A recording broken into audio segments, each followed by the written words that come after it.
Hello and welcome to another stream of Assassin's Creed Odyssey. Getting back to my audio-focused playthrough.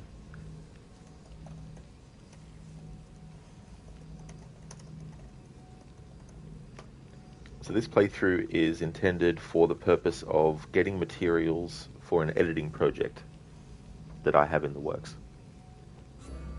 So I'm focused on two aspects. The first aspect is cutscenes and gameplay elements and environments where I want to get sound effects on their own. I won't be able to use all of what I get because undoubtedly there'll be sound effects of one thing overlapping something else. At some points I've stopped in one spot of a location and just got some of the sound effect ambient stuff on its own for a minute or so, and then moved to another section where potentially some different sound effects might be going on and I might be able to do something with them in the edit. The other focus is on the dialogue only. So that means doing the cutscenes again, but with just the dialogue. I do have a list of dialogue choices that I've locked in. However, not all of them are fully locked in to the point where I'm not allowed to choose the other option. But in those cases where I do choose another option, it's only when there's some dialogue where I'm like, maybe when I'm editing later, I might decide to go with the other option and not the one that I've locked in on my list. So that's when I have to do the same conversation again, because not all dialogue choices are ones that you can go back and choose the other option, and all that kind of stuff. So that's what I'm doing with this game. Doing things this way is very time intensive. And the thing about this game is that there's three different kind of story arcs, if you will, that combine to make the full story of the main game. So you have the Family Questline, which is all about reuniting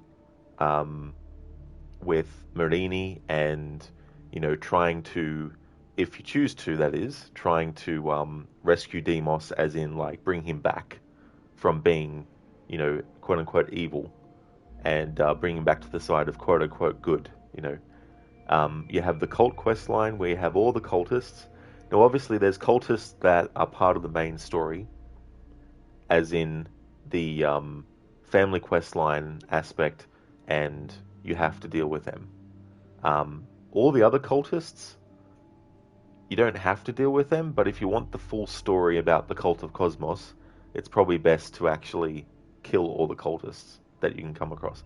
And then the third one is a mythological thing where you go and you fight these people who have been given a piece of Eden, and that piece of Eden has caused them, in the eyes of others around them, to look like a monster, right? And so you deal with all of that. Because there's just so much stuff, doing a playthrough like this, where I'm getting this audio and sometimes having to redo the same thing multiple times, it means that if I tried to do the Family Questline, the Cult Questline, and the Mythological Questline one after the other, all in one big run, I would be here for a very long time. So what I've done is I've decided to split this process up into three different phases. So one phase is just the Family Questline. There will still be some cultists that I'll kill because they're cultists that come into the Family Questline story arc. But all the other ones, I'm going to leave them until a later date. I just want to get the Family Questline sorted first, because that's a big undertaking in and of itself anyway. So that's just a bit of an overview on what this playthrough is designed for, and the purpose of it, and all that kind of stuff. I'm playing on New Game Plus. The prologue, I had to start a new game, because the prologue gets skipped if you start a New Game Plus playthrough. So I needed to get what I wanted for the prologue with Leonidas. And then once I got all that, I just started a New Game Plus and have been playing the story from the end of the prologue up until, the family quest line is finished. So that's the focus for this phase of this playthrough. Hello there, Chris. Welcome on in, dude. How's things been going? Yeah, it's been in the works for a while now. I got some visuals in a couple of playthroughs in the past. I even did one playthrough where I actually turned the HUD off at various moments of gameplay to hopefully, and who knows, I might need to do more like that in the future, but hopefully I've got enough of the no HUD to be able to work it as, because it was hard because obviously you need to know where to go, and sometimes that's not apparent, and I need to make it look like the character knows where they're going, while at the same time I'm trying to remember shit, so there'd be quite a few quote-unquote takes of trying to get a character from one spot to another, but yeah. Yeah, you good? You've been doing your thing? Oh, nice. Well, that's good, Chris. I'm glad to hear that you're going well. That's excellent to hear, dude. So what I need to do is take the music off. At the end of the last stream, I wanted to... because this whole process with the audio is, very exhausting as well. So at the end of last stream, for like the last hour, I just let loose by doing a conquest battle, and just having fun as kind of like a winding down kind of thing. I am, thanks, Chris. Yeah, I'm going really good. Yeah, things are going well. Oh, that's okay, Chris. Don't feel like you can't. That's all right. Hey there, Mr. Gote. Good afternoon to you, dude. How's things?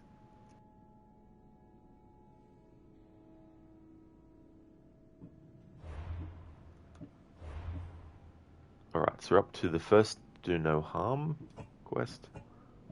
We've also got this one. We've also got that one. All right, so I think I do that one first. So let's have a look where that needs to go for that. To Chios. We already have a ship dock there. And one down there too.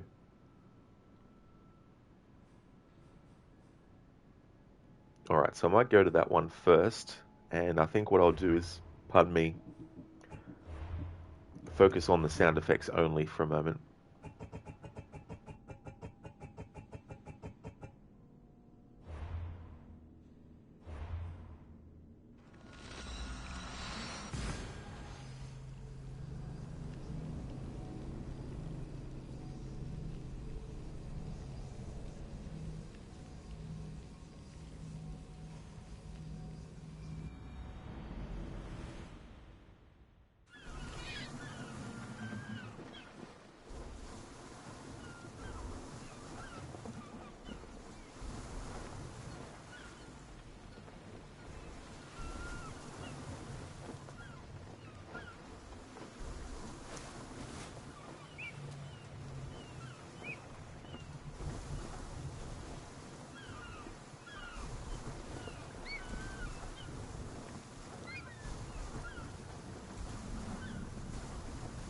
Alright, got a bit of those sound effects. Mr. Gote, going good, my dude. Playing Remnant from the Ashes today while watching the stream on a vape break. Oh, that's great, dude. Glad to hear that you're doing well. So how is that game so far?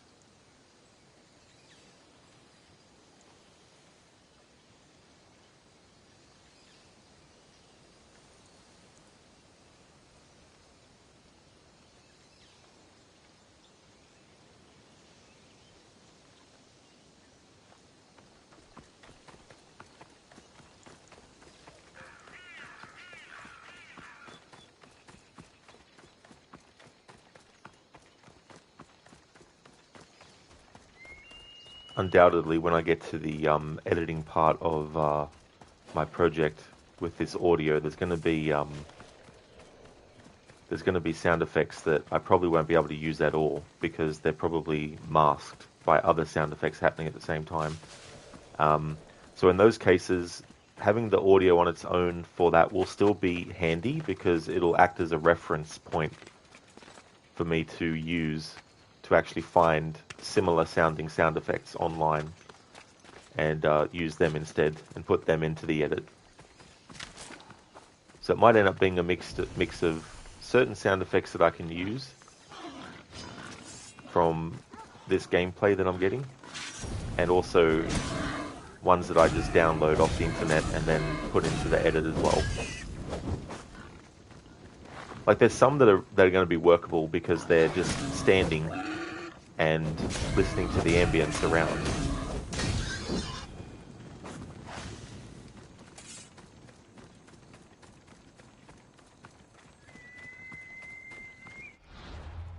Mr. Gaete, you made a tank class. You get a A10 shotgun, a sword, and a pistol, and a cool range ability. Oh, that's cool. So, how many different classes are there that you can choose from in that game? And I imagine you get different things given to you depending on which one.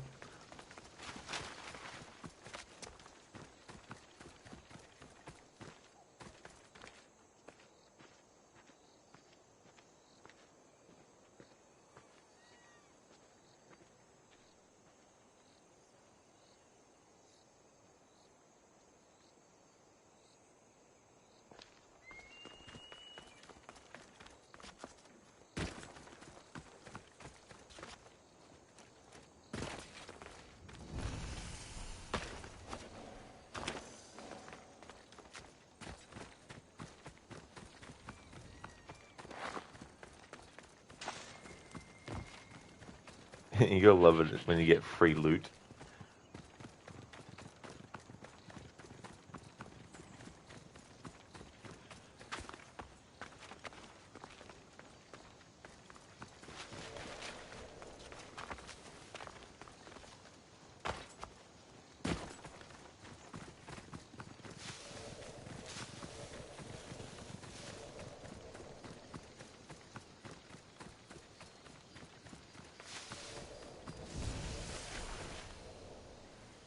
Coresia.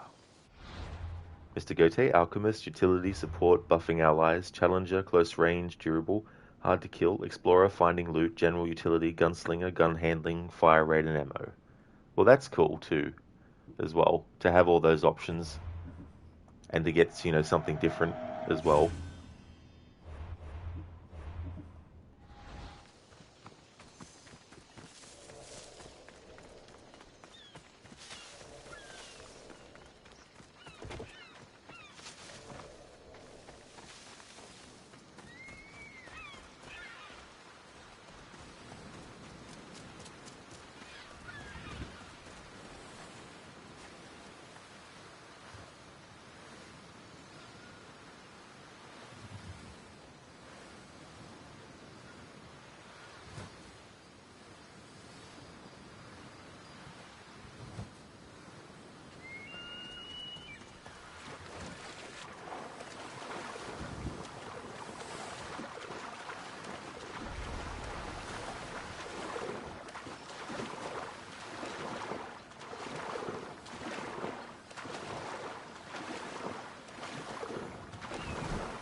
Alrighty then, so get out of this enemy area for a moment.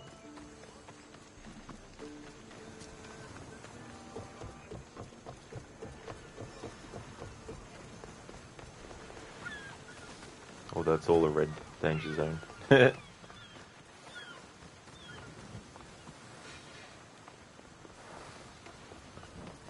Got to reload the save anyway now because Cassandra's got dialogue there, and I need to make sure that I'm getting all that dialogue. So I need to reload that last save to before all that, and then I was going to switch over to dialogue only now.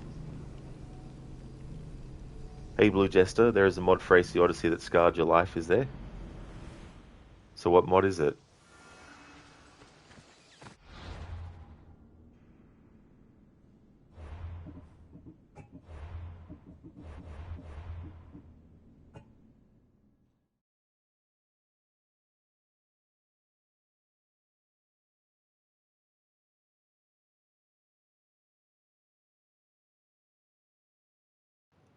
Ah, I got you, Blue Jester, yeah.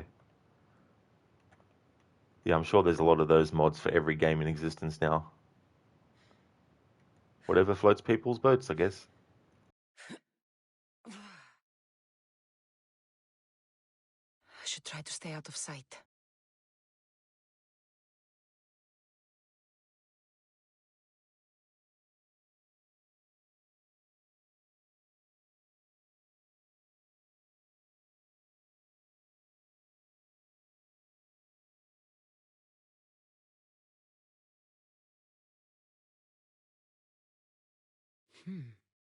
I don't see any soldiers here.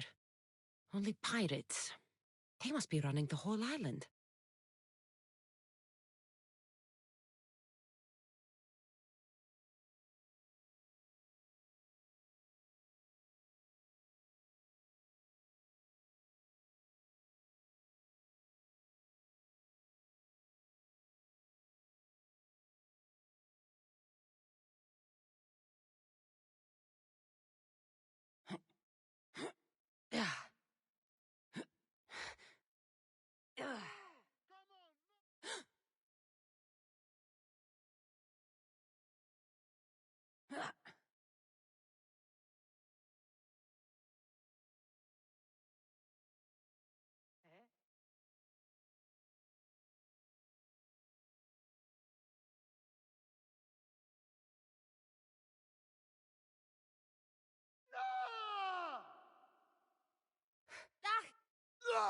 Oh!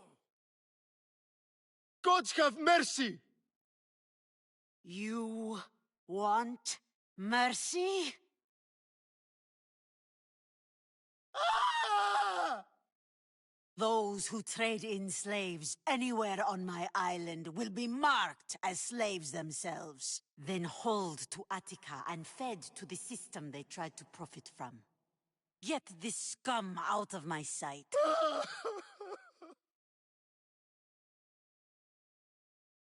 I thought all pirates were slavers. And you are?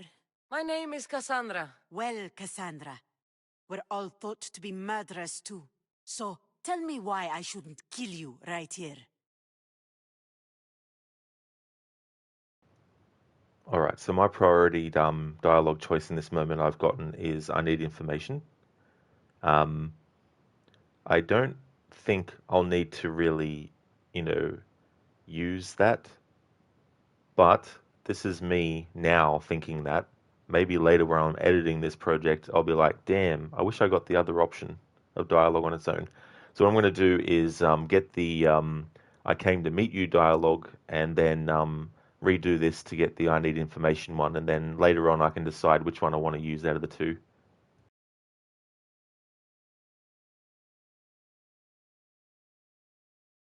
I came to find the great pirate Xenia. That's you, isn't it? I like the sound of that. But what was your plan once you found me? I came to offer you a deal. Sneaking into my city is a strange way to make a first impression. I needed to speak with you directly. I didn't think your pirates would just let me walk up and knock. Then speak. I'm looking for a woman. She left Sparta when I was a child. I'll need more than that, Cassandra. She has birthmarks on her arm that form the constellation Aquila. Now, that is something I can work with. Just who exactly is this woman? Alright, so I don't need to worry about choosing these two as well. So in this case, we're just going to go with my priority dialogue for this set of choices. Blue Jester, even in Street Fighter. So today you ordered food and the driver called you a bitch when he was driving away and you rated him 1 star. Well, that's definitely not a way to, have your customers, give you good reviews. Maybe they secretly want to get fired from their job, and they hope that you're gonna do that.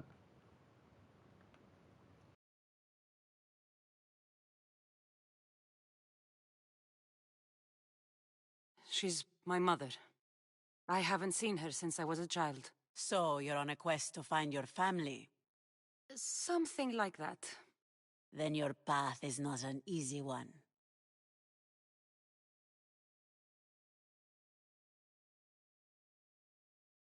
Aspasia's the one who sent me to find you.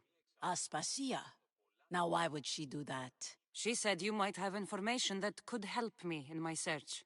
You can have anything for the right price. And what is that price? One you can afford, I'm sure. So here we have another situation. So you need to pay this money. There's no way around it. You can't choose a different set of dialogue choices before this point, and this doesn't come up. So if you're playing this game from scratch on 0 level and 0 money, and you haven't got this amount of money, you have to go and grind to get it. And 15,000 isn't, small change. So you may have saved all your money in the story up until this point, so it wouldn't be a problem. But you might not have either, because not knowing that this is a thing, you're not thinking, oh, maybe I need to save some money aside just in case there's a quest where a character wants me to pay the money for something. So potentially, when you get to this point, you'd be like, shit, I've only got 5,000 gold, so now I need to get 15,000, to pay this character. It's just another little thing, too, where Ubisoft is like, maybe some players will buy our packs that gives them a certain amount of money at the start of the game. Or maybe this will give them the incentive, instead of going around to get the money that their character needs, just pay real money to buy a money pack for in-game currency and just pay it straight away. So Ubisoft and your little tricks to get people to buy your microtransactions.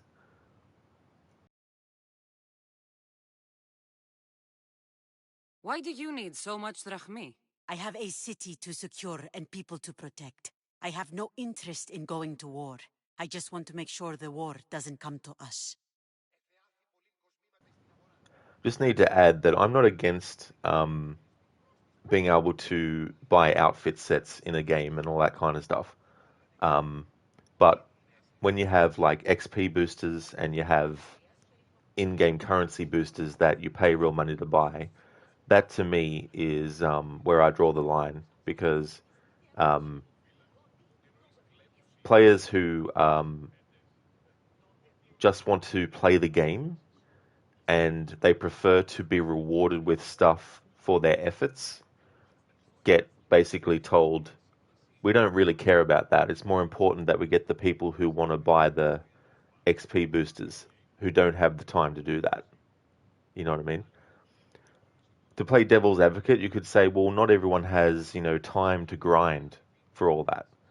And to that, I would say that's definitely a fair point, which then you would go back to Ubisoft and say, why the fuck are you making it that much time effort to actually friggin', grind to get to that level? So really, you need to look at Ubisoft, and if it's any other company that does the same thing, you need to look at them and say, why are you making it so that if you want to earn it, it takes 20 hours, you know? So it's this sort of like ecosystem of you have the people who just want to earn the money or, the XP through time and effort. You got the people who just want to get the XP boosters or the money currency increase because they don't really have time. Both should be actually looking at the company and saying, why the fuck are you making it like this? You know what I mean? So, Afro 15,000 was quite cheap. Not going to lie, you had 100,000 at this point. Yeah, and that's the other thing too. Like you might be a player who has saved a lot of money, and when you get to this point, you're just like, oh yeah. On New Game Plus playthroughs, like this doesn't really bother me that much. Um, I can't remember how much money Cassandra actually has, so I don't know if I've even got enough to cover this. But it's just one of those things where it's just like for some people that might be a lot of money to have to grind to get as well. But if anyone is in this situation with this game, the best thing to do if you want to get good XP rewards, do contracts. If you want to get good money rewards in this game, do bounty hunt, like do bounty contracts where you have to go and, get a bounty for this mercenary or for this priest or for this politician. If you do those, you'll get a lot of, good financial rewards. But if you want to get good XP, do the contracts where they're like kill this many, enemies and you'll get you know, this much and you can bank them too. So you can get like you could get a contract where it says kill 5 archers, but you could have that. You could have like 6 of those backed up in your backlog so that when you actually do the requirement for one of those, all the other ones get ticked off too. And so you get this big, massive, boost of XP. So that's another good reason to do the contracts. Um, most of the time when I start a game from scratch with this game, I just go around and have as many contracts in my backlog as possible. Because sometimes you'll get them without even actually focusing on them, because what you're doing in the natural order of playing the game nets them for you anyway. So you might have some in your backlog that you didn't actually think about because you might have 20 contracts, and so you just go through and whatever.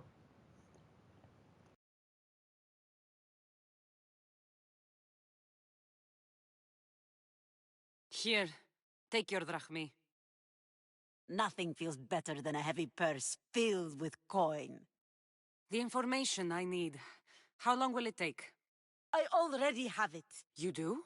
Yomerini now sails under the name of Finicas. She started as a member of my crew, but we parted ways not too long ago.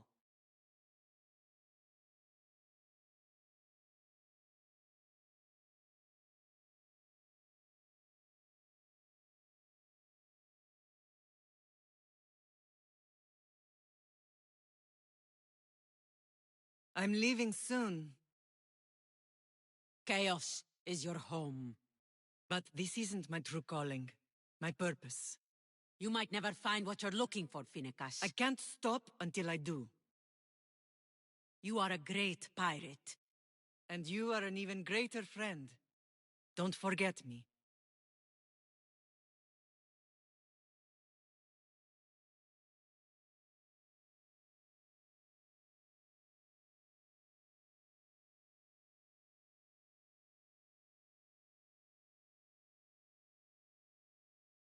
All right, so I'm going to have to do all this again with just the sound effects because we've got various things happening.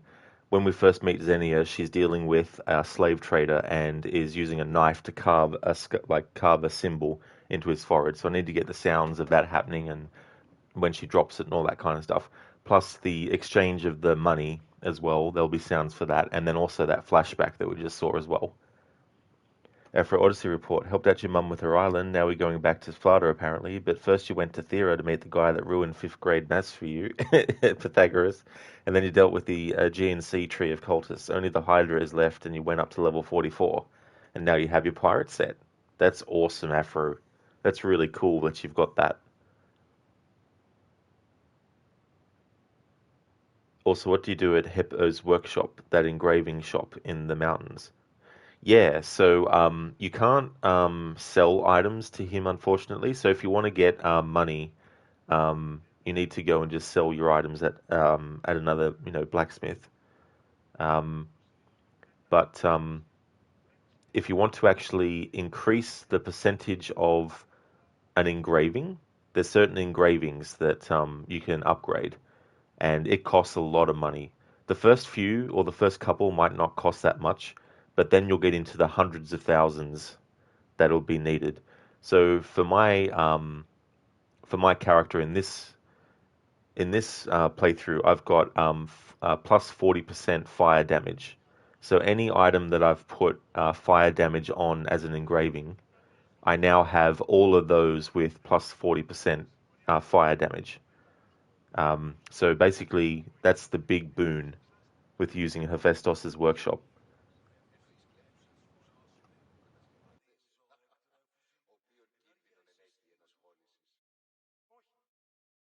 Do you know where she is now? She sailed southeast with her crew in search of a greater calling. Unfortunately, not Afro. No, it's only the stats that you can actually engrave yourself upon an armor. If there's a default stat for a piece of armor or weapon, you can't change that, and you can't upgrade that stat.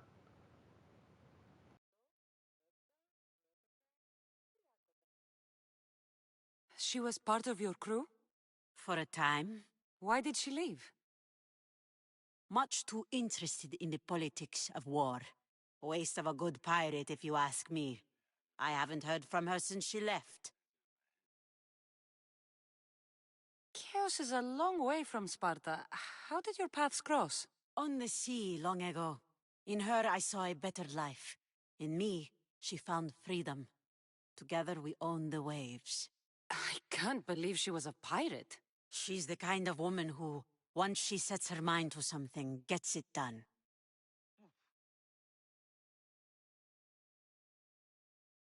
Thank you. I... Home isn't a place. It's the people you're with. If you don't find what you're looking for, there's a place for you here.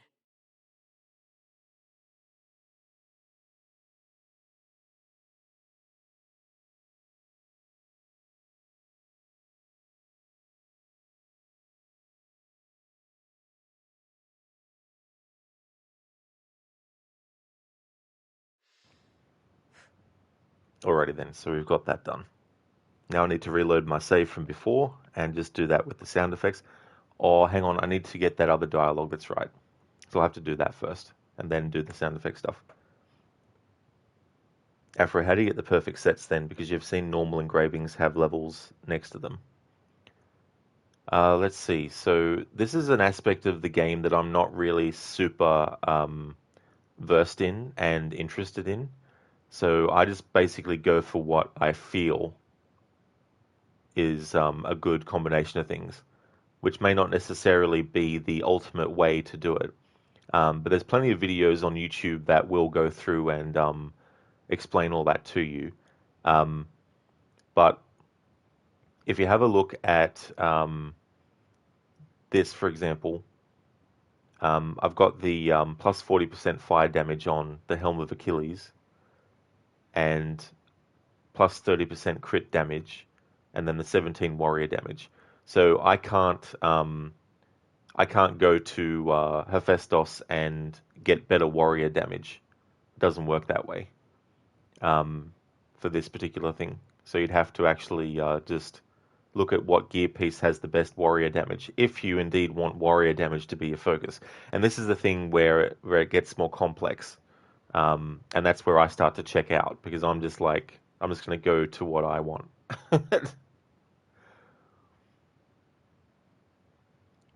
Yeah, see that next to the 30 crit? What's that, empty levels? That is, yeah. So I think anyway, because the plus 40 fire damage, the diamonds on the right of the icon are now all filled up.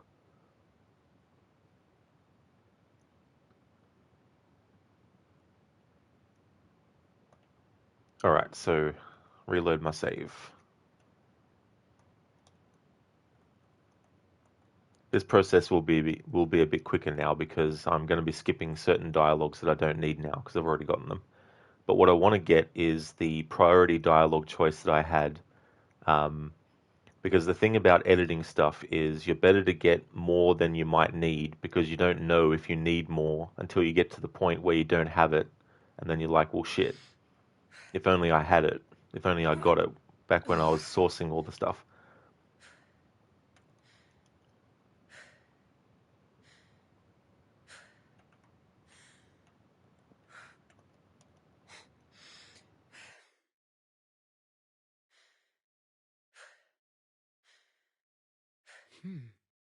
I don't see any soldiers here. Only pirates. They must be running the whole island. Better stay hidden.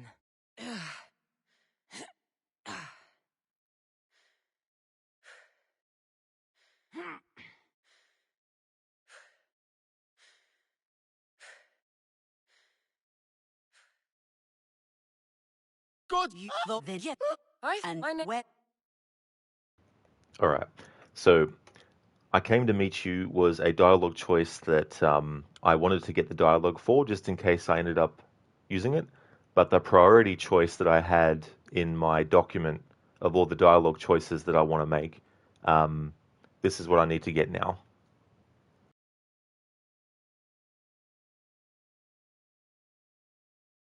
I was told you're a trader of information. Among other things, yes. I'm looking for someone. Sneaking into my city is a strange way to make a first impression. I needed to speak with you directly. I didn't think your pirates would just let me walk up and knock. Then speak. I'm looking for a woman. She left. I'll need now. All right, so we've already got all this dialogue. And what? It was just that first one that I wanted to get on its own. And we can skip this flashback. The use of flashback in narratives can be done well, but it can also be overused. And I feel that in this game they overuse it, especially when the flashback in question is only like, 30 seconds worth of stuff. All right, so now we've gotten all those dialogue variations that I want from that. So reload the save again, but this time I'm going to have the sound effects audio on only. So we can get the sound effects of when Xenia is marking that dude who was a slave trader with a knife, marking him on his forehead. Get all the sounds for all that and all the cutscene parts.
Alright, so we've gotten that now with the sound effects only.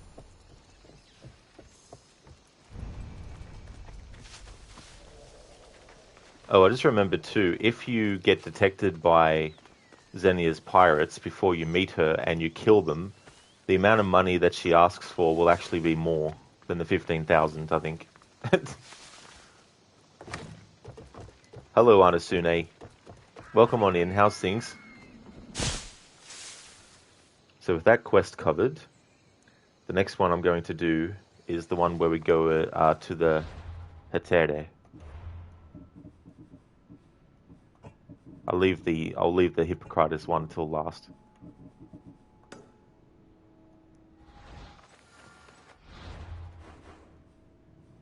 Alright, so where's that one?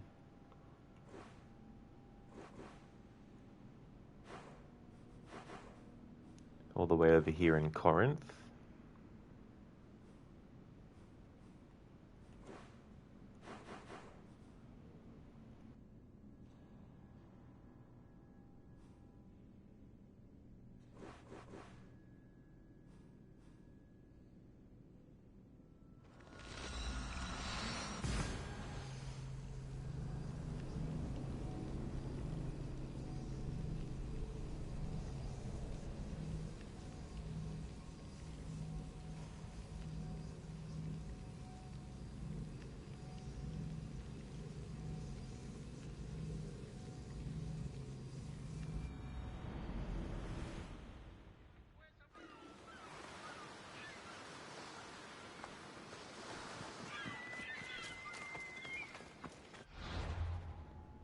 Alright, I think what I'll do is put the audio of the dialogue on only. Just that way I can grab any dialogue that Cassandra might say on the way to where I want to go. Anasune, when you first played AC, you thought the eagle screech during Leap of Faiths was just the main character screaming like a girl, was it? Yeah, the eagle screeching when you do a Leap of Faith. There's been other games that had the sound of a screeching eagle used for stuff, and at the time, playing those games that existed before Assassin's Creed did, the association with that sound effect wasn't there, obviously. And so, playing those older games than Assassin's Creed, again, afterwards, after playing Assassin's Creed stuff, I can't help but think about the screech of the eagle as you do the Leap of Faith in Assassin's Creed. It's like the word Malaka. I didn't know about the word Malaka until this game. However, it turns out that I had actually heard a variation on the word much earlier than when this game came out, and that was when I played Assassin's Creed Revelations, back when it came out. But at the time, I didn't know about the word, so it didn't stick out to me. So when this game first came out in 2018, and I played it for the first time, and because Malaka is used so prominently in this, the next time after playing this for the first time in 2018 that I did my annual playthrough of Assassin's Creed Revelations, when I heard the Templar captain at the start of the game, I think he says Malakas or Malakia or something like that. That's when my brain was like, holy fucking shit. So I heard that word all the way back in 2011, but I didn't know it at the time until I played a 2018 game that uses it quite a lot.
Understand that Eagle Bearer says Malaka so much, so it's basically her catchphrase. Like, imagine if someone's catchphrase was fuck or shit, lol.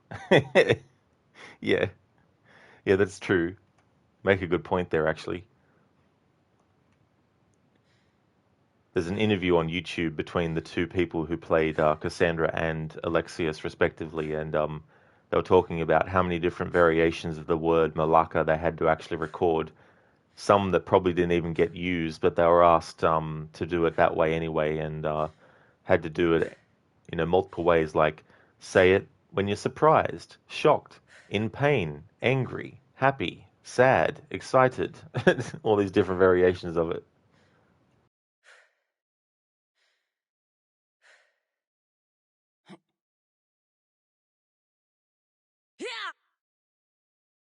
Oh yeah, Onasuna, yeah, yeah.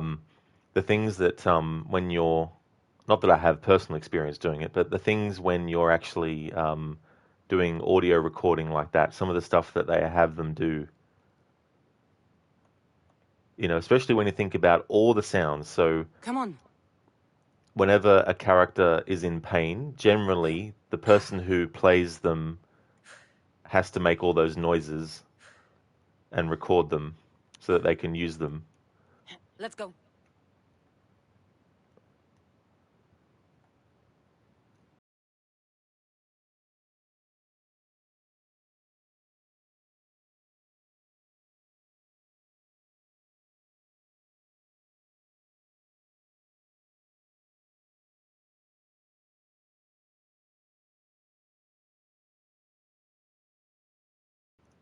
All right, so we're getting closer to Corinthia.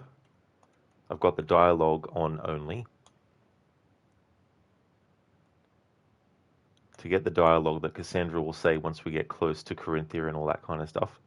Then what I'll need to do is make another save, and then when I interact with who I need to, I'll need to get the sound effects on their own as well for these interactions too. The other tricky thing with this is because there's a lot of sounds that are actually vocalized by the character, it means that all those are actually tied to the dialogue audio track, not the sound effect track. Let's go. So that means that when Cassandra or Alexius is running, they have their panting sound tied to the voice volume. So that's why sometimes I'll have the character crouch and move, because crouching and moving, when I have the dialogue on only, prevents the character from making any sorts of noises while crouching and moving. Whereas if I run,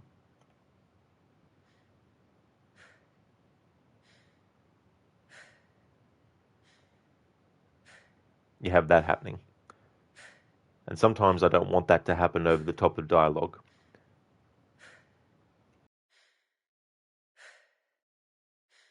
Off we go now.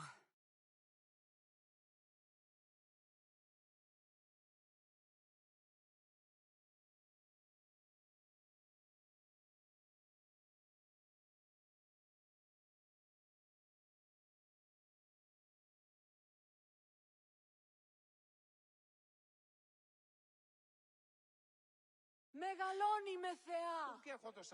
Κρατεά και τρομερή Αθηνά, δέξου την καινή ημών προσφορά. Εκλιπαρούμε του ελέου σου για την ηχθείως προσφορά. Μεγαλώνει με.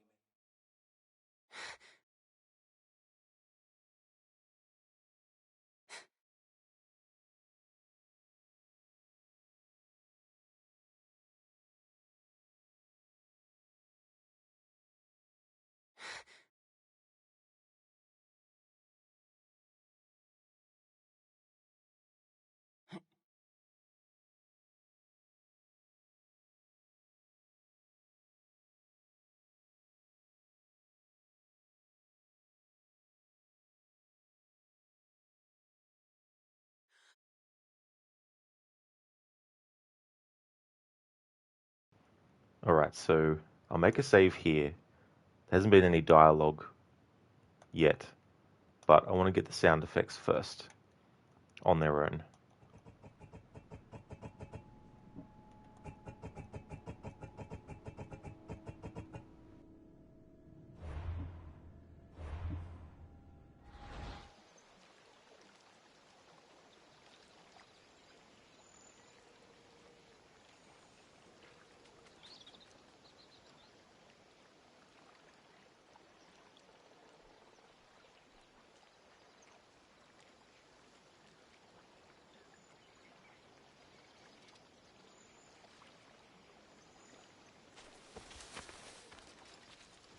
And Sune, speaking of which, there was a game where the guy who voiced the main character had to do dialogue 2 times each.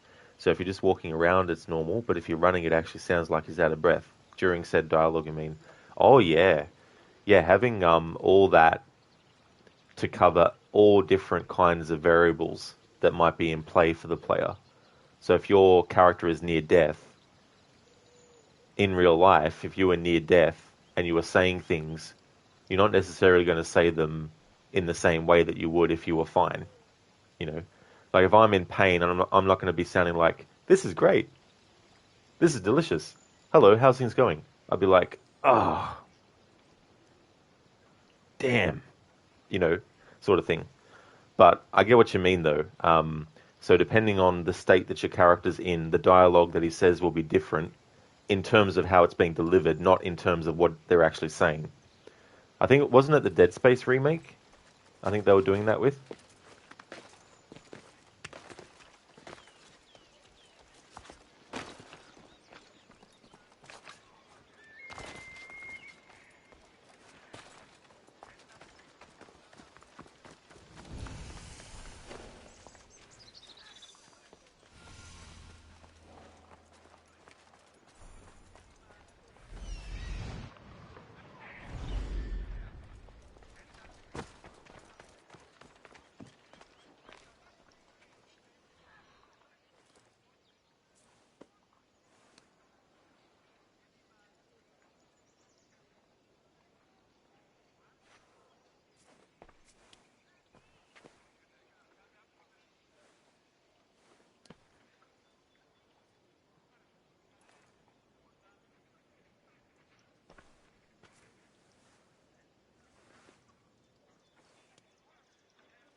Alright, so I like to point this out whenever we get to a dialogue choice like this.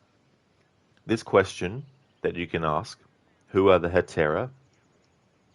Before this point, when you're speaking to Alcibiades in Athens at the symposium, a conversation can come up about the Hetera. So at this point, the main character already knows who the Hetera actually are. This dialogue choice is for players who might not have understood what the Hetera were when they first heard about them, because so much stuff could have happened since then, so I understand that aspect. Because you can choose to do these current quests I'm doing in any order you like, you could leave this till last if you wanted to. And that could have been weeks ago when you last played the game, so you might not remember yourself as the player. But narratively speaking, there's no point for the main character to ask that question because they already know who the Hetera are and all that kind of stuff.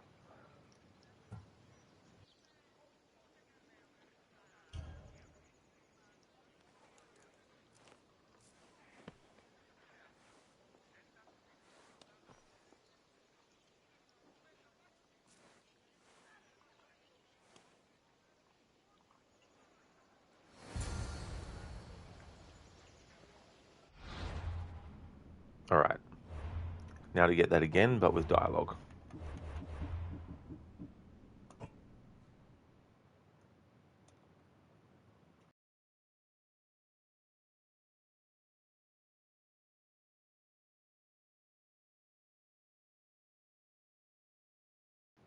So I've mapped out all the dialogue choices that I want to do, but there are some occasions where I might want to just get the audio of another option, just in case I decide to use that instead. But I've actually also given a number to every main quest. Now, you could actually put these 3 quests after the symposium, Island of Misfortune, to find a girl, and the First Do No Harm quests. So you could consider all that as one big quest, but I've individualized each one. So in terms of what number I've given this current quest I'm up to, it is the 26th main quest. And this family questline story, the numbers that I've given each main mission, the final main quest as part of that is 52. So there's 52 main missions that I've counted as each individual main quest that you're given by the game. So we're still very, very early on in the family questline, and just goes to show that this process of redoing the same thing multiple times, but with different aspects, like, different dialogue choice to get the dialogue audio, but also sound effects too, because obviously there's certain sound effects that are very specific, and I need to get them as part of the recording so that way I can use them as I need to.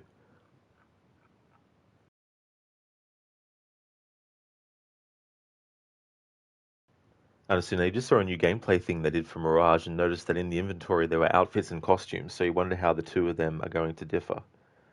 Yeah, there was actually something that explained the difference between the two, but I can't remember now what that explanation was. But yeah, there is a reason for it, of course, but I can't bloody remember what it was. Yeah, no, I can't remember what it was. But if you go to a really good YouTube channel that I find is very sort of like not too commercialized, is Access the Animus. Like you've got Jaw Raptor and all them, but I think he's become a bit quote unquote Hollywood kind of style, where it's like, it's very high profile kind of like, you know, whereas Access the Animus is more ground level kind of feel. But yeah, that's a really great Assassin's Creed channel, Access the Animus.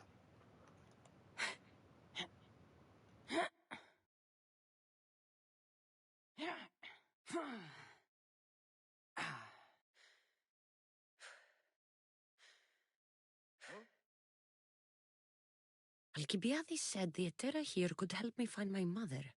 I should look around for Anthusa's whereabouts.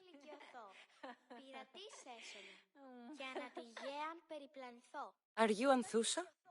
Me? Anthusa? I could be anyone for you, Lamb. I charge less than the Etera. But do I ever know my way around a haybed? So her name means something to you? Anthusa? She's been around forever, but I never met her. I know the Etera all work as one, on equal footing, but Anthusa's special. She talks, they listen. If the Etera aren't here, where are they? Their swords are too high and mighty to be down here in the dirt with us. You want them, you'll find them up on the hill. The Acrocorinth. By the temple, keeping Aphrodite's worshippers satisfied. No pay, no play. If you want your precious Etera, go to the temple of Aphrodite. Precious Hetera. Anasune, your guess is that costumes are just legacy outfits. Yeah, they will actually have legacy outfits, which is cool. So I mean, I hope they would have, things like Bayek's outfit and, all the other variations as well.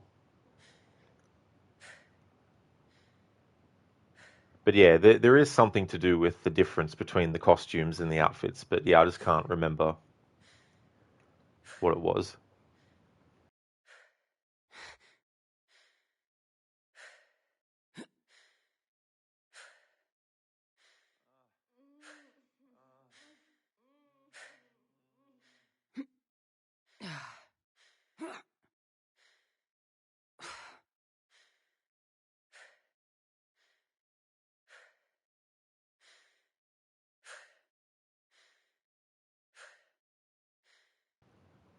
Oh yeah, that's okay, Anasune. That's no worries at all.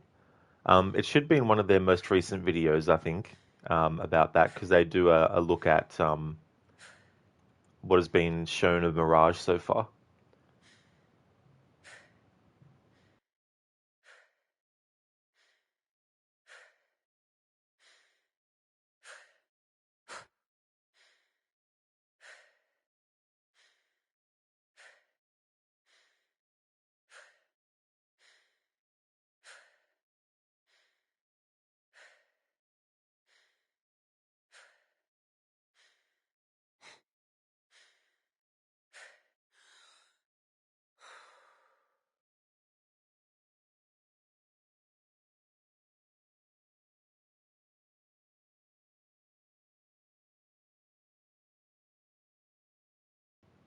All right, so let's get the sound effect audio on its own first.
All right, I don't have to worry about dialogue choices, getting this sound effect audio, so I can just choose whichever.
All right, now to redo that again, but we get the dialogue audio.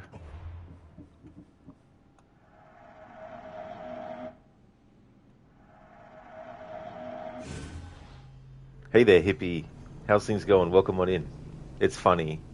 Yeah, just hearing the sound effects and not the actual dialogue.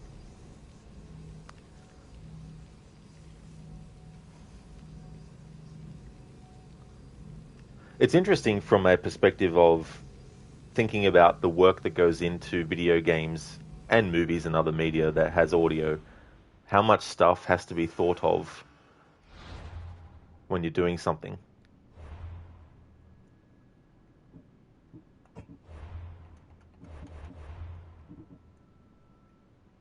And having to break it all down into categories as well, and then making sure that it fits what's going on, you know. I mean, obviously there's sound effects that get used for something that isn't the thing in real life making the noise, but they just take something that sounds similar and use that. But still, you know, if you're going to do a sound effect of someone getting punched in the face, you're not going to make it sound like someone eating a banana unless you want it for comedic purposes to be like that, you know. Hippie, you'd probably dub them over when the dialogues are on mute. Yeah. Well, I'm not going to have it active for this playthrough of this game because it would add even extra more time onto it. But I do have a channel point redeemed for some games where I do the Arnie impression over the cutscenes. I take off the dialogue audio and then do them with Arnie's impression. But yeah, that's the other thing too, you know, about doing things like this is, you know, you can use them for so many different sort of like processes and stuff. And I think this process would be good for people, especially if they want to do something very specific with the content. You know, if they want to do like a parody, for example, you know, getting a cutscene with just the sound effects and the music and not the audio with the dialogue, you could come up with, you know, different, you know, things to say, for example, you know. Yeah, hippie, yeah. So I added that as one. Unfortunately, not every game also gives you the ability to select a cutscene from a menu and do it. But games where I can actually make a save before something, and games that have, you know, cutscenes that happen at the start of something would be good to do it with. But yeah. So we've got the dialogue audio to get now of that whole interaction. And if I look at my dialogue choices, um, I've got Cassandra not taking I've got Cassandra taking the manga seriously, which is my priority choice. However, when I'm editing this project, I might decide to go for the other dialogue choice. And if I don't have that other dialogue choice, then I'll be like, damn it. Back in August of 2023, when I was actually getting this stuff, I could have gotten that dialogue audio on its own. So what I'm going to do is choose the other option, which is more comedic. But the good thing is, what I might do sometimes, as long as it still makes sense with what's being said, I might be able to take a little bit from each different dialogue choice that you make and cobble it together to create a different conversation as well. But I need to get the non-priority choice in that situation first, which is, you know, what kind of stupid name is the manga? But then I'll have to redo it and get the priority one that I've got.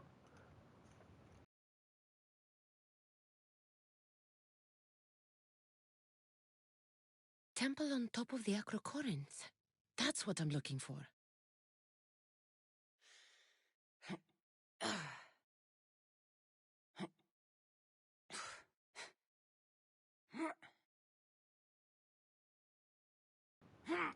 Alright, because the audio just then is isolated on its own, it means that when I get closer to this spot, I can actually make another save. The only reason I didn't make a save closer to these characters before is because I still needed to get the dialogue of what Cassandra says when Icaros spots the characters.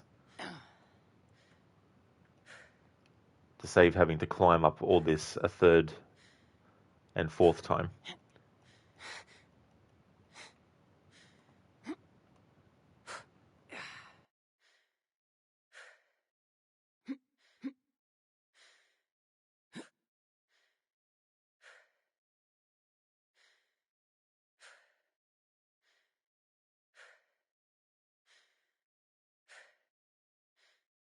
People come here to worship Aphrodite, but the view is the real beauty.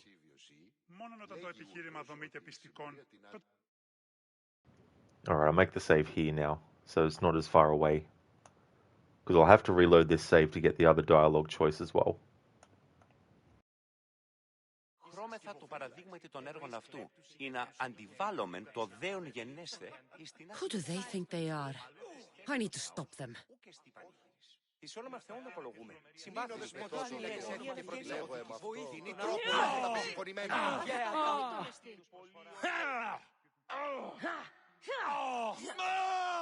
I will kill you quick.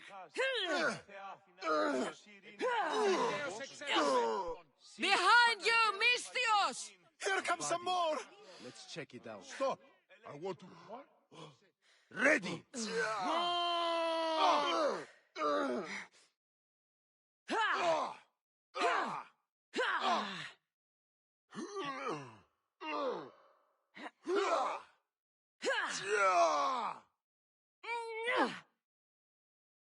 Who were they? And why were they looking for the Etera?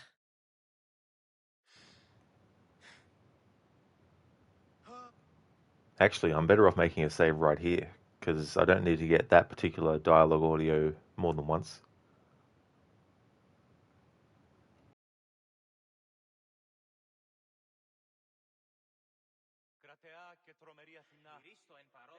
Yeah! They think this temple is dedicated to them, the brutes. The thieves are here and the Etera aren't. The Etera? They're much wiser than we are. They realized their visitors were all getting robbed on the way in. There's no avoiding the monger's men in Corinth. Alright, so the priority dialogue I need to get is then I should look out for him. But just in case I decide to use the other dialogue choice in editing, I want to get this first. And then I'll reload the save, and then skip the dialogue up to this choice again, and then choose that, and then just, listen to the dialogue from that thing again. And then when it gets to the point where they're saying stuff that they say despite what choice you make, then I'll continue on.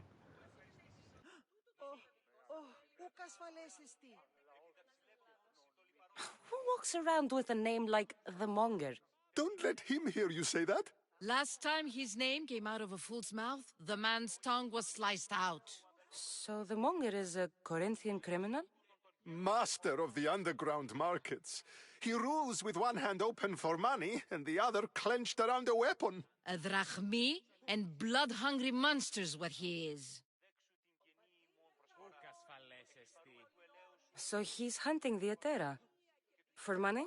Exactly. Since the Etera bring in so much drachmi, he wants everything they control. The thieves are better off robbing them than us. If you know of the Etera, then you know of Anthusha. I'm looking for her. They say she's everywhere, though I've never seen her. But the Edera see everything. I've seen them gather by the spring of Pirene, down the mountain. They meet clients there and then take them elsewhere in secret. Good. Maybe pray to Aphrodite from home next time.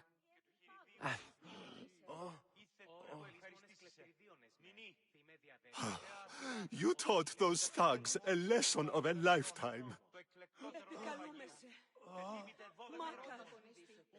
They won't be coming back here anytime soon.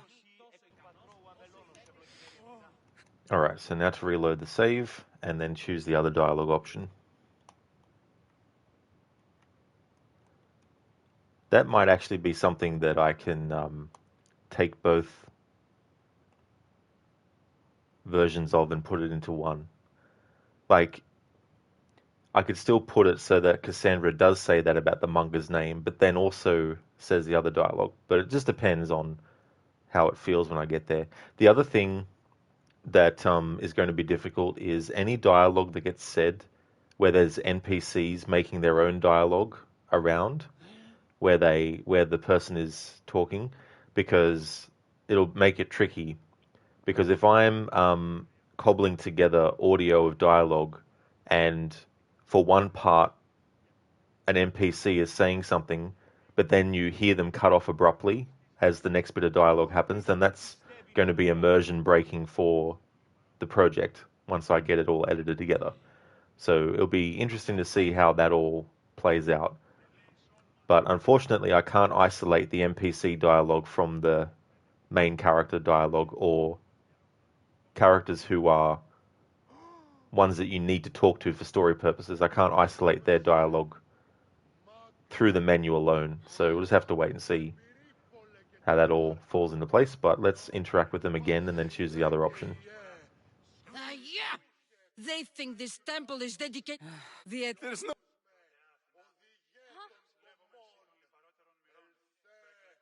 I'll keep my guard up. He craves money, Misthios. Not only that, but power. Once he smells it on you, you're a gunner. So the monger is a Corinthian criminal? Master of the underground... If you know... I've... Good? There we go. So we got that variation as well.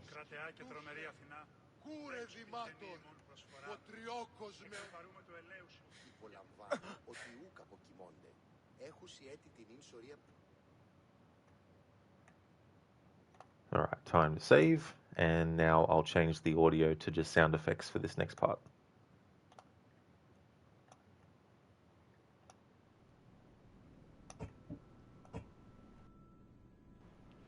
Hello there, Harbinger. Thank you so much for leaving the lurk.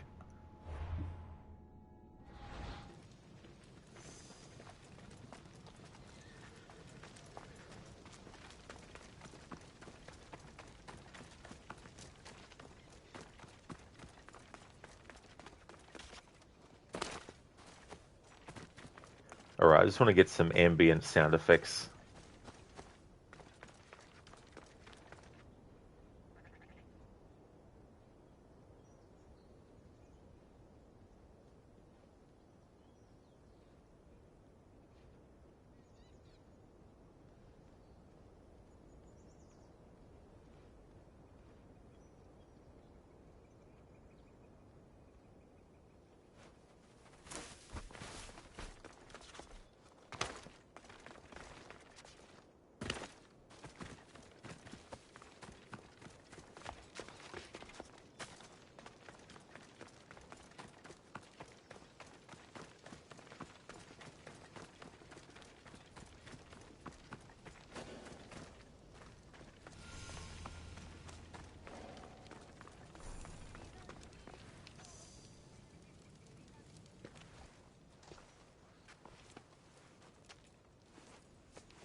Alright, so I'm going to have to get these different 3 variations of dialogue. I do have a priority one that I mapped out, which is, that would be great. But I want to get these other options as well. However, for now, I'm just worried about the sound effect audio.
Hey Sherbot, welcome on in.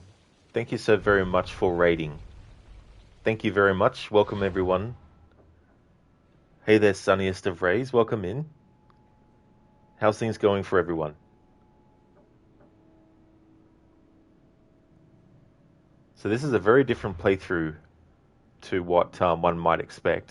So for those joining with Sherbot's raid, welcome in.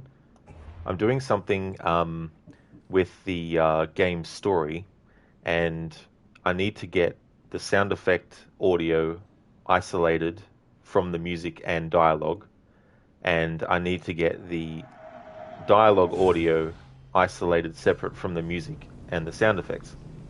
So it means having to do the same sort of like part of a quest, conversation, whatever the case might be, multiple times to get those different variations.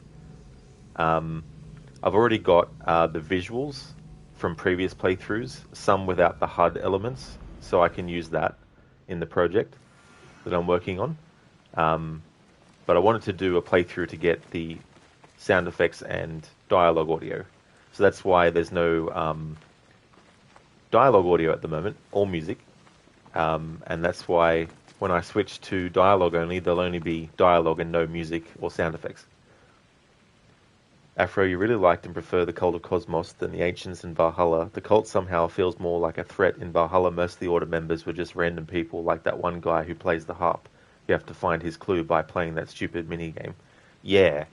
I mean, that's definitely a fair assessment of the Order of the Ancient members. I feel that Assassin's Creed Origins has the best Order of the Ancient members out of the two games that have them. I mean, Assassin's Creed Odyssey does have them at some point too. Sorry if that's a small spoiler for you, Afro, but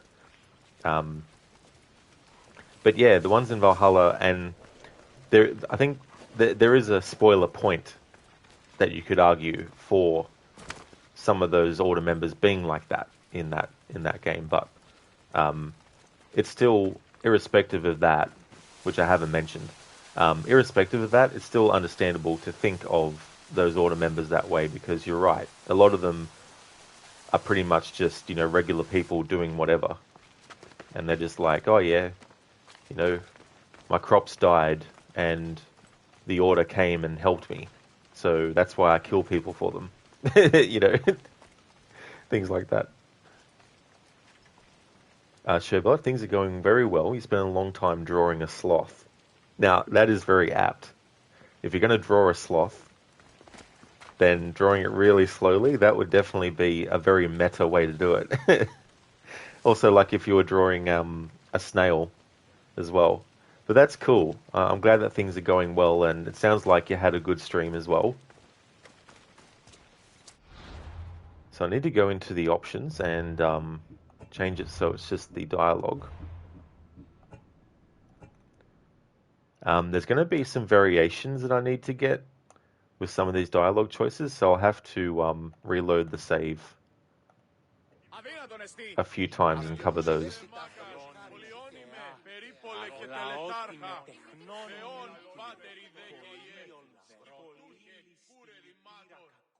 It shouldn't be long now. Should be extra careful in this area.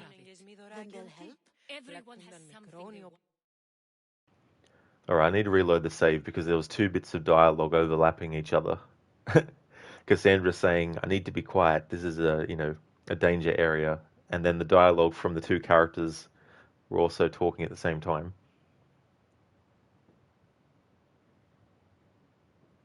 Afro, yeah, they're quite insignificant in the grand scheme. Killing them you don't think would much affect the Order, but here with the Cosmos, every kill seems somehow significant. Yeah. I would argue too with Valhalla, there was too many Order of the Ancient members, and that the reason they had so many was because they wanted to keep the Cult of Cosmos scope of things, I guess.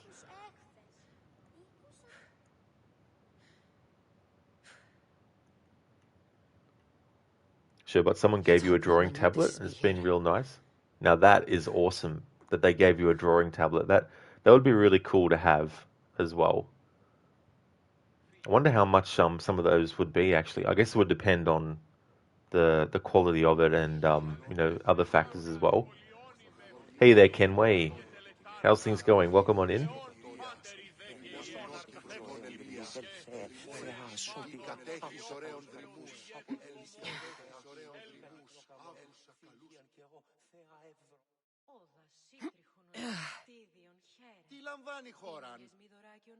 It shouldn't be long now. No, it won't be, I'm sure of it. Then they'll help? Everyone has something they want.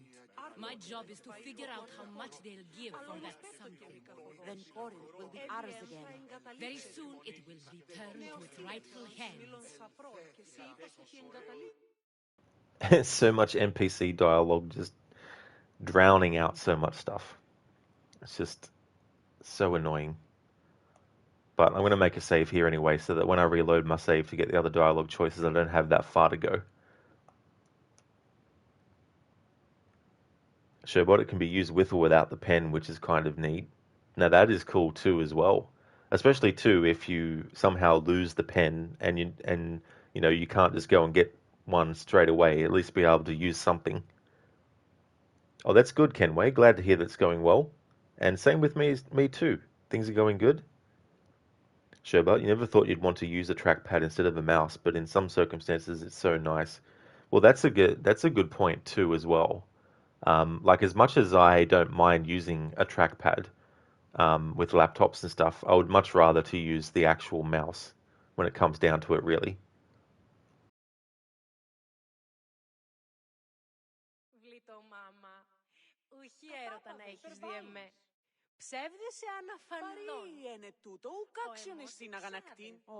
Ah, so Cassandra has finally found us. You know me? And you know her. This is Anthusa. We saw you help the worshippers at the temple of Aphrodite. You've proven yourself a friend. Hear that, Icarus? Her sight's as good as yours. Someone also spoke very highly of you. Surprise! Phoebe! Aspasia sent me. I work for her now, remember? But why here? Corinth isn't safe. I had to tell Anthusa you were coming. Aspasia taught me a new word, emissary. That's me. And now Cassandra and I have met. See? This is easy. And now I can help you. All right, so these three dialogue choices, the priority one that I mapped out was that would be great. But just for the sake of maybe when I'm editing this, I might decide, hey, the other dialogue was actually good. I'll get the other two first, which is you shouldn't be here, now's not the time. And then the final one I'll go with will be that would be great. So I have to reload the save a couple of times to get all these different little bits. Sherbot, same, but sometimes it's just convenient the other way. That's true as well. And not everything is always like, this is always going to be, the best for this. There's definitely going to be things where it's like, yeah, for this I can use that, but I'm going to have to use this to do something else.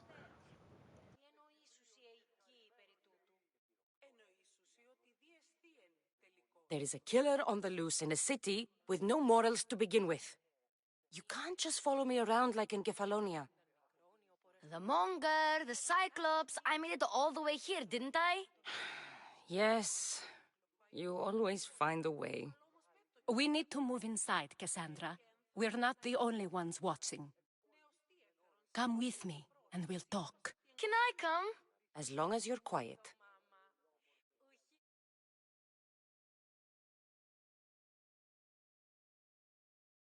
To what do I owe your visit? Alcibiades told me about you. Did he? Go on. I'm looking for a woman from Sparta, a runaway, long ago. She may have gone by the name of Myrine. Who's that? She's my mother. Your mother? You don't have a mother. Marcos told me he raised you. What did I tell you about talking? I see. There will be time to respond to your question, but that time isn't now. All right, so this is another thing where I'm going to have to choose a different answer. The priority one that I've gotten is, hang on, where is it? So you've heard of her. Yeah, so that's the priority one that I've got noted, but I'm going to go with this one. first.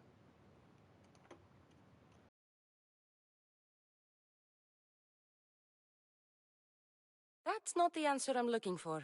It's the only one you'll get until I've bargained a proper exchange. I've become quite the businesswoman, after all. You better be telling the truth. Cassandra can get really mad. Why don't you go play, Phoebe? Let me and Anthusa talk. If you say so. I propose a trade. Help me. Help us get stronger. Strong enough to rid Corinth of the Monger permanently. A simple transaction, I assure you. And again, in this part, there's a priority choice that I've made, which is it's a deal, but I just want to get the you better repay me one, just in case I decide to use it instead.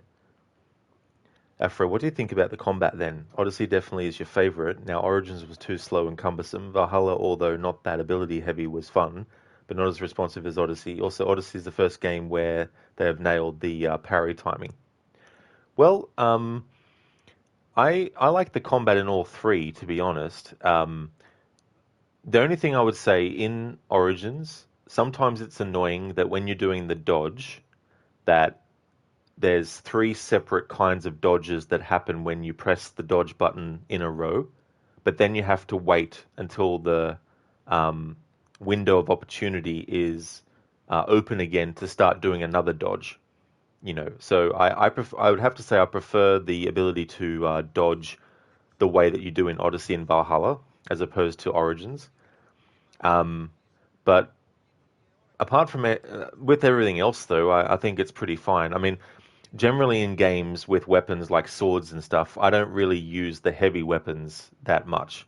I always tend to use the one-handed weapons in certain things, and all that kind of stuff. There are some exceptions, of course, and all that kind of thing. But yeah, I'd probably say the only downside for me with Origins and its combat is the dodging mechanic. Hey there, Anasune, welcome back. You just had to go somewhere as well. Oh, that's no worries at all. Welcome back.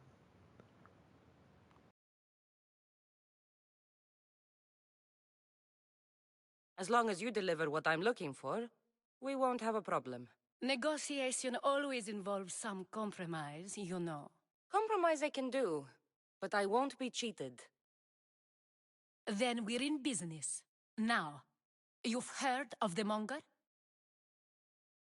Again, I've got a priority choice for this, and I hear he's dangerous, but I need to get the other one as well. Just in case I decide to use it instead. This process gets quicker when it comes to dialogue that we've already heard that doesn't depend on what choice you make, because I can just skip that until we get to the next part where the game asks us to choose. So this process, when you go through the first time of a certain conversation, takes a little bit, but then when you actually skip certain stuff, when you reload your save and choose other things, it makes the process go a bit quicker.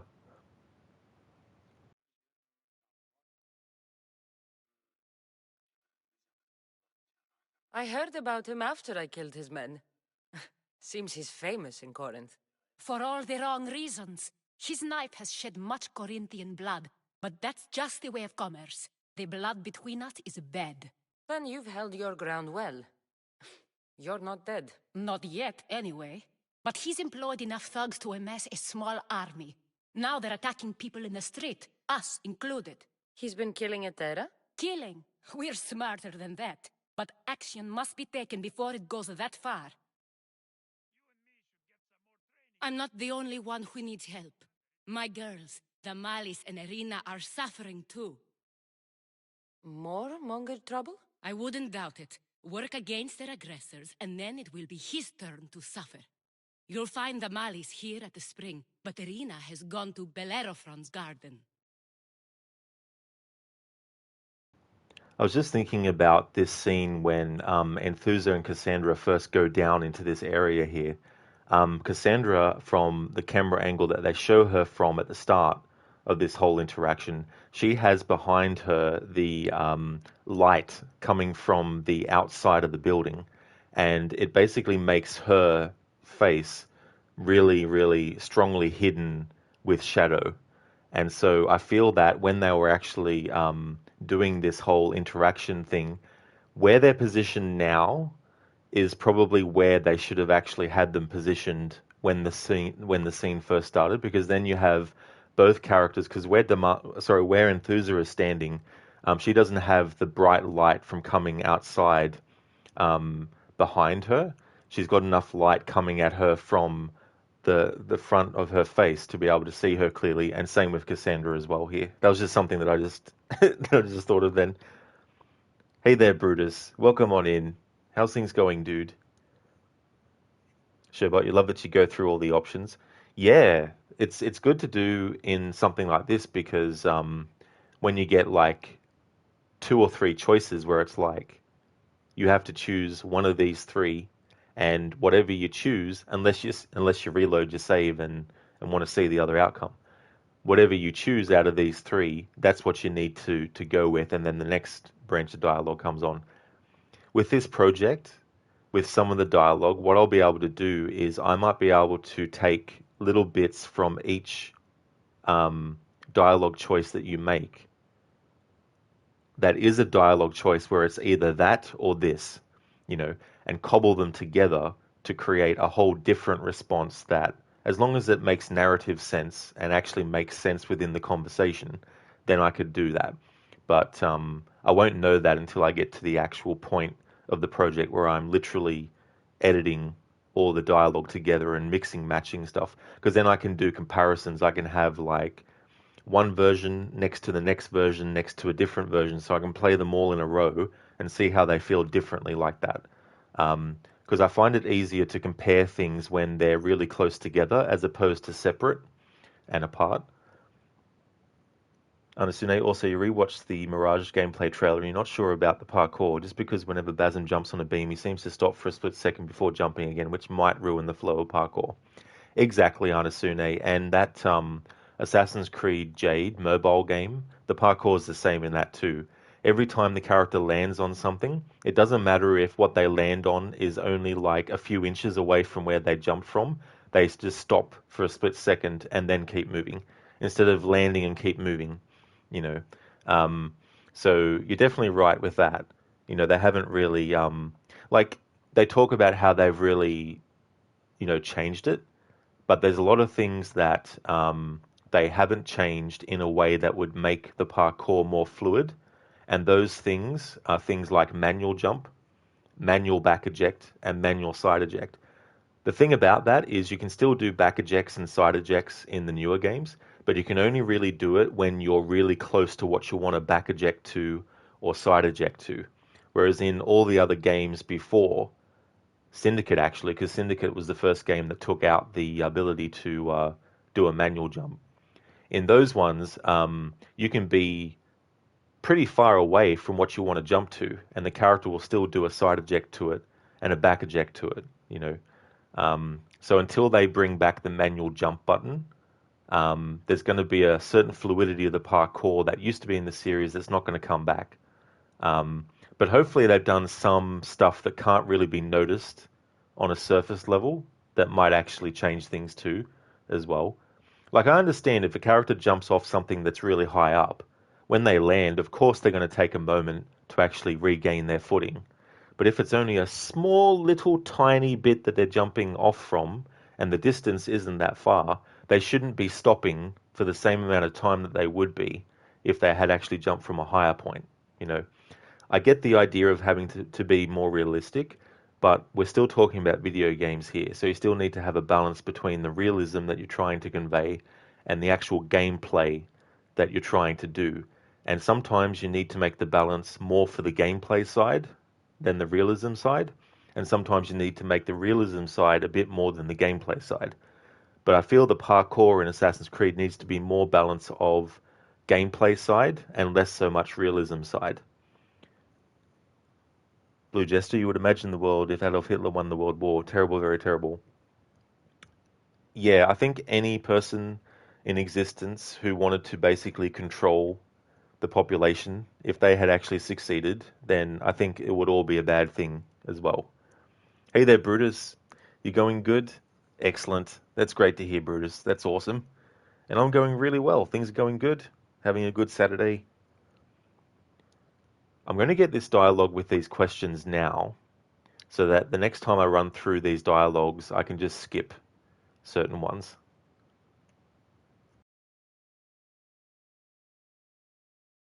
What's wrong with Irina? She's looking for Cleo, another Etera, who's gone missing. I've been too distracted to help in the search. Has Damalis told you what's wrong? She hasn't told me much, but I know these girls as well as I know myself. Something's not right. I'll see what I can do for them. Good.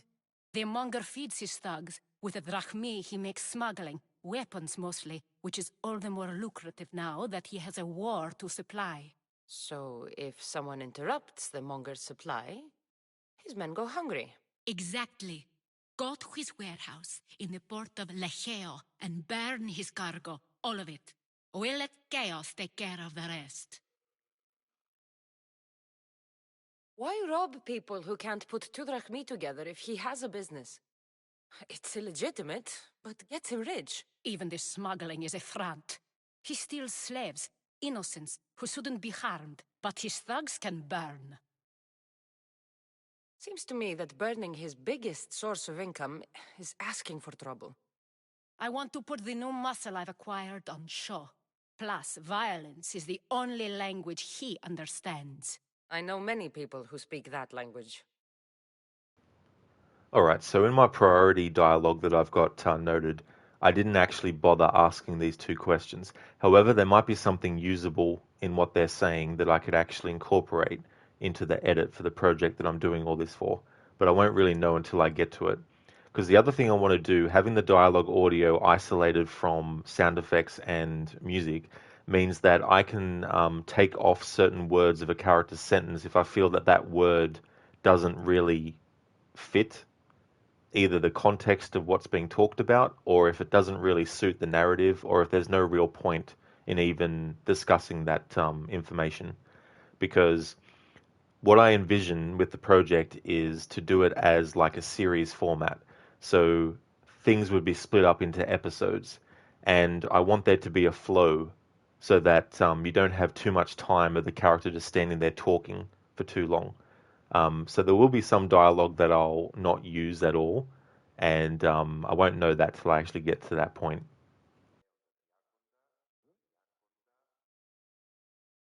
Then the warehouse will be cinders.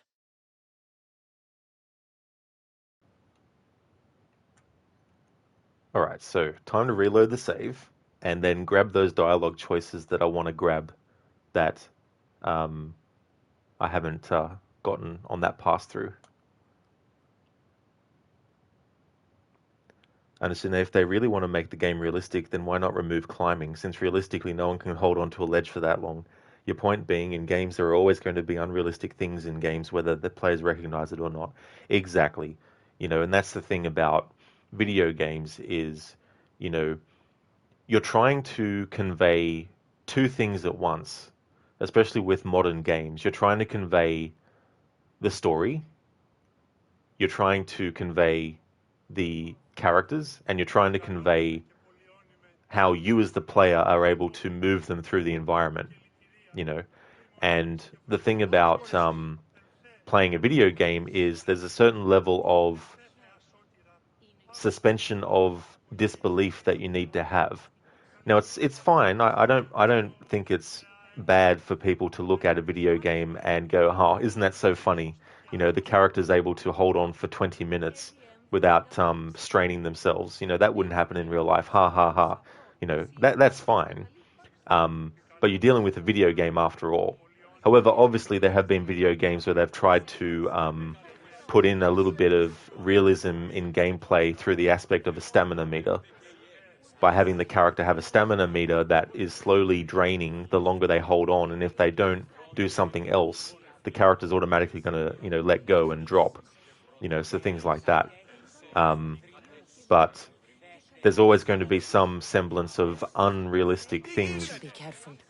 High security here. no matter how realistic you're trying to be at the same time. as well. Hey there, Zereth. Welcome on in. Assassinate this. Dun dun dun. Also, Lurk. Hey, Zereth. Welcome on in. Thank you for leaving the lurk. It shouldn't be long now. No, it won't be. I'm sure of it. Everyone has some. Alright, so I can skip all that dialogue because we've already gotten it. Now, the choice is here. This is what I chose last time. My priority choice is this one. That would be great. But I want to cover these two as well. So we've already covered You Shouldn't Be Here. So now I'm going to cover Now's Not the Time.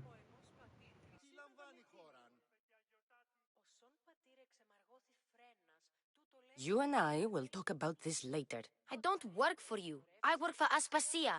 Then the work she gave you should keep you busy. We need to move inside, Cassandra. We're not the only ones watching. Come with me, and we'll talk. Can I come? As long as you're quiet. So to my point before, when we see the characters enter here... To what do... I'm looking for... She's my... What? You've got the light from outside behind Cassandra. Now, there must be something that's different now because I think it's probably the actual lighting behind her. Because before the lighting was stronger, and so therefore Cassandra's face was more in shadow. But that looks much better. So if I was going to like if we were talking about what shot would you rather use, then I would probably rather use this shot of Cassandra because you can see her face better. Whereas that other time, the light behind her was too bright and made her face too dark to actually see.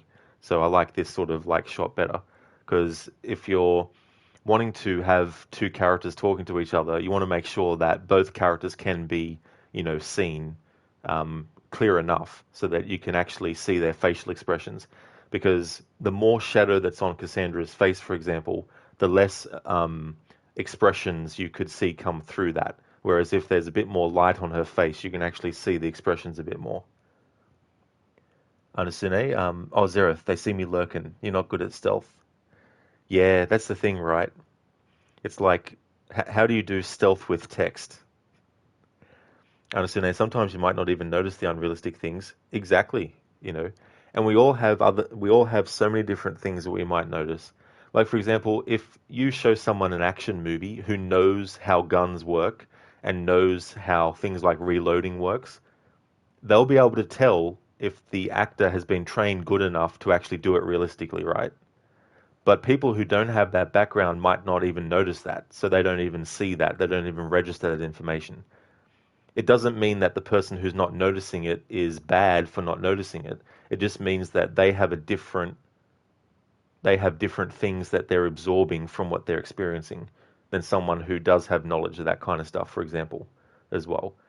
So some people might not notice the unrealism of a character doing a certain parkour move, but people who do parkour might be able to look at it and go, oh yeah, that's a move that you can realistically do. This is a move that you can't realistically do. Whereas someone who doesn't have that knowledge might be like, oh, that doesn't look realistic. Showbot, you love the textures in this game too. You like the skin and hair. Yeah, that's the thing too. This game was 2018 when it came out, and you see the translucency of the skin, like you see the veins coming through the skin, and all that kind of stuff. And it's just amazing what things they've been able to advance as time has gone on now with textures and skin and photorealism and all that kind of stuff as well. So I'm going to go with my priority choice this time for these two. I've already gone for the other one, which was That's Not an Answer. But the priority one that I've got is So You've Heard of Her.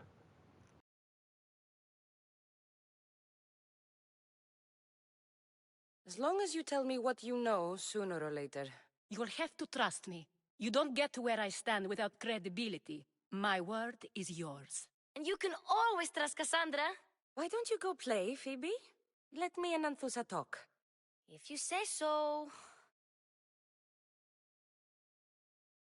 I propose a trade.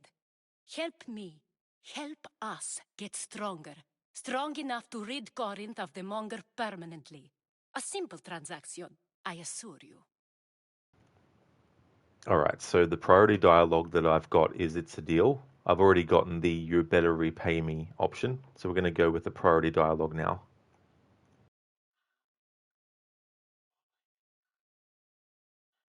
You have a deal. A wise decision, dear Misthios. I haven't made it this far being a fool. I know when to take a chance. Then we're in business. Now, you've heard of the Monger?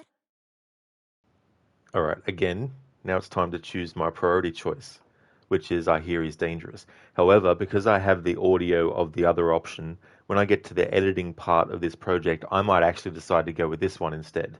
But I won't know which one I'm going to go for really until I'm actually in the editing process and I have both at my disposal that I can compare to one another.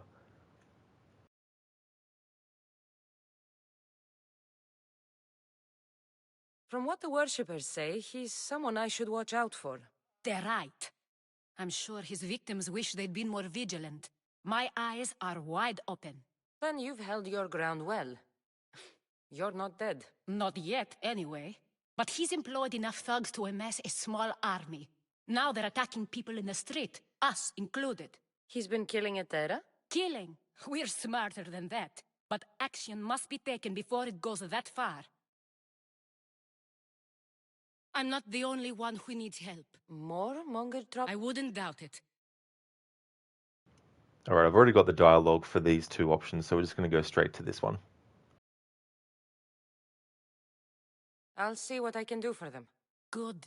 The Monger feeds his thugs. With the drachmi, he makes smuggling. Weapons, mostly. Which is all the more lucrative now that he has a war to supply.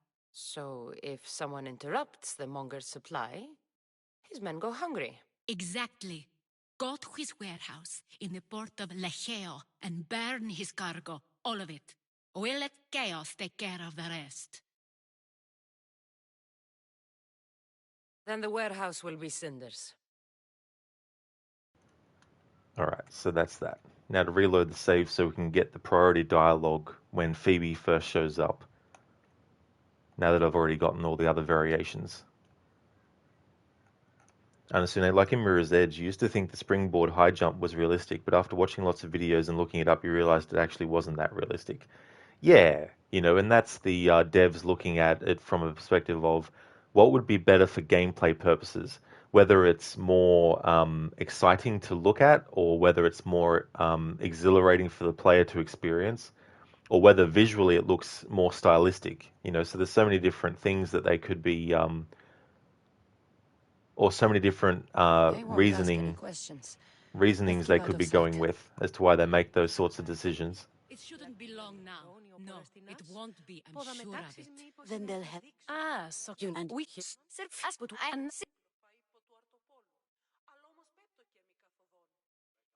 I guess that would be all right. Who knows what I'll get into. Yes! Just make sure you're extra careful. We need to move inside, Cassandra. We're not the... All right, so that's the priority dialogue I needed to get there. Now for the rest of this exchange, I'll just be skipping dialogue and choosing my priority one.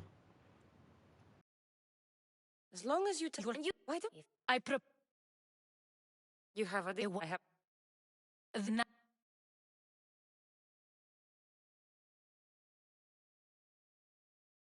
From what the worship... They're right.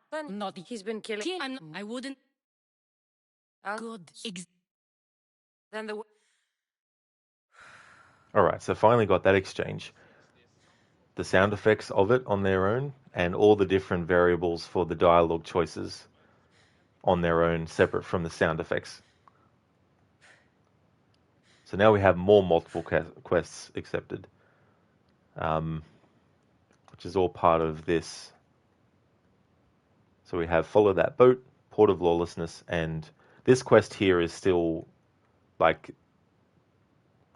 to... oh, no, this is a separate thing. This is a separate one again. But I'm still counting these each individually as more main missions. So in my priority list of dialogue, I've split each main quest into... well, I've individualized each main quest and assigned a number to it. So mission 1, 2, 3 up to 50 something. You could include all these as one big quest if you wanted to, but I've actually counted them as individual quests. So these are the next three that we have. And if I have a look at my document,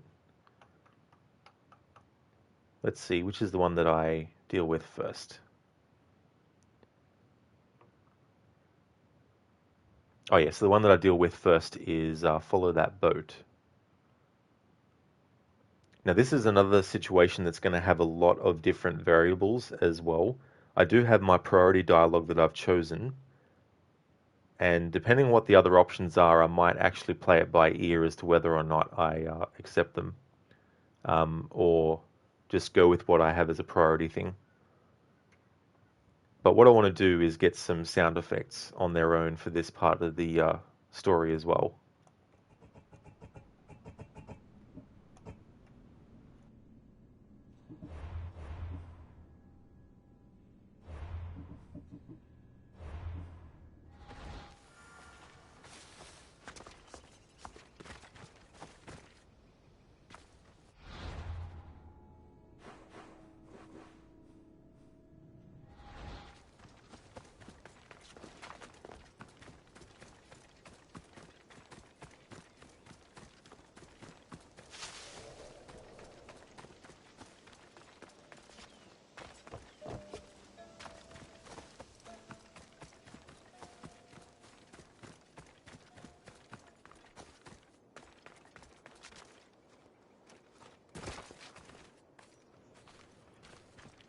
The interesting thing about playing a game without the music, for example, is I guess if you wanted to have an extra layer of realism,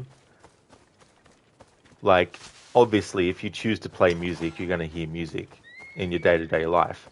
But, you know, the only music that would be heard in this time period is any music that is being played by people. Like playing the harp or the flute or whatever the instrument might be. Now, what's interesting is a lot of the songs that you hear characters sing in this game, they're actually tied to the dialogue audio, not the sound effect audio. So if you wanted to add an extra layer of realism to a game like this, if you play without the music track on at all, you'd be getting a experience probably as close as possible to how it would be realistically where you're not hearing music all the time. You know, like when Cassandra's traveling from one spot to another, just hearing just hearing any dialogue, but just hearing sound effects as well at the same time, but no music, would definitely add a little bit of, you know, realism to the immersion factor.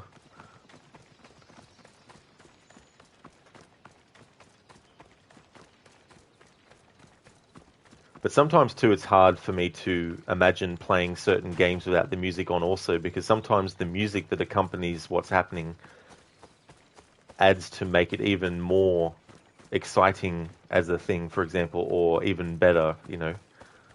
So that would have to be the trade-off if you wanted to play through a game without the music on at all, and just experience the ambient sounds and also the other sound effects plus the dialogue and stuff.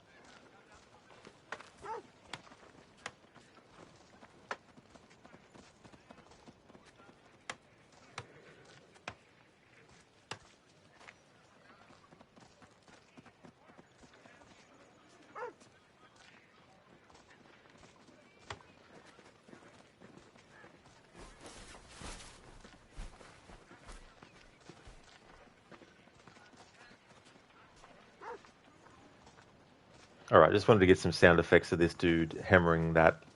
I can't remember if this dude is always here when you do this quest. So when I got the visuals I needed for this project I'm working on, I can't remember if he was here hammering or not, but just in case, I want to get the audio of it happening so I can use it if I need to. Zereth walks along and hears music play and looks about confused. Is that guy actually hammering anything? He's pretty much just, you know, I don't know what he's doing, to be honest, by hammering that, because he's just hitting it. Like, he's not posting something on the wall or anything like that, so weird.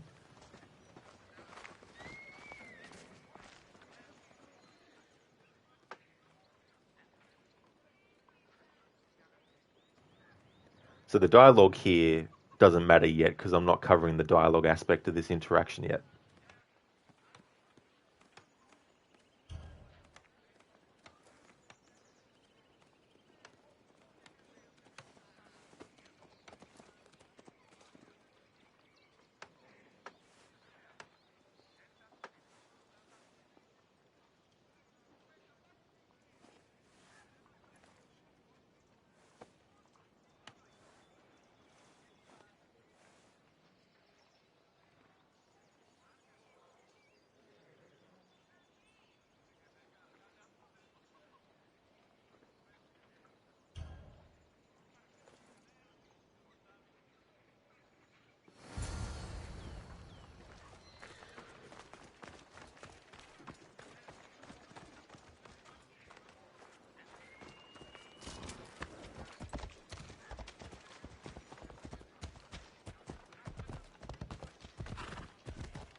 All right, so I've already got I've already got audio of sound effects while on the ship, and all that kind of stuff.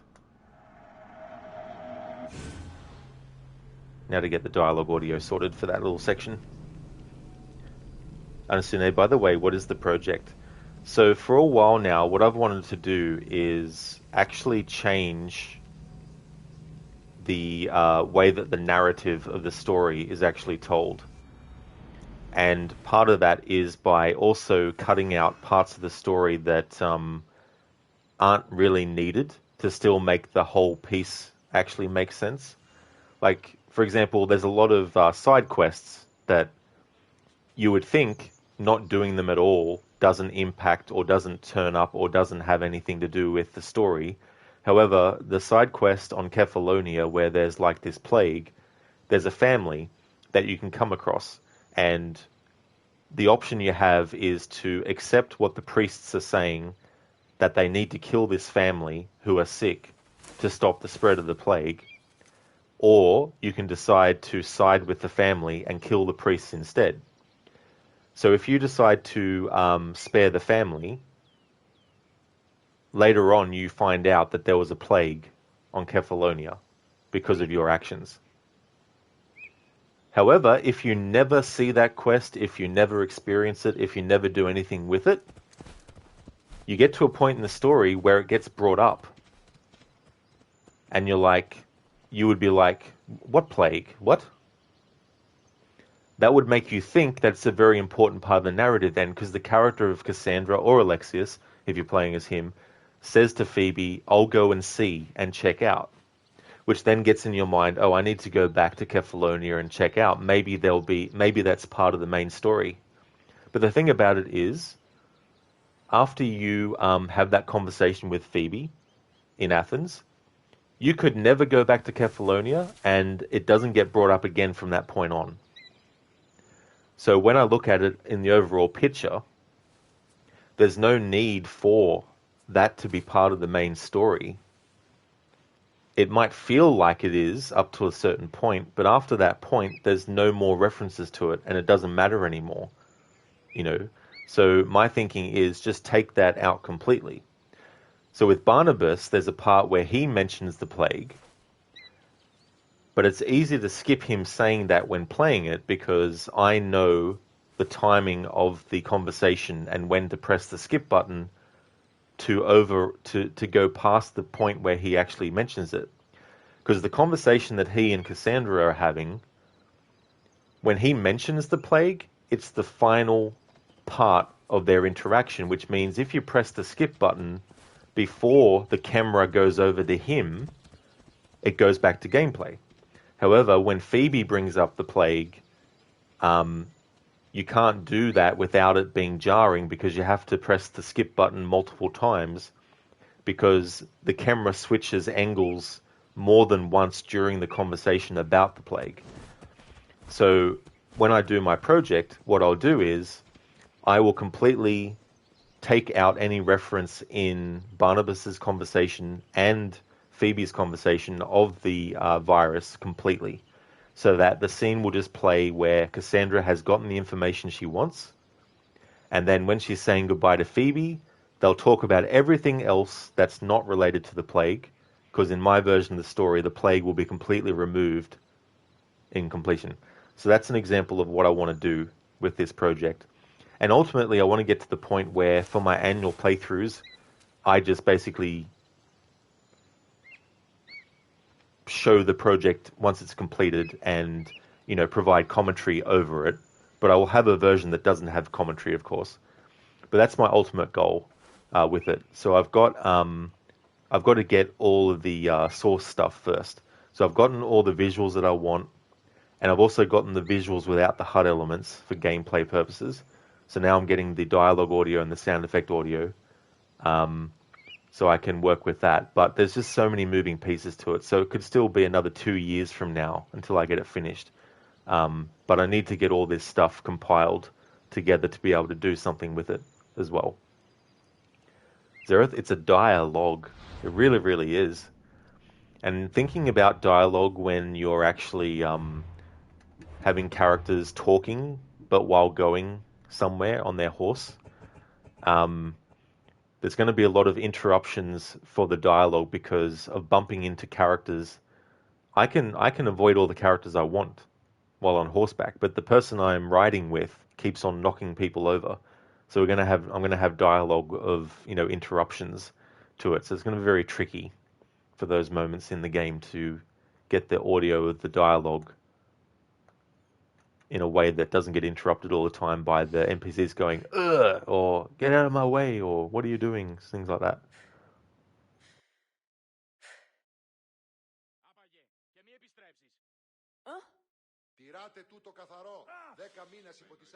Corinth, the city of pots, prostitutes. I forgot that those two dialogues happen at once. Alright, so what I need to do is reload the save, and this time come at the character from a different direction, hopefully in a spot that actually triggers what Cassandra says before I even get to what triggers what the character's saying.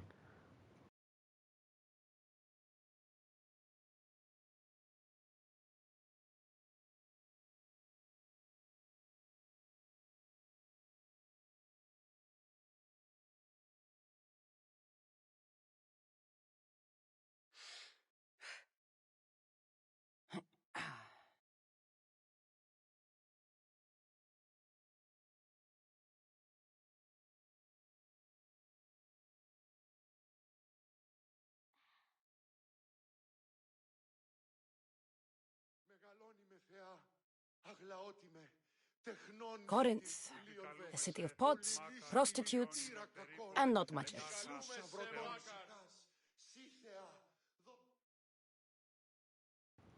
Alright, I may as well make another save here so that dialogue's already played. So I don't have to worry about getting it isolated on its own before.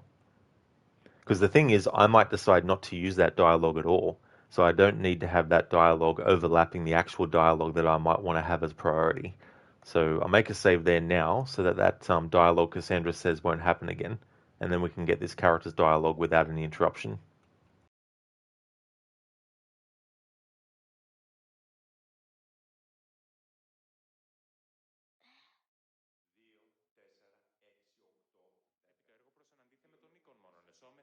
Cleo! Cleo! Has anyone seen Cleo?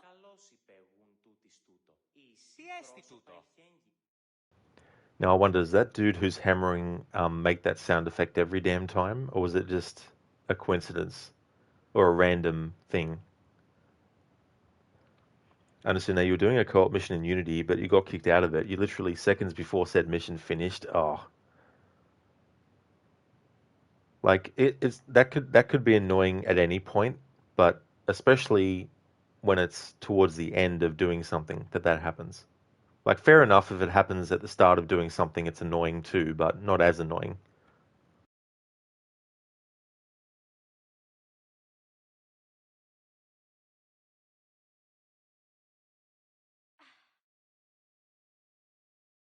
Huh? Cleo! Cleo! Has anyone seen Cleo?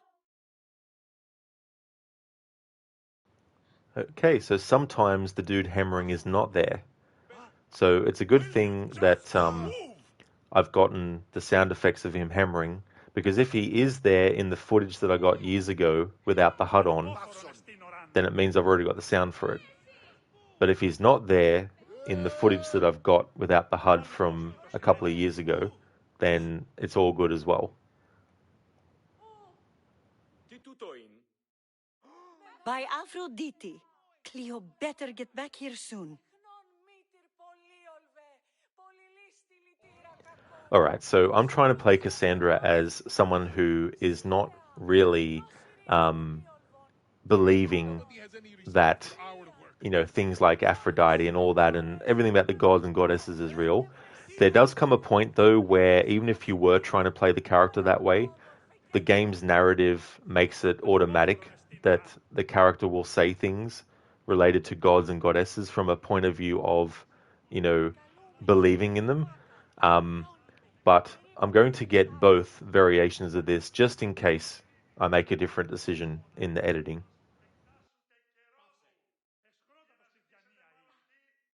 Why call on the gods when you have one of their messengers at your service? How did you know I needed help? Anthusha told me you could use a hand. Cleo, one of our girls, didn't meet me for prayer this morning. She wasn't at home either. I'd go investigate, but I'm not sure what I could do on my own. She might have been taken. I asked around. One of our clients said he saw Cleo brought aboard the ship. The men were armed, so there was nothing he could do. I'd pay a lot of drachmi to get her back. Armed? Take me to the ship. We'll get Cleo back. Follow me. Who do you think took her? It wouldn't be the first time the Monger's men came after one of us. Ella. Πάμε τούτο, πάρα αυτά. Come back, Mysterios. Yeah! Ποιος ο υπέτειος? Πάψε. Ο τούτο μόνον. Πάψε τούτο. Απεχθέσεστη. Slow down. This is the stadium.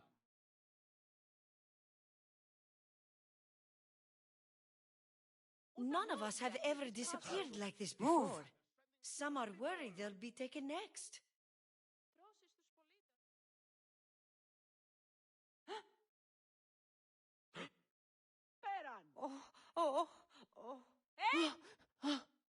Ήρίστο εν παρόν Καθότατο σημεί.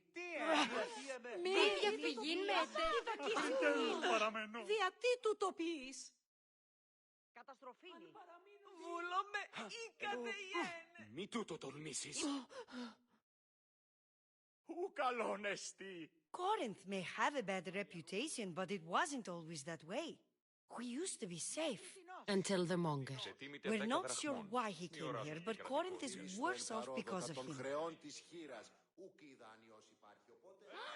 Πού τούτο τολμήσεις εντάφθα. Εργάζεστε.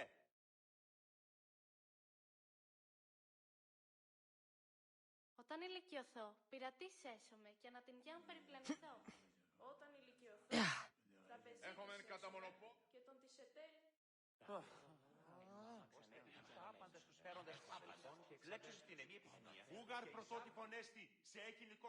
There. That's the boat our client described. Please, get her back safely.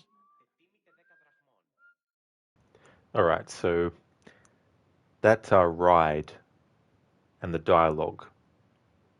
There was one moment there where Cassandra was saying, like, get out of the way to the character.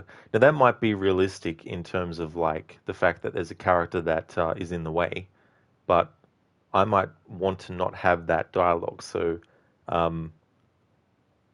what I'm going to do is try and get as many variations of the ride over there with the dialogue on its own as possible to help with the editing of it. It's just very tricky to navigate.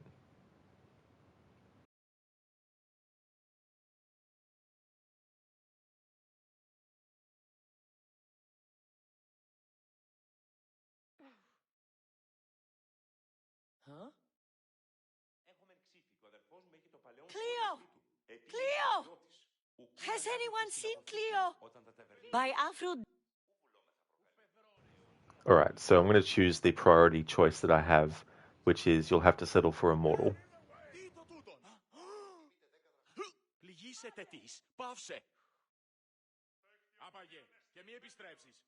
Maybe there's something a mercenary can do for you.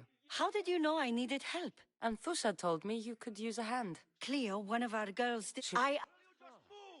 Armed. Follow me. Who do you think took her? It wouldn't be the first time the Monger's men came after one of us. You've got some potential.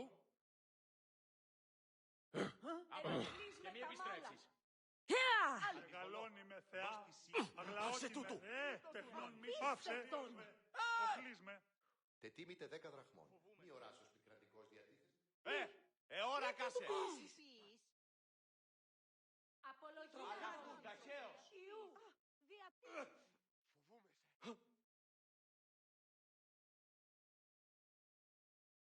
None of us have ever disappeared like this before. Some are worried they'll be taken next. Έξελθε τάχιστα.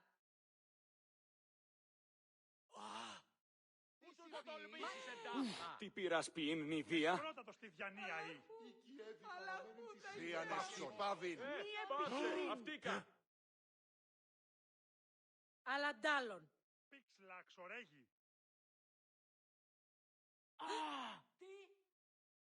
Ουκ ασφαλές εστί.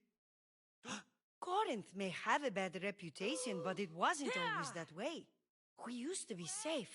Until the monger. We're not sure why he came here, but Corinth is worse off because of him. Ενοχλείς με τα μάτια. Πάβε τούτο, πάρα. Αναγκαίωνεστη τούτο. Εξήκετο και περισσή ναυτική αποκλεισμή. Επί ήλθε αμέσως διακηρύνης. Έχουμε ναυτοποιούς και καμίνους. Έλα.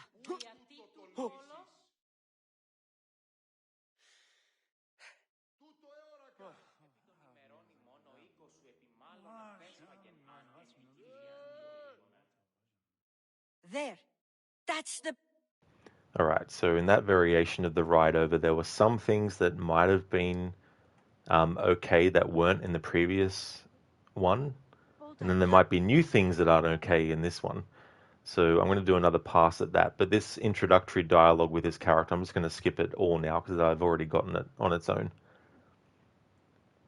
But I want to try and keep the dialogue audio clear of things like Cassandra telling the horse to go faster or hiya, things like that. Especially if it's happening when she's already talking in dialogue, you know what I mean? it's pretty hard to make sounds like that while you're actually talking properly.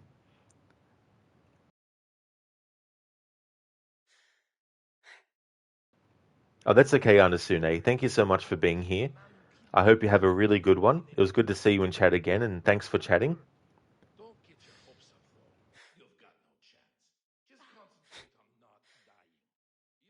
Cleo! Cleo! But maybe How Cleo? I armed. follow me. Who do you think took her? It wouldn't be the first time the Monger's men came after one of us.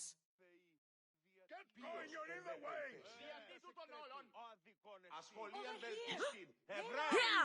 Για μοίραζε βραχητή με τα θύματα πολέμων. Γιατί του το παιδεύει. Ώρα κάσε! Εργάζεστε! Φατίων πλουμιστών. Προς τι το όλον. Get going! Μέχρι την φοβούμε σε.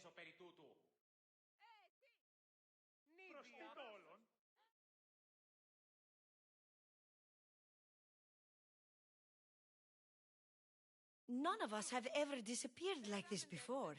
Some are worried they'll be taken next. Why was the here necessary there, game?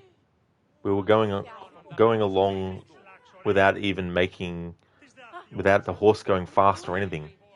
Έχομεν κατά μονοπόλιον λίγδους παρείας και λιτίνας πεπί. 2, 4, 6, 8, 10, 12, 4 Corinth may have a bad reputation, but it wasn't always that way. We used to be safe. Until the Monger. We're not sure why he came here, but Corinth is worse off because of him. Oh, yeah. Alright, I'm going to do one more pass, but I'm just going to have to accept that sometimes the character will be like, hey-ya! Even though we're just riding along casually on the horse. Okay, game, whatever.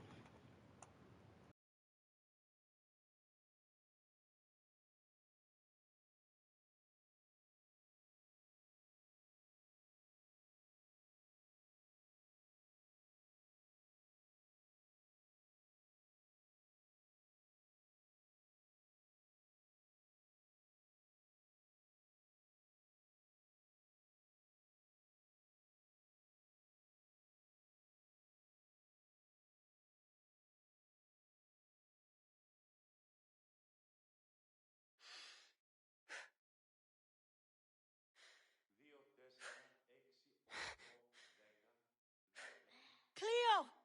Cleo! Maybe. How Cleo? She might. Arm. Follow me. Who do you think took her? It wouldn't be the first time the Monger's men came after one of us. Τι δες τι του Πάψε. Wyatt, hey! Come back! Γιατί.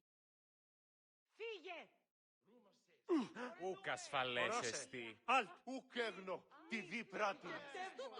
Ορώσε. Γιατί εσύ. Άδικον εστί. τρόπο αποδράσουμε και άνθρωπος της τρώσετε.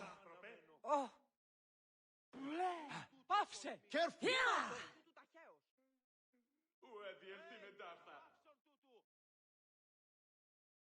None of us have ever disappeared like this before. Some are worried they'll be taken next. Έλα.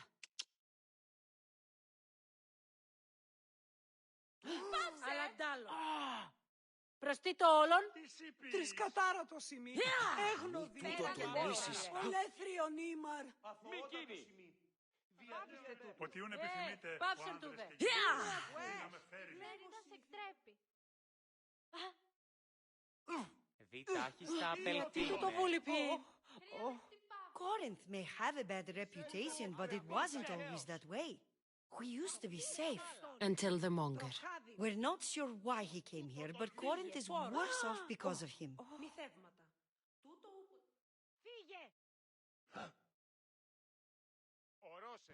So the other thing annoying about this is the fact that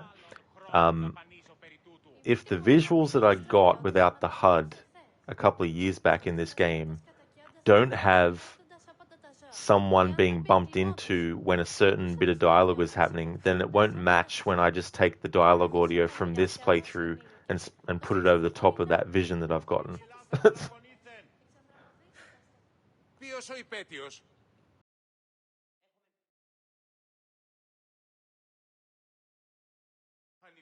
There. That's the boat our client described.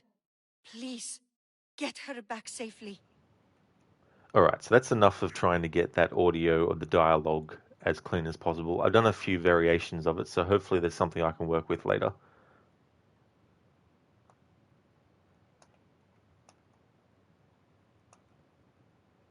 Kenway, it made you mad when in Brotherhood Machiavelli got on a horse and went maybe only as far as 50 meters.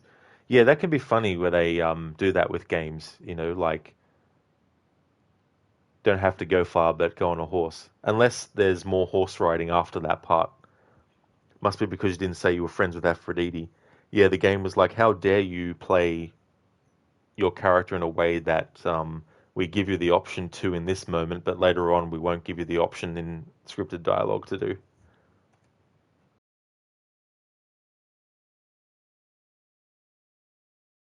Όπισθεν του πολιτηρίου ευρύσεις την μάνδραν μετά της ύλης.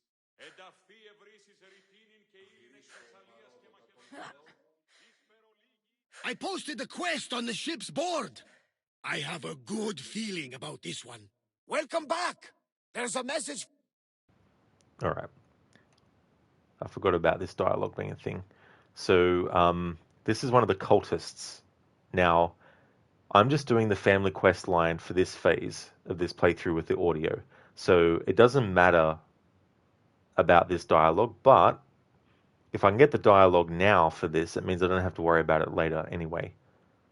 So we'll just load this game again and then get that dialogue from Barnabas without any sound effects of Cassandra's exertions, jumping on things and stuff.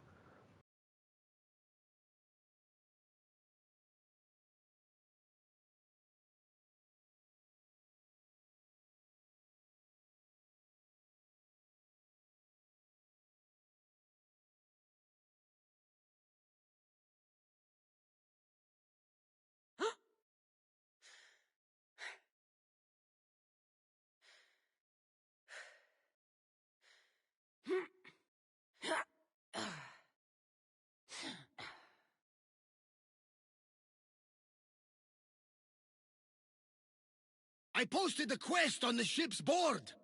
I have a good feeling about this one. Welcome back. There's a message for you on the board. Came from the Vilos Islands. One of the cultists is there, Cassandra. His name is Podarkis. You reading my messages, Barnabas? I may have taken a peek. So the good thing about that dialogue is I don't even have to, in my project, have that dialogue happen where it happens in gameplay. Because having the dialogue audio on its own, meaning I can just place it in somewhere else where I've got the two characters standing next to each other and have them have that conversation to get that information out for the narrative purposes. Ready the oars! The helm's all. Did you find what you were looking for in Athens? A few clues, but this won't be easy. Well, it's a good start. All we can do now is trust the path the gods have laid out for us. I'm not the only one looking for my mother. The cult that wanted Nikolaus dead, they're also on my trail. Ah, they're no match for you. You got that right. Bloody hell, I forgot about that dialogue because we haven't been on the ship since doing that part of the story that Cassandra was just talking about now with Barnabas. Oh dear.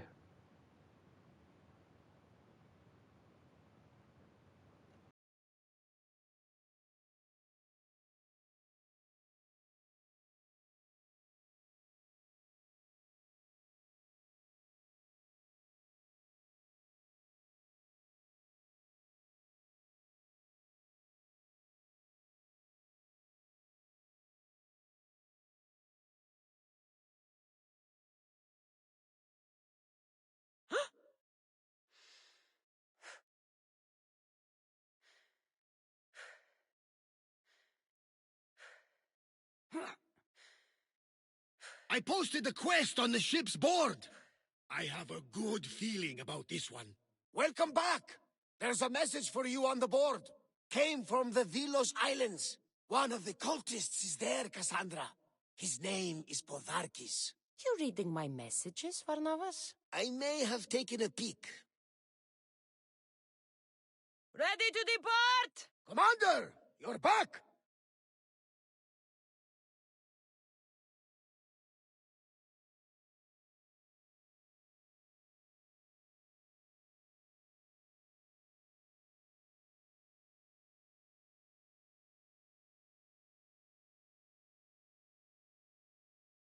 The Adrestia was built to survive the worst storms and the toughest battles. But she was meant to sail on waters as glorious as this. Oh my god, game. This kind of thing just annoys me. It's like, I made the save before we even got on the ship, so surely the dialogue that Barnabas has about, so what happened in Athens, should automatically play, right? No, not that time. It didn't play. Some other dialogue played instead.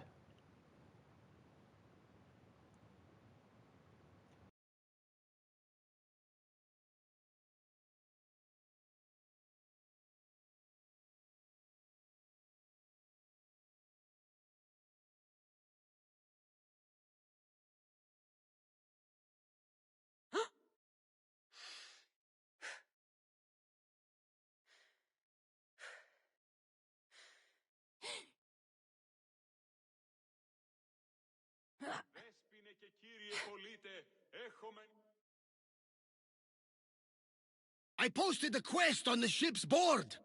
I have a good feeling about this one. Welcome back! There's a message for you on the board. Came from the Vilos Islands. One of the cultists is there, Cassandra. His name is Podarkis. You reading my messages, Varnavas? I may have taken a peek.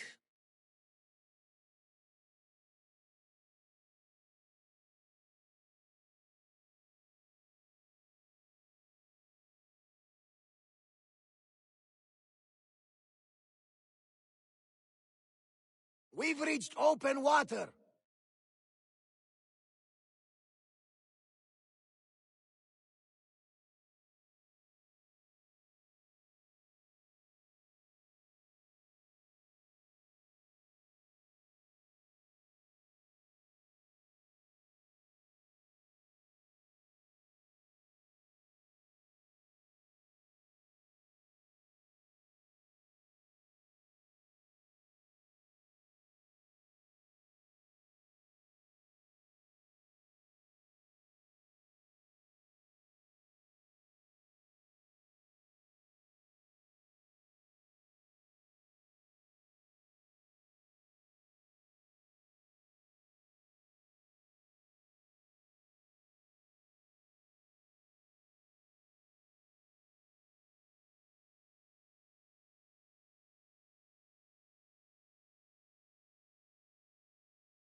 So let me get this straight, programmers.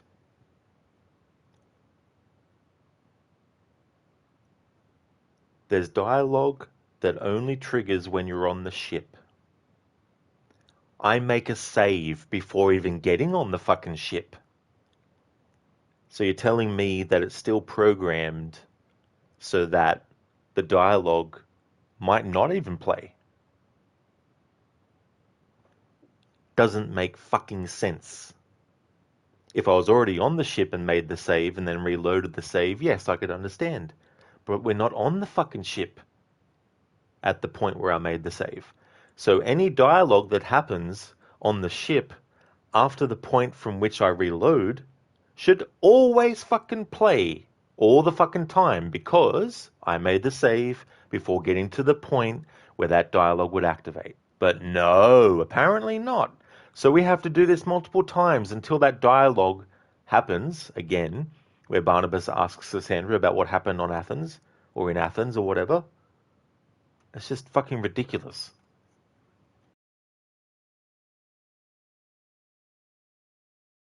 We should pick up that salvage! Fuck your salvage.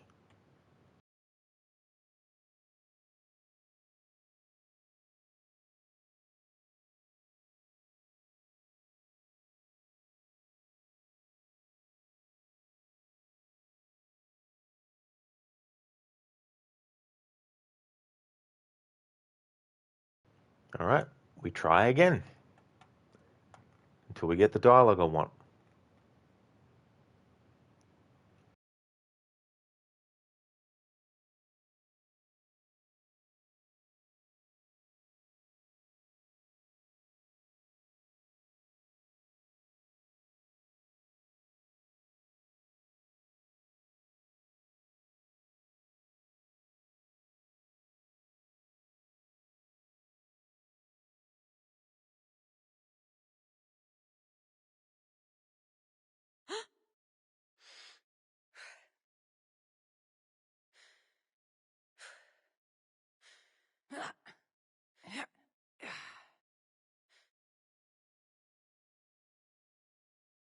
I posted the quest on the ship's board.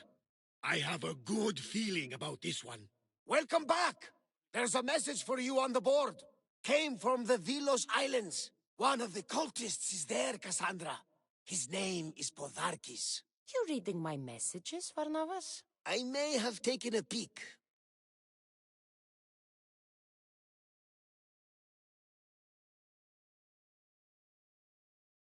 Ready to set sail? Nice to have you back, Commander.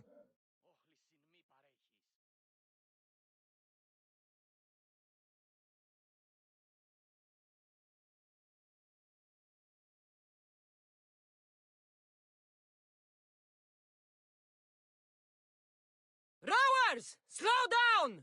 Keep a watch for any enemy vessels.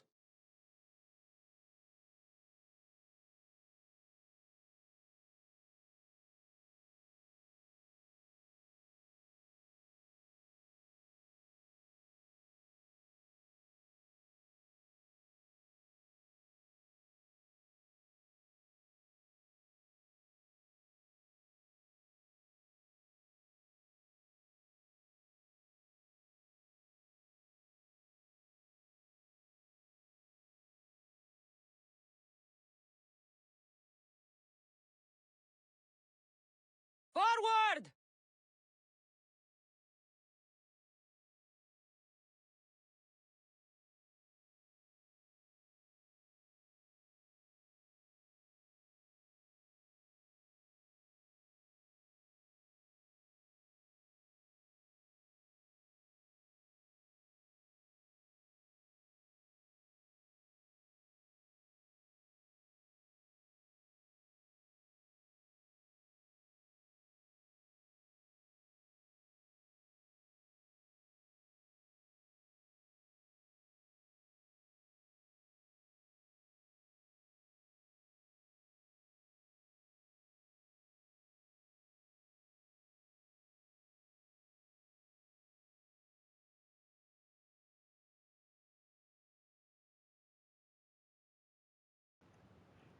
All right, I'm going to try something different. All right, where was my manual save 3 at? It was at Pericles Symposium. I'll see if I can get that same dialogue to trigger from Barnabas where he asks Cassandra what happened at the symposium by reloading this save that I made when I was at the symposium still. And I'll just go to the ship and see if it triggers. Kenway, yes, you're listening. Oh, the programmers who coded this game, thank God. Yeah, it's weird when that happens. You would think that everything that happens after your save still happens regardless of whether or not. Like, obviously, there's going to be some things randomized. But if there's important dialogue that's going to be said by a character, you would think that saving before that dialogue happens would guarantee that it's always going to happen. You just got here. You can't leave already. Alright, so that's how far back it was. Alright, so just to get that dialogue that I want, I'm just going to have to redo all this stuff. You could... Hey there, ZZ. Welcome on in, dude. Alright. Wonder if I caught you a bad time. Oh, it's just Wonderful. trying to get certain dialogue on its own, and then you got Barnabas saying things like, I think there's some salvage. It's like, yes, game, I know the concept in this game of getting salvage. You don't have to have Barnabas tell me every 5 seconds that there's salvage to collect, you know, and all that kind of stuff. And then this problem here where you got like dialogue that's actually important dialogue being triggered, but there are other things happening dialogue-wise over the top of it. So I wanted to get it on its own, so I thought that reloading my save before that dialogue happens would guarantee it would happen again, but no. Did you? Oh, for good. Why not? You are. Alright.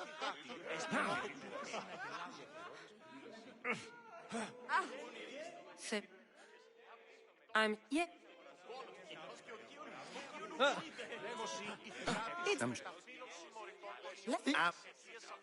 Ready. I could. You ready? I'm. After. I'll take Hippocrates in Argos. Here I come. You can. If you. It. Well,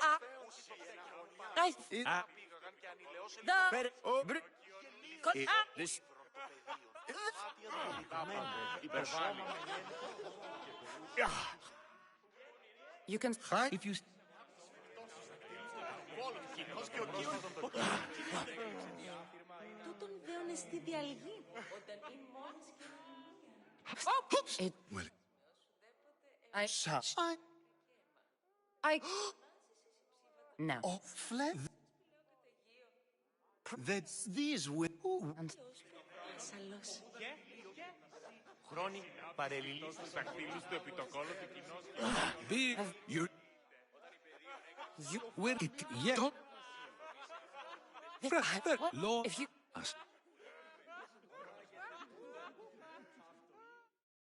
You that'll be now. Yours. We do. They. You. It's see. I've been. What if he's? I'm sure. Very. What her? When?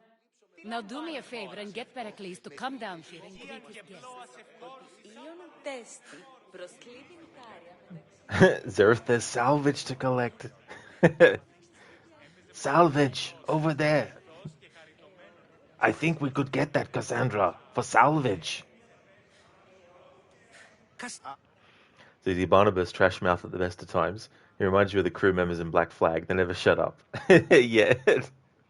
They're like, Captain's gone over. It's like, no shit. Aspasia scares you. Yeah. Aspasia. Tech when you're. Alright, so I'm doing all this on a different save file so that I could actually get potentially the dialogue on the ship that I was trying to get before. So hopefully it will trigger again.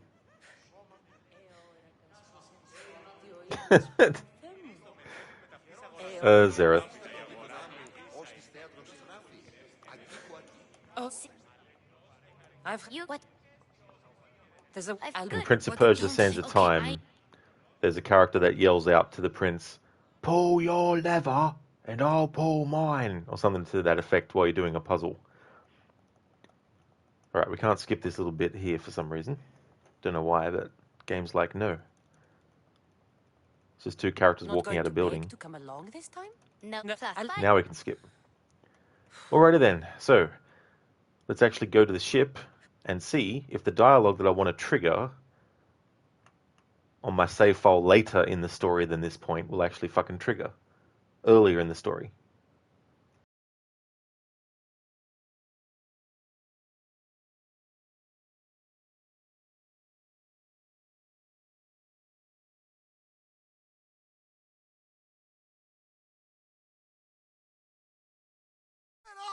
Are you scared? Why wouldn't I be scared? Poseidon is testing the Adrestia right now. Pray Athena she holds up. Welcome back. There's a message for you on the board. Came from the Delos Islands. One of the cultists is there, Cassandra. His name is Podarkis. You reading my messages, Varnavas? I may have taken a peek. I posted the quest on the ship's board. I have a good feeling about this one.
Still hasn't fucking played? Jesus Christ, game.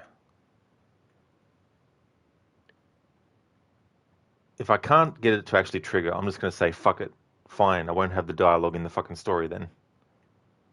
I mean, in a way, it's probably just exposition dialogue that we, the player, already know, but Barnabas, the character, wants to know. But if the programmers don't deem the writing of important things necessary, then, you know, it's just fucking ridiculous. Don't know why they thought that was a good idea. Let's have dialogue only trigger once, no matter if you made a save before it triggered and you reload that save. We'll only make it happen once and never again, no matter how many times you reload that save that you made before it even fucking happened in the first place. Head for open water!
Commander's left the helm! You're released!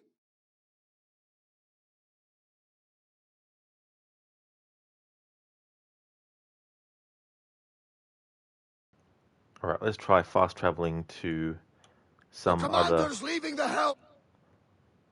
place and then see if the dialogue audio triggers. Auto triggers, I mean.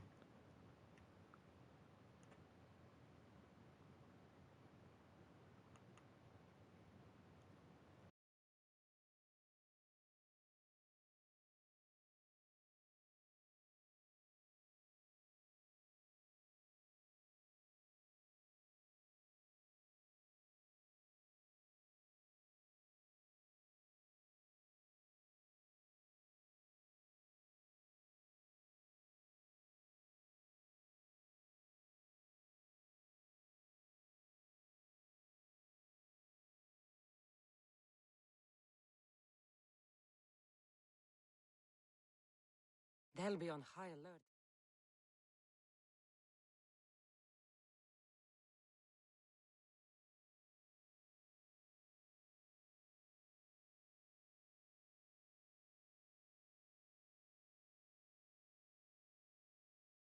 Ready to sail! Nice to see you, Commander!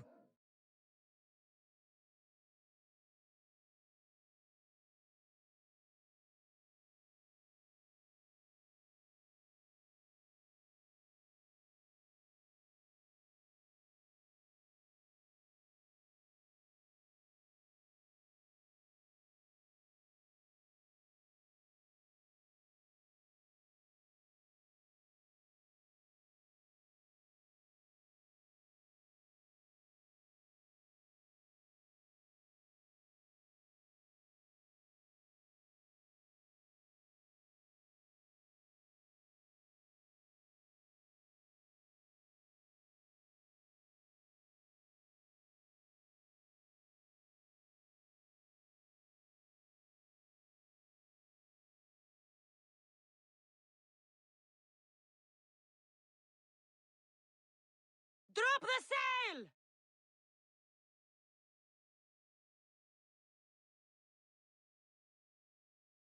We are pulling up to that salvage!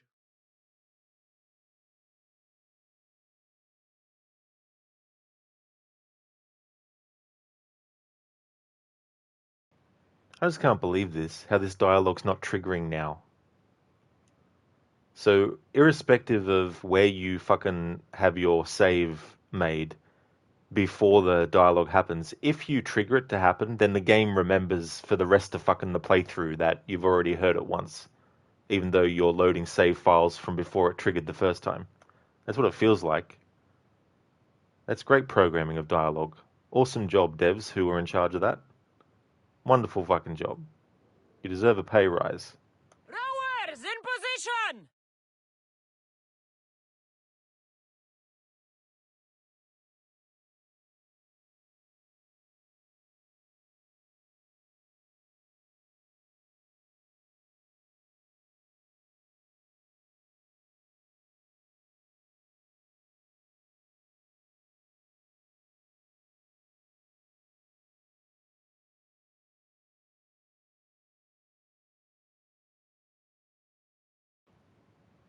Hey there, Godfather Al. Welcome on in.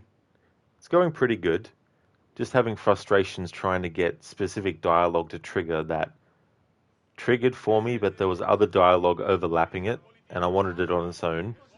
And no matter how many times I reload a save that was made before that dialogue even happened, the game won't play the dialogue again.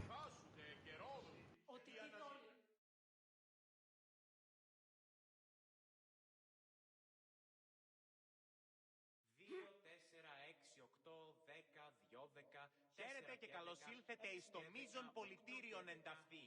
Ευώδια αρώματα εκ Κορίνθου και Κρήτης. Get ready to set sail! Where to now, Commander?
I see salvage!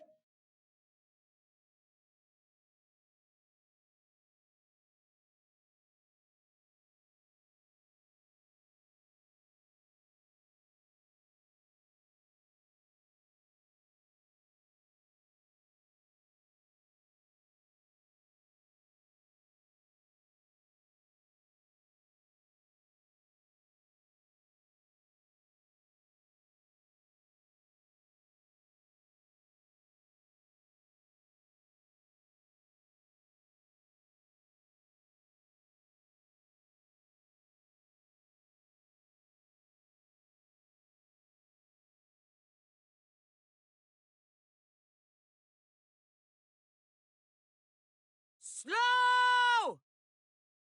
Alright, let's try something else. Let's exit to the main menu and then go back in.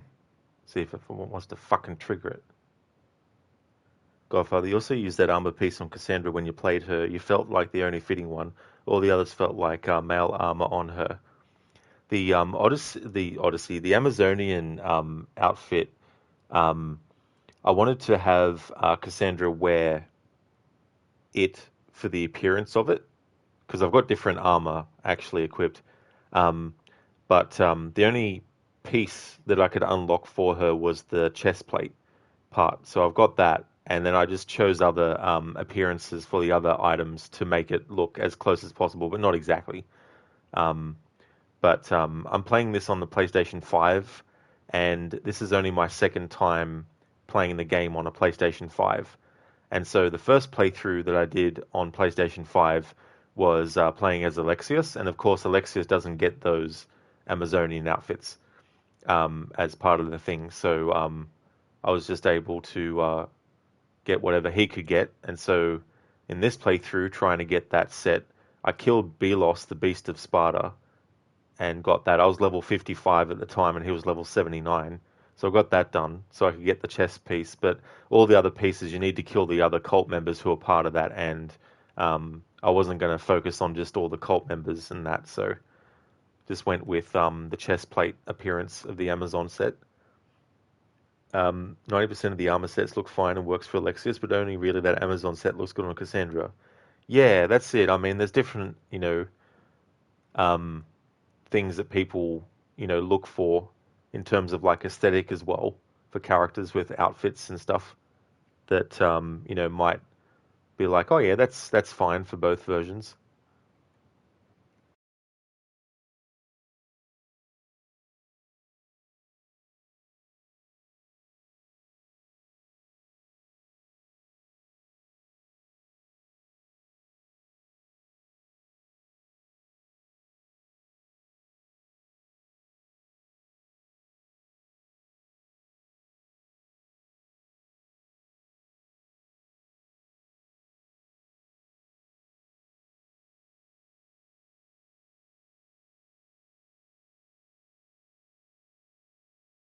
Did you find what you were looking for in Athens? A few clues, but this won't be easy. Well, it's a good start. All we can do now is trust the path the gods have laid out for us. I'm not the only one looking for my mother. The cult that wanted Nikolaus dead, they're also on my trail. Ah, they're no match for you. You got that right. Holy fucking shit, finally, the dialogue I've been trying to trigger for the last fucking 30 minutes since it first triggered, even though the saves that I made were way before it triggered in the first place, has finally fucking happened. Holy fucking shit. Now I can reload the other manual save that I have, so I can continue on from where I left off.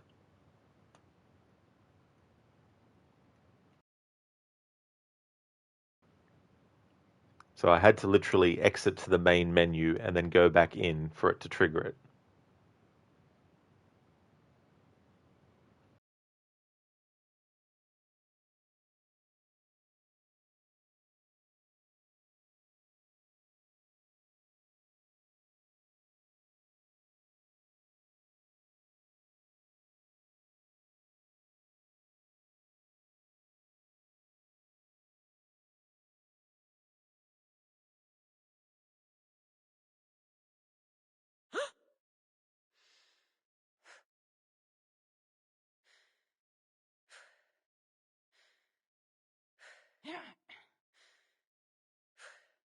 I posted the quest on the ship's board.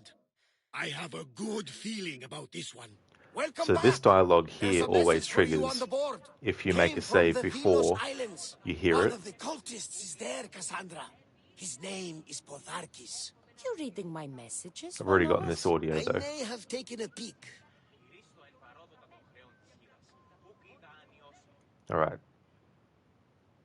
let's make another save now. And what I need to do in this part is I need to do multiple passes of this quest, both for sound effects but also for dialogue as well. Rowers, to positions! Commander on board!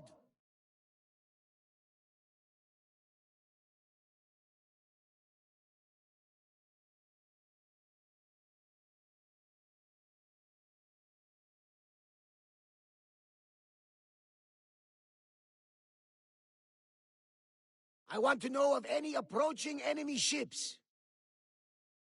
Sails down! Ship the oars!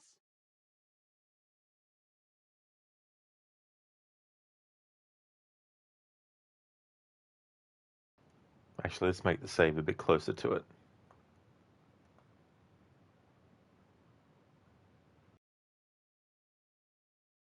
The Adrestia was built to survive the worst storms and the toughest battles. But she was meant to sail on waters as glorious as this.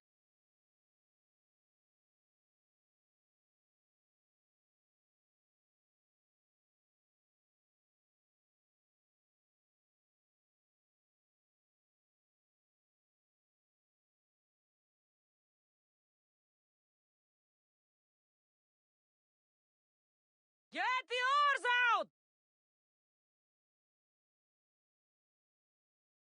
We're at full speed!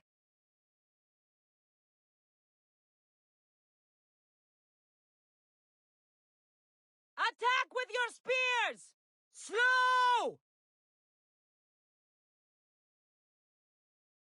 Let's move it! Use the fire! Archers to the front! Arrows! Less speed now! There! We can probably salvage that! Shoot when ready! Archers! We need you!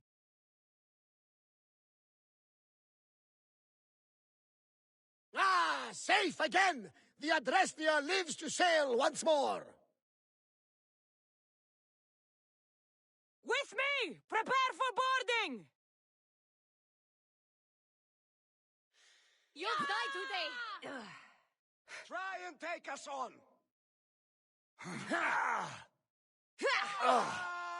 I will kill you! No! Die! Fuck! Kill you! You are done!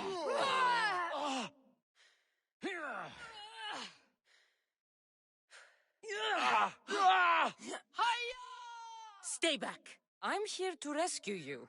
Rescue me. You sunk my boat, pirate.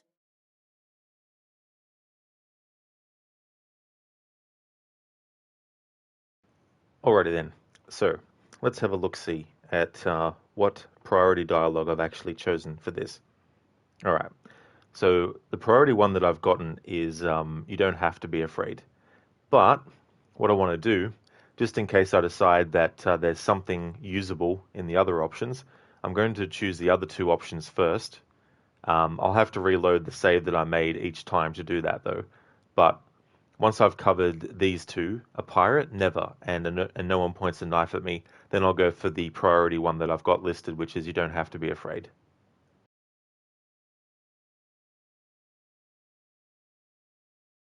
Me? An outlaw? Oh, you wound me. What are you talking about? Misthios, please. We were heading to Mykonos, which is safe. If you'll take me there, I can pay you the toll I would have paid my crew.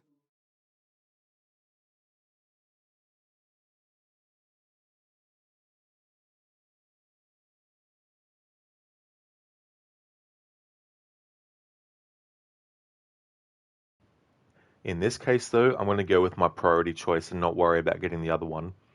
You can choose to take her to Mykonos, or you can choose to take her back to Corinthia. Overall, there's nothing really major that changes differently anyway, depending on which option you choose. But just to keep it simple, I'm going to go with my priority choice with this and not worry about grabbing the other one, which is I'll take you to Mykonos. I mean, her method of leaving might have been a bit silly, but, you know, it's important to her that she goes somewhere else.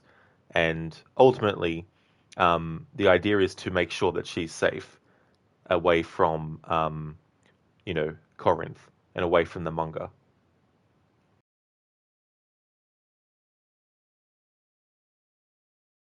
All right, I'll get you there. Next time my crew docks at Mykonos, you can depart. In the meantime, welcome aboard. Thank you, Misthios. This is what's best, I promise.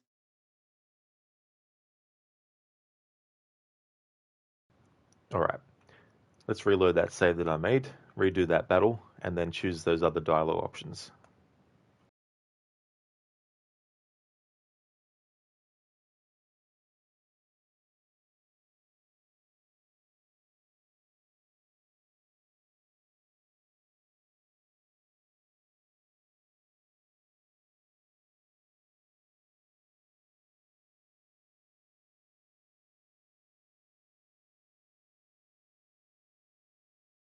Faster!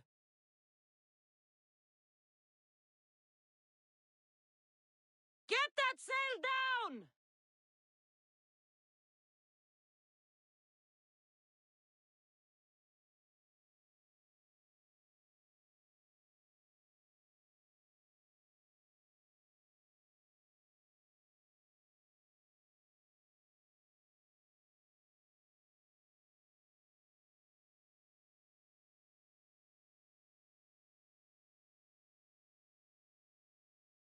Lower the oars!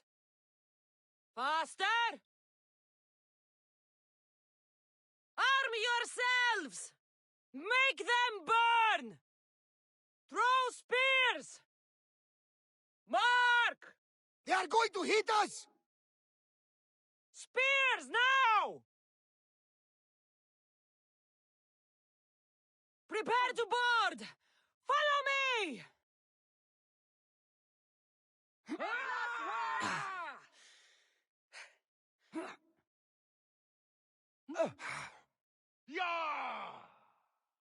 Victory!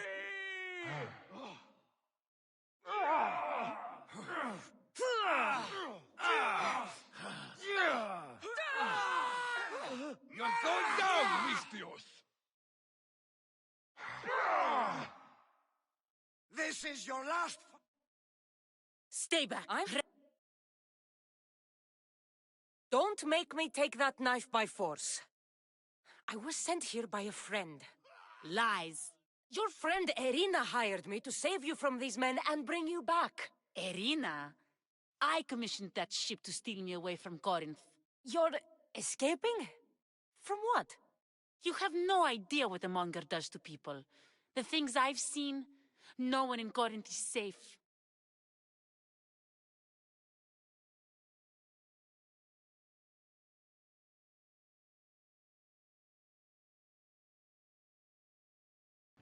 Alright, choosing that other dialogue option this time around gave us these two new dialogue choices, but I'm going to stick with what ultimately is the priority choice that I made, which was to actually take her to Mykonos. So I'll just go with "You scared your friend" as the dialogue choice. I won't worry about grabbing the "You have freedom" in Corinth line.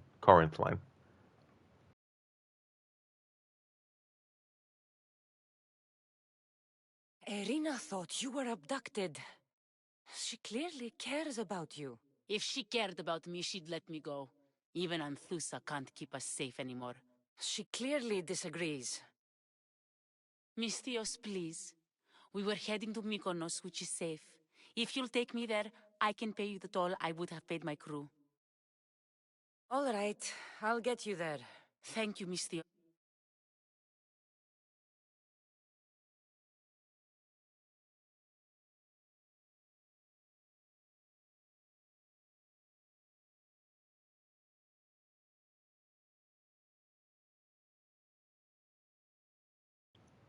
Alright, so now I'll go for all my priority choices in those branches, and then we can move on to the next part, which is getting her to Mykonos.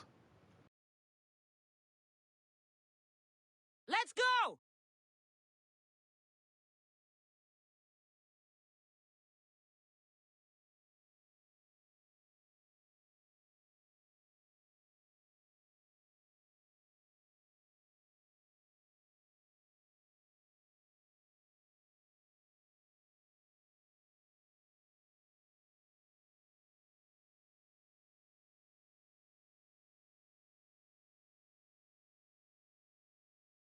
Raise the sail! Increase speed! Ready to light the bastards up? Use a fire volley! And throw! Archers, take your marks! Fire set to be loosed! Ease off! Well, we got out of that alive. Something to be thankful for. I have you now. Don't be a coward!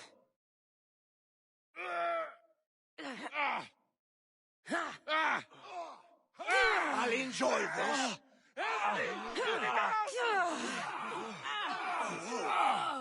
I will slaughter you!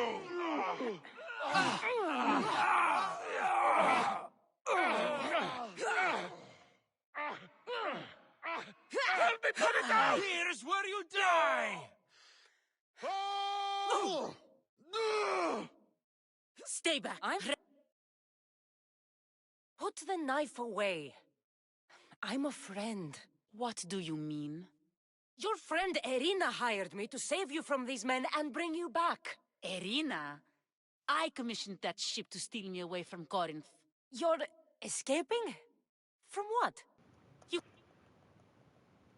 Oh shit. If I chose the wrong... all right. Bloody hell, I wasn't paying full attention. Alright, so I've got my list of priority choices in dialogue actually open now.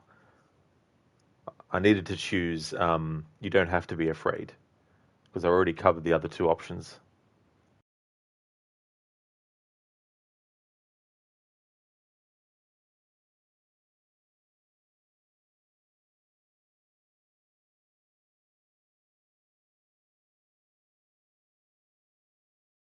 Lower sail!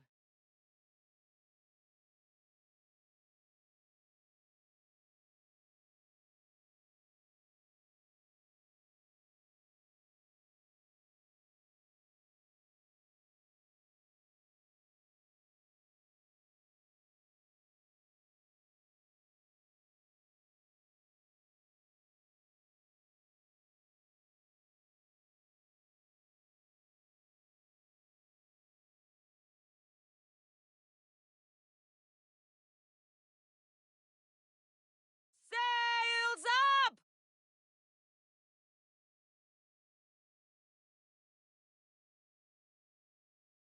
Ready! Spears! Don't waste arrows! Ready arrows! We missed! Malaka! They are headed right for us! Now! Ready your bows! We missed them! Nothing to worry about now. Oh my fucking god. Jesus Christ, game. Of course that would fucking happen. I don't want the ship to be destroyed, which is an outcome that can happen. You can still continue the story on from that, but it'll just change what happens when you go back to Erina. After upgrading the ship isn't so bad after you get the 50% discount from the mercenary thingy. The problem are the tablets. That's true. Yeah, getting that discount by dealing with the tiers of mercenaries that you do is definitely good. I'm glad that they added something that you could get as a benefit for completing different tiers of mercenaries.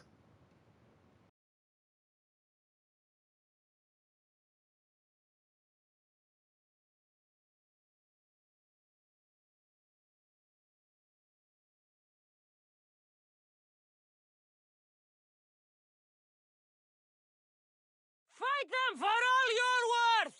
Hang on tight!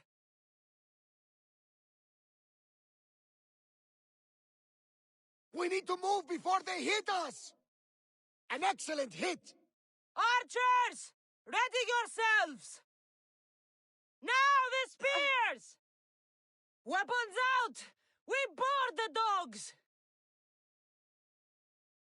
You don't stand a chance! Running won't save you! You can't run faster than me! You're so outmatched! What a coward! Let me go!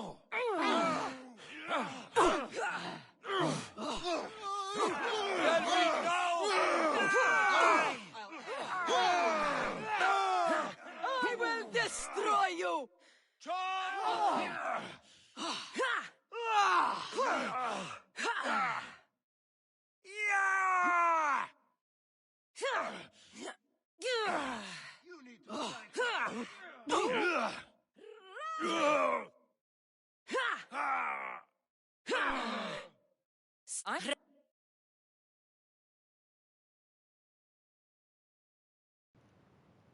Oh, hang on. I did choose the right thing before, because the words that are on the screen are not the exact wording that Cassandra said. Put the knife away. What? You... Eric? If... Missed... All right.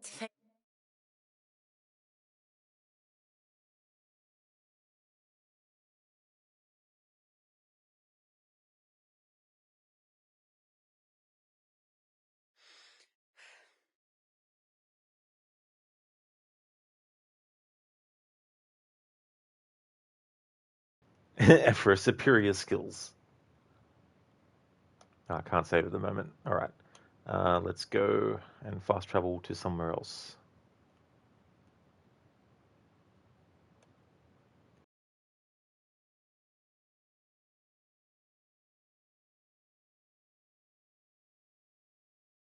Afro Kenway taught you well. Captain Edward Kenway.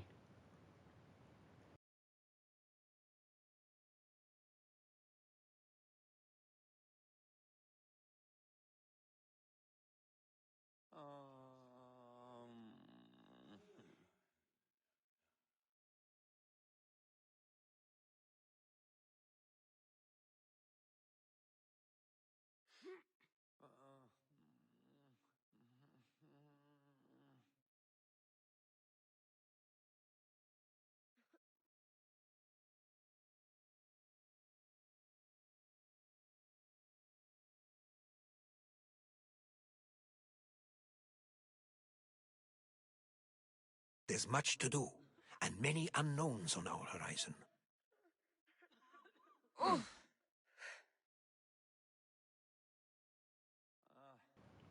Alright, so we can't talk.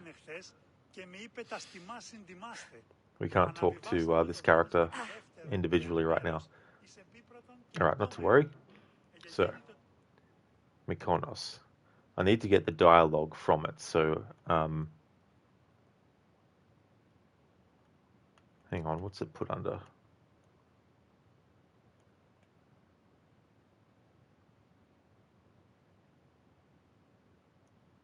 Oh yes, it must return to arena at the point. That's not what I want to do. Where's the fucking quest about taking her back?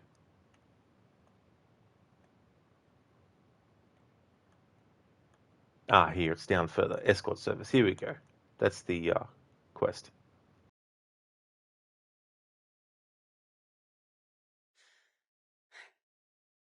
Ready for sail! Commander at the helm!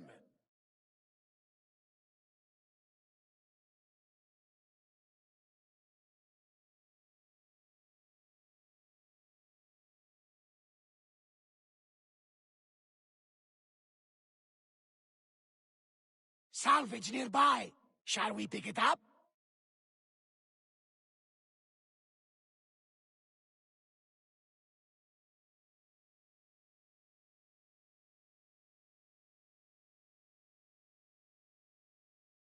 Alright, maybe she doesn't have any dialogue unless you're near Mykonos. So we have quite a distance to travel. So we'll fast travel to here. I think that's the closest. Oh no, here. This will be better. After honestly, when Marini said, "Oh, Cassandra, you fight against the entire Athenian blockade," you were like, "Calm down, woman, and watch this." It's like fighting toddlers. Throwing things at people. Honestly, when Marini said that, yeah. Paros must be stopped.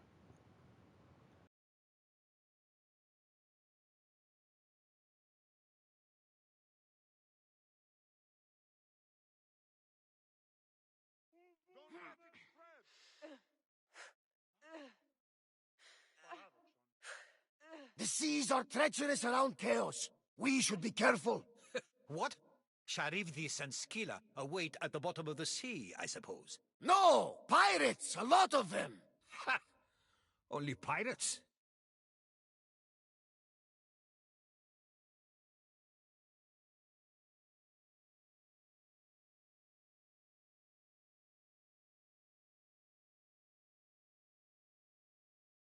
Sails! Now!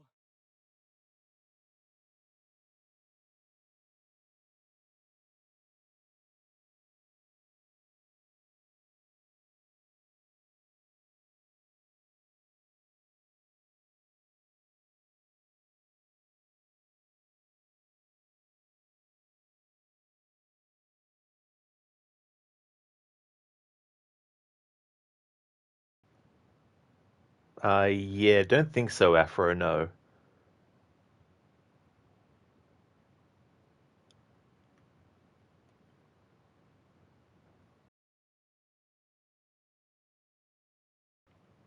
Or maybe there is, and it's just been years since I bothered with that content. I can't remember.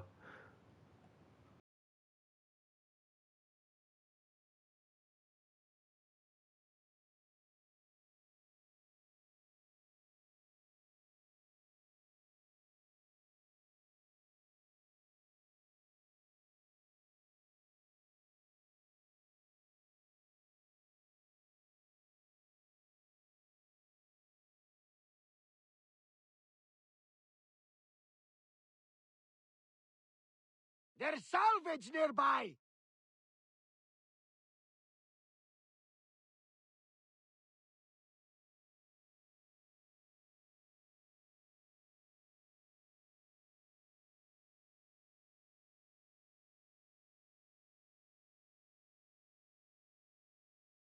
Get the oars ready!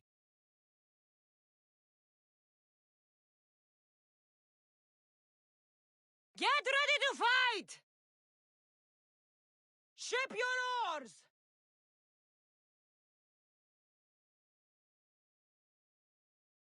We've reached full speed! This is the other thing about trying to get dialogue, because you get into battles because ships can't mind their own fucking business and let you just pass by. So I need to make sure that that's not happening, just in case there's any dialogue that gets said before we reach the destination that I want to have. After, you wonder what happens if you reach Naxos early. Nothing really affects the story, because the game won't let you find Merlini that way, even if you know already where to look. Raise oars!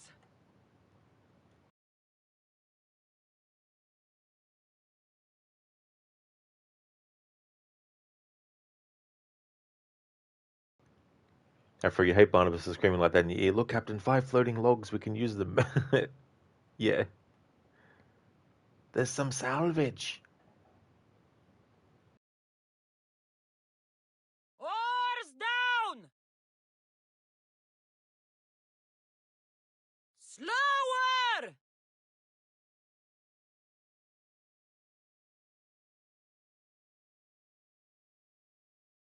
More speed!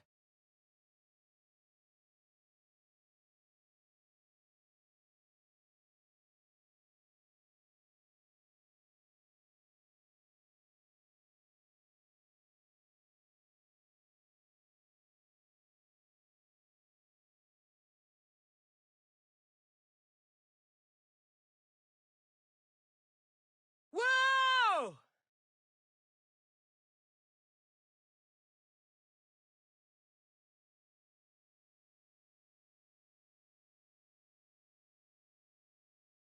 Rowers! Go!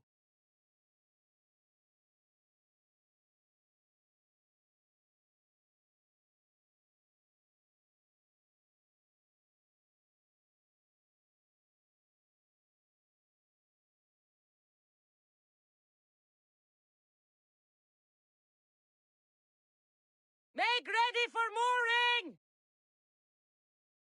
You've more than made up for killing my abductors, Misthios. Thank you. Alright, so we have these 2 dialogue options. So there's no dialogue that happens before you reach the port.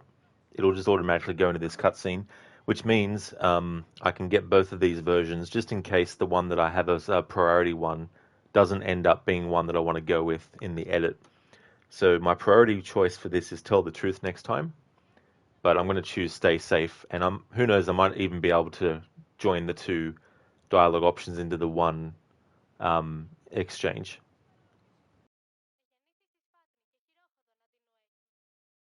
Try to stay out of trouble, all right? I'll consider it. Put my coins to good use and wish me luck. Good luck. Alright, so we've got that dialogue.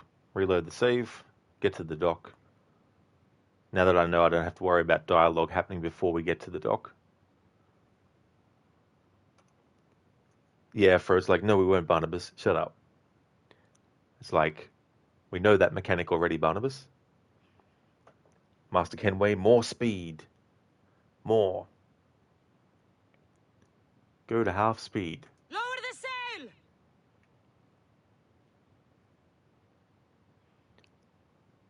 then of course the fastest is ludicrous speed. I don't blame you, Kenway, for wanting to play more Black Flag. I feel the same way.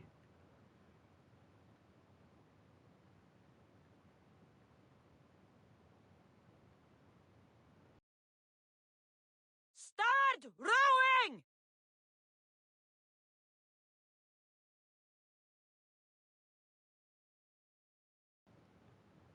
Afro, it's been 40 hours game, you know how to pick up salvage. That's it, Afro. Yeah, it's so funny. I think in future for games, they should have the option to change certain dialogues off. Like you can change so you have certain notifications turned off. You know what I mean? So, for example, you would have dialogue options where the option is main dialogue or secondary dialogue. So main dialogue would cover the actual dialogue that the characters say in the story, anything about the story, about the characters, about the world. Whereas secondary dialogue, if you turn that option off, it would take off things like, hey, maybe if we go over there, you can loot that. Or there's some loot here, dialogue like that. It'd be good to have games where you could sort of like turn that type of dialogue off while having the other style. Onward!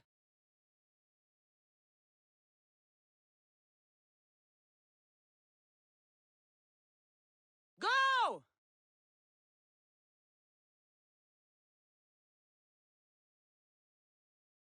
Keep up the speed!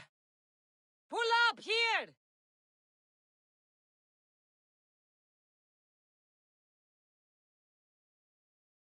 You've more than made up for... Do me a favor, and tell your friends the truth next time. I'll consider it. Put my coins to good use and wish me luck. Good luck. All right, so what she says in response to what Cassandra says is the same no matter which you choose. All right. All right, so that's that done.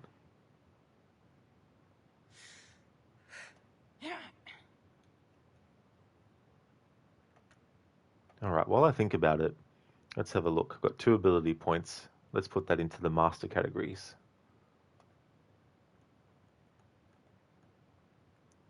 All right, let's increase the fire damage. There we go. And we need to finish off this follow the boat quest by going back here. But first I'll make a save here, just in case I need to reload the save for any reason. Can we need that 100% done? Thankfully Black Flag save file didn't get vanished. Well, that's definitely a relief that that didn't get deleted on you.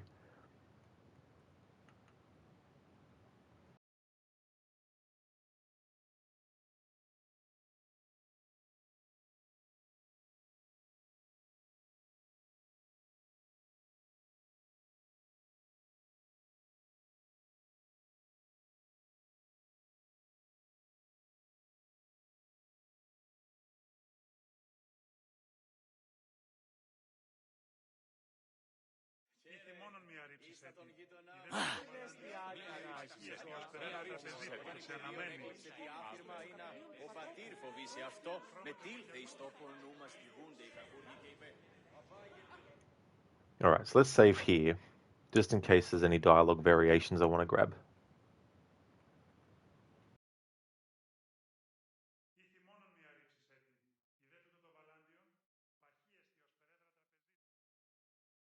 What happened? Where is Cleo? See, both of these options are fine. The priority one that I had set off was she didn't want to come back. But just in case there's something I could use in the other option, I'll choose the other option first.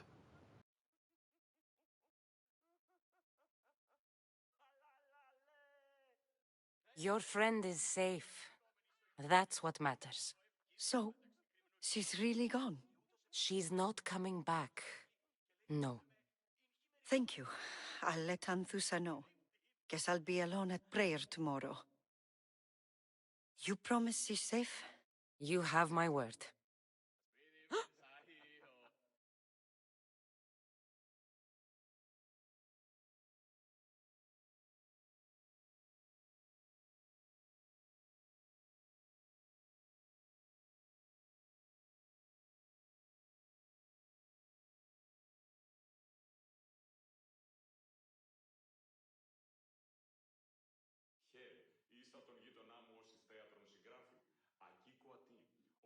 What happened? Your friend didn't need rescuing. She hired that ship to get out of Corinth and go somewhere safe. So, she's really gone? She's not coming back. No. Thank you. I'll let Anthusa know.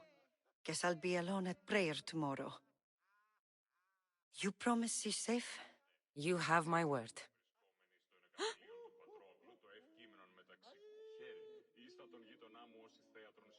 At least all the excitement is over. Things can get back to normal now.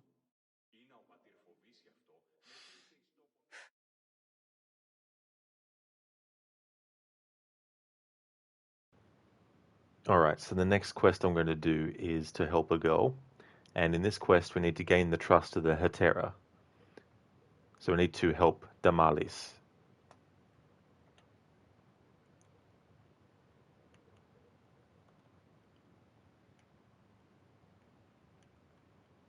Can't wait, but you have got a friend in me.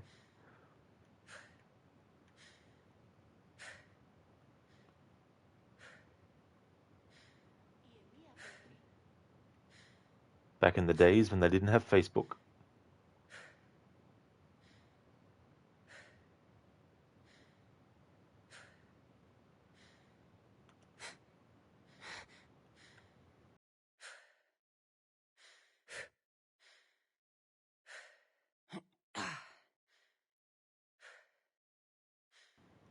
So one of my favorite actors for NPCs in this game is involved in this particular quest. He's the dude that we ultimately end up having to fight at the end of this quest line. And the guy who does the voice, there's several NPCs where the way that he speaks really, really suits the characters really extremely well. One of them is this dude, and the other one is this guy who's drunk that we'll meet later on in the story. Towards the end, he's an actor who's drunk. He says some very funny lines of dialogue. So when I get to that point in the game, in this playthrough, it's going to be fun to try and get all that dialogue and stuff. I did, Harbinger, yeah. The reason I have removed it, and I've been thinking about this for a while, is number one, due to the nature of what it is, it takes me a while to actually find a scene from a movie, because first I look for the movie on IMDb, and then once I've found it, I look for what scenes there might be.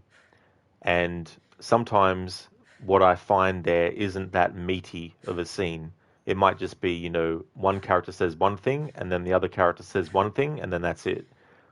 So I like to try and find something that has a bit to it. And so that's even more time potentially as well. And when I do find a movie that I do the scene from, obviously I do the scene from it and all that kind of stuff. And then once that's redeemed, then that's done, of course. Sometimes I'll find a movie on IMDb and I'll be like, right, I want to search for this movie that just came to my mind. And I'll find a scene that's perfect and boom, do it. But sometimes it might take me longer as well. So that's one reason why I've removed it. The second reason that also ties into that is, like, I personally don't mind doing it for the actual redemption. Like, it's not something that I don't like to do. It's just that the other factor I have to consider is, what about other viewers who are watching who don't necessarily want to wait until I've found that they'd rather me continue, playing and streaming. So there might be some people who are like, fuck this, I'm going, because they're here to see me play the game or, whatnot. Which is one of those things where, like, as a streamer, you got to sort of think of what sort of things you're willing to sacrifice, depending on what kind of streamer you are. So if someone's a streamer who, likes to take their time and do things slowly, you're going to have to accept that there's going to be people that, don't care for that style. And so they're going to leave, and you just need to accept that. But at the same time, too, if it takes me 10 minutes to actually find a scene from a movie and then do the scene reenactment for it, that's 10 minutes of stream time where I'm not actually really doing the stream of the content or something like that as well. So trying to find that balance. So ultimately, I decided that taking that scene reenactment of Schwarzenegger off is probably the best way to go. I'm still going to keep the other Arnie redemption, but I might even come up with a another variation at some point. I'll have to think on what alternate thing I could do for the scene reenactment aspect of things. But in the form that it was in, it won't be active anymore. But if I find a different format for it to go in, then I'll reactivate it, but with the different parameters and different sort of context and all that kind of stuff. The other ones are easy. Like I don't mind doing the Arnie impressions in terms of like how much time it takes, because when you redeem an Arnie impression quote and you've typed something in, it's already there for me to actually say. So if you typed in, say, a certain line of dialogue or whatever you put in there, and I'll go, yeah, I went through the street one day, I tripped over, and then someone came along and put me in a headlock, and then I said, fuck you, asshole, and then ran away. Like if you would type that in, I don't mind doing that, because that's something that I can already see and I can already, say with the impression and that kind of stuff. So the scene reenactment as Schwarzenegger has been deactivated in that current form that it was in, but I may actually decide on doing a different variation of it and bringing it back. Like maybe it will be a thing of, take a scene from one of Arnie's movies, because that would make it quicker, because then I could go, oh yeah, one of Arnie movies, okay, randomly, The Running Man. All right, I'll do this scene from The Running Man.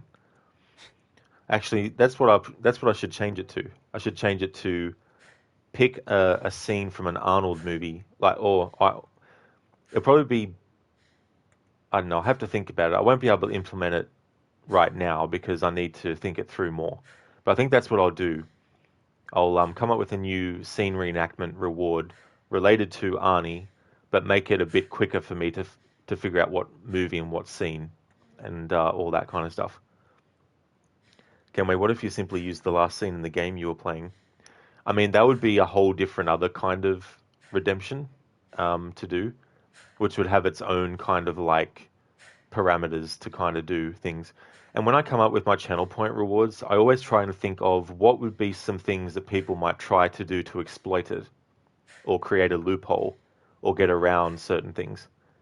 That's why for things where you actually type in what you want me to say, for example, I won't just allow anything. And also, you can't just put in, read 10 pages from this book with this impression as your text that you've entered. You know what I mean? So I need to set boundaries and parameters and, things that I'm not willing to do, or things that, are very, very exacting to what the channel point reward is about as well.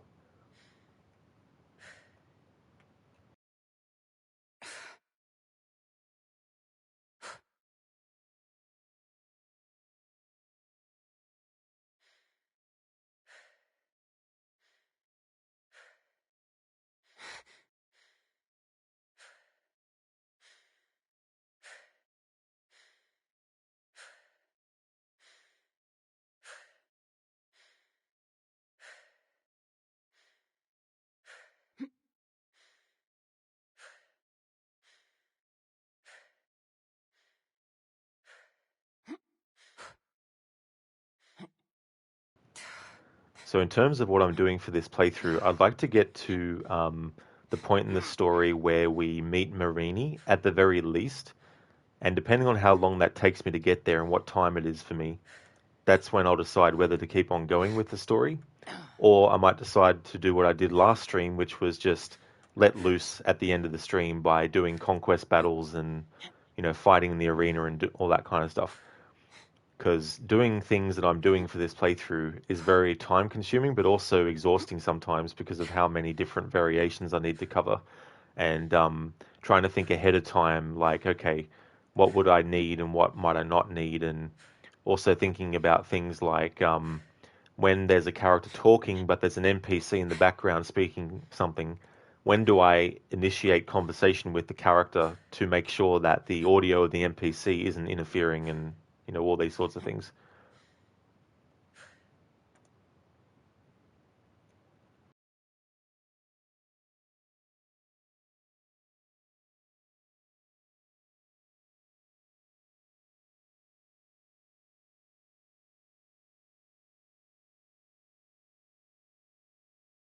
Got to be careful not to get spotted.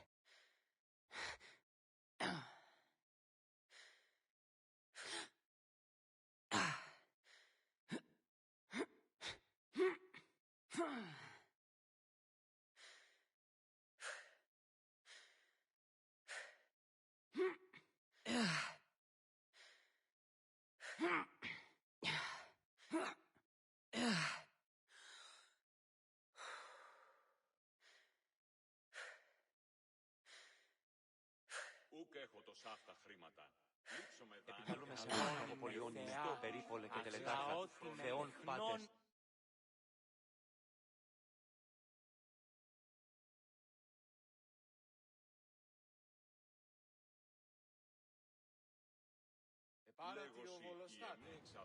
All right, so what I want to do first is get some get some sound effect audio from the ambience in the location.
All right, so I got that with the sound effects only.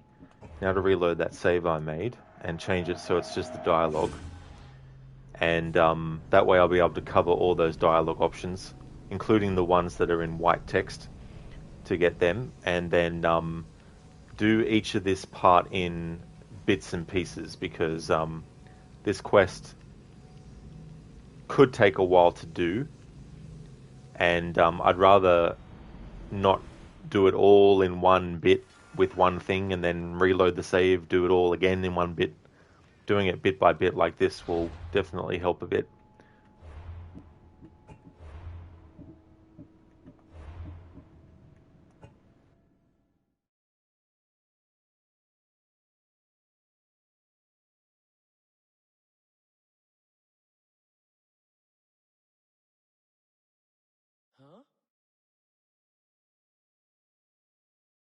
The Watch will be vigilant here. So you're here to help us, Misthios? You don't look like a Monger spy. I'm more the in-your-face type. You have a Monger problem, Damalis? I might. One of my regulars has changed. He was a decent man once, but now he's gone bad. Corinth seems to have a shortage of decent people. I need someone with muscle to figure out what's behind the change. Why he's different. He's gotten you scared. He asks me questions I don't know the answers to about our drachmi, where we keep money, what Anthusa invests in, as though we're Athenian aristocrats. Can't Anthusa intervene? I'm not naive. I won't expose the others to this, so he can go after them next. He might anyway. Sounds like he needs answers. Who was he before all this? Obsessive, but never threatening. He didn't stand out in symposiums until he had his drachmi act for him. Well, something's sure giving him courage now. I'll see what he has to say for himself. If he's not lurking around here, he'll be at his house. I want this to end today. It will. People tend to show their true selves to my spear, whether they like it or not.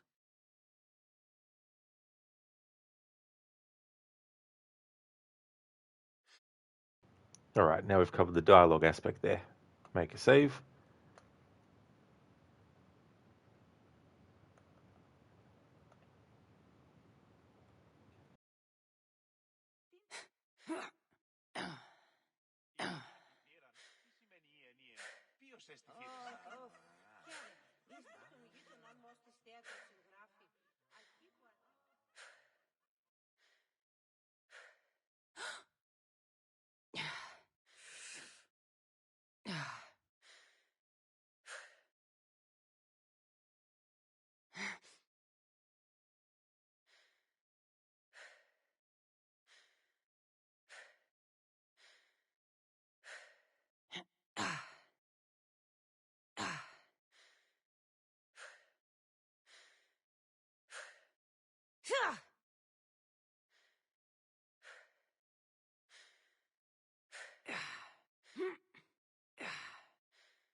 Alright, let's get some of the ambient sound effect on its own in this environment.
All right, I'm not ready to do the dialogue part of this yet, but I think when I am, I'll get both variations of these just in case. But I think the priority one that I had was good idea.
All right, so we've gotten all the sound effects for that section. Now what I want to do is reload the save and cover the dialogue now.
Cassandra, it's me!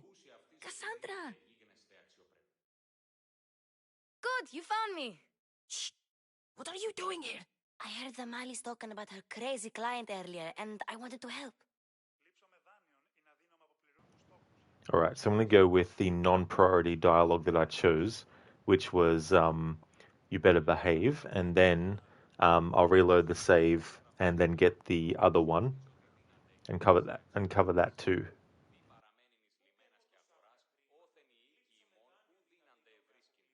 Fine, but you have to do as I say.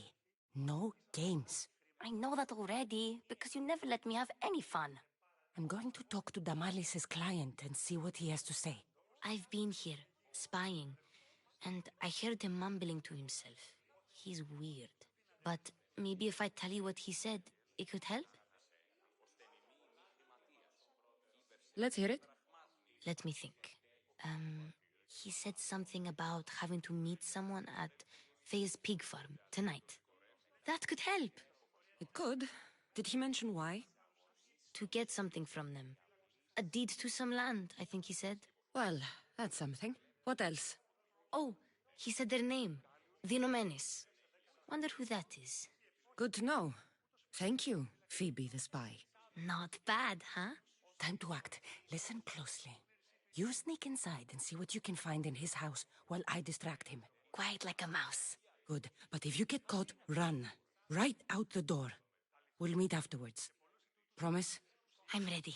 Let's go. All right, so now let's reload that save I made and get the other dialogue option.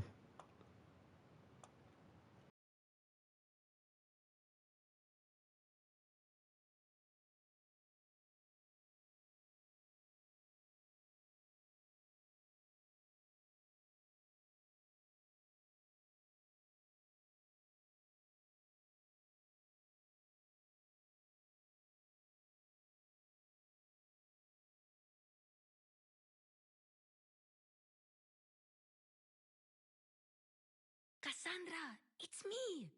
Cassandra! Good! You may be right. I could use you. See? That was my plan all along. I'm going to talk to Damalis's client and see what he has to say. I've been here. Let's hear it too. Oh, good. Quiet. Good.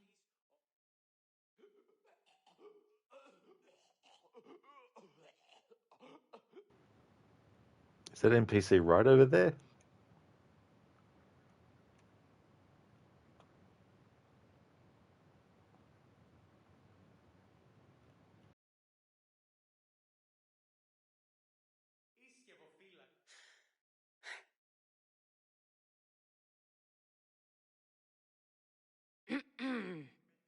Do I know you? No, but I know you. If Miron sent you, tell him I was going to pay him back this very night. No one sent me. We need to talk. I know you're up to something. Something? Something could be anything. You have nothing on me. You're going to Fair's pig farm. And meeting some like-minded person there, I hear. Where did you hear that? You're wrong. Dead wrong. They owe you a deed to some land. What that land will be used for, I don't know. A spy? What else do you have on me? Cough it up. The Nomenis will be quite upset if I don't let you meet him tonight. How? What do you want? I know about Damalis. And as her client, you seem to think she owes you something. I do love her, you know? With my whole heart. And yet, you're scaring her. Better me than another more careless man. Either I hurt Damalis or I'm killed. That's not love. It's weakness. You say it as though I don't know. He knew that too.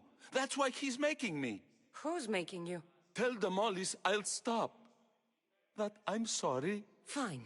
Here, old man.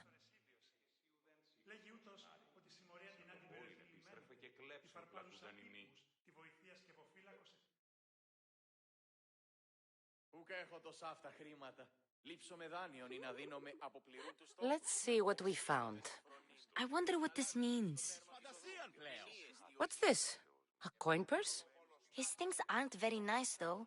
If he's rich, why have all that junk? He must have just gotten paid.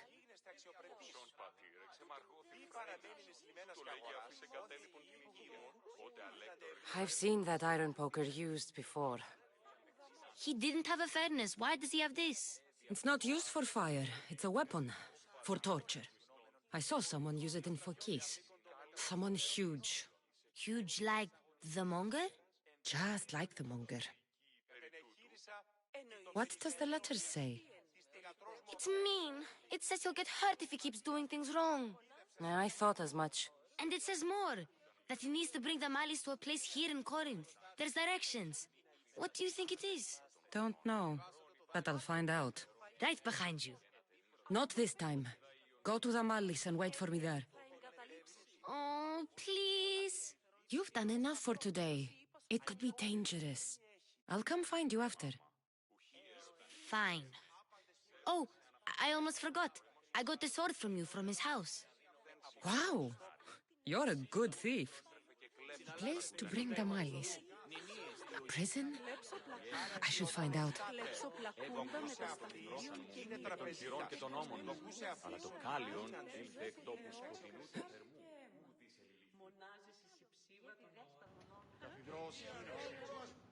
All right, so now to do this next part with just the audio only. I mean the sound effects only. Hey there, Stan. Welcome on in. G'day, Malakas.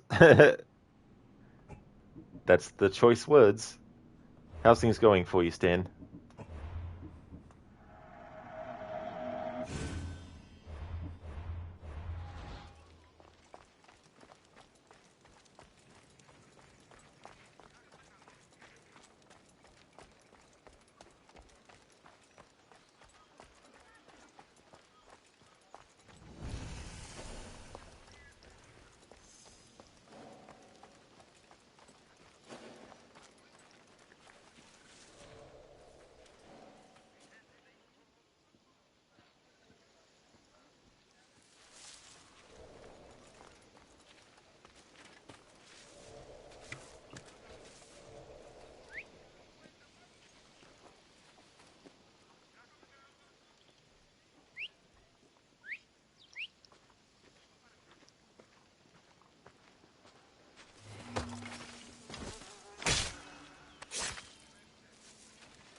Stan, you bought a thick Ethernet cable and replaced your old one at home. The old one was cracked and broken to places. You're surprised how it could still connect you to the internet. It's like it was just holding on for dear life, and it was thinking to itself, if only someone would replace me.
All right. So this character here, I was talking about an actor who does dialogue for a lot of NPCs in this game, and I said that he was one of my favorite actors who does NPC dialogue, and this is that character there. There's also a character, another one who is drunk. He's an actor, and you need to get him from where he is, and he says some really funny lines as well. I'd love to actually know who the person is, because I don't actually know the actor's name who does this character's voice, for example, but he does multiple other voices. So more than likely, if he's voiced an actual character that is a main character, it's most likely that that character will be credited, or that he will be credited for them by the name of the character. But if he just does NPC dialogue, whoever actually does it on IMDb, they might just be listed as the person who does various voices or voices, things like that. Stan, oh my God, is this for real? That's awesome. Yeah. So now that I've got that part there with the sound effects only, I'm going to reload the save and then get all the audio get all the dialogue stuff. But just this, the way that he says certain things, like the word prude, prude.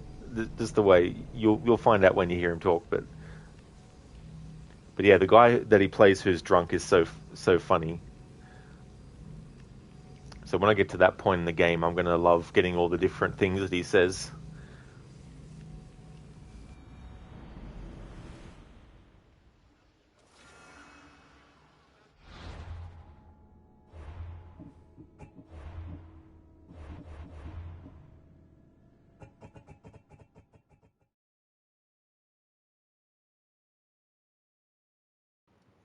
Stan was holding on for his dear life. Normally you think there are 8 wires in a cable and half of them were ripped, which was surprising. Lucky that those wires that were ripped were not the ones required to allow it to fully connect. Ω φατίον πλουμιστόν υπέμει. Τι επίησας ήδη από τις εσχάτης συναντήσεώς μας. Ερωμένους την άσε γέλασες ότι τάχα ένα αγοράει.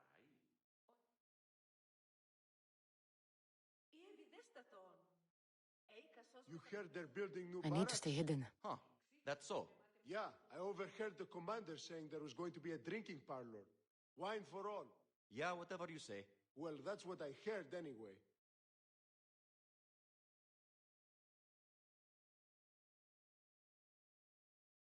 This must be the place described in the letter. Anybody home?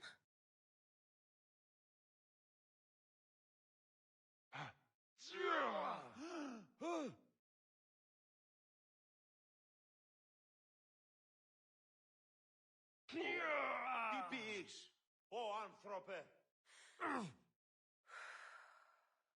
Ποιος εμέ περιπέσει. Σε ηγετεύω. Τι. Ευχαριστώ τούτο ποιήν. I know where you are!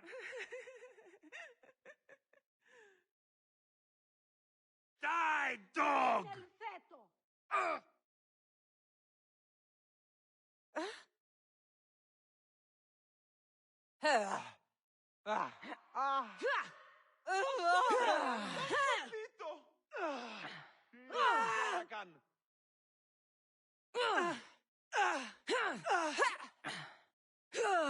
Δώσε ως παύσεις πάρα αυτά.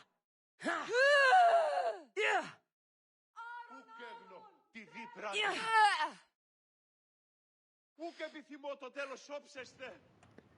Yeah, Stan, that's the thing. Like when I was doing the last, actually no, not the last. That would make it this year's annual playthrough. Last year's annual playthrough of this game, I wanted to try and make sure not to kill any innocent civilians in this game, and this is what is inherently wrong with the programming for that. In scripted dialogue, the game wants the Eagle Bearer to be a hero character. It doesn't want the Eagle Bearer to be like Demos. And Demos is someone who doesn't give a shit about innocent people, whereas the Eagle Bearer does. However, because they let you, as the Eagle Bearer in gameplay, kill civilians, then it goes against what the actual narrative of the story wants the character to be like. Now, if your actions in that way changed the story, I wouldn't be complaining about that. But it doesn't change the narrative. You can go through the game and you can kill all the innocent civilians that you want, but the game's scripted dialogue story stuff will not actually mention anything that you've done like that. So if you take that away, it's one of those things where the only reason it's put in there is for gameplay purposes, for players who, don't care about that kind of thing. Same with the looting and all that kind of stuff.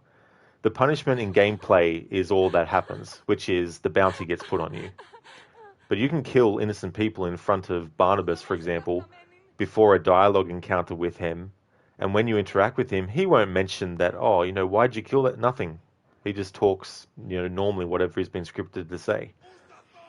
But even if you do try to go through the game without actually killing any innocent civilians, the game actively tries to get you to, because you will attack an enemy and the NPCs will be programmed to pick up a weapon and attack you. And if you're fighting enemies and the civilian gets in the middle of the fight, you might accidentally, when you're trying not to, kill the civilian because they get in the way of whatever power attacks you're doing. Like, if I'm doing this power attack on an enemy, obviously civilians are going to get killed from the impact if they're close, So in last year's annual playthrough, I was trying to go through the game without accidentally killing the civilians anyway as well, so that there was no visuals in that playthrough of that, so that for my editing project I can use those moments and that kind of stuff. But in this playthrough where I'm just focused on audio, it doesn't really matter if that happens or not.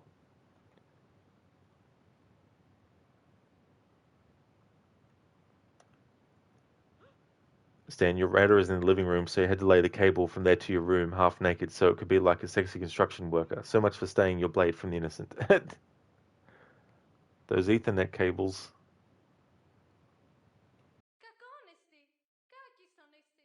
I don't want to be spotted here. It's blood. Lots of it.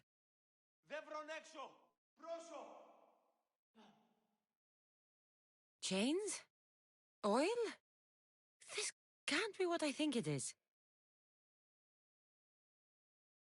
A lock of hair. It smells familiar somehow.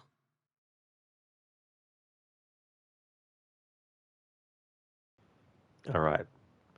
So, the NPC actor that I was talking about, coming up soon.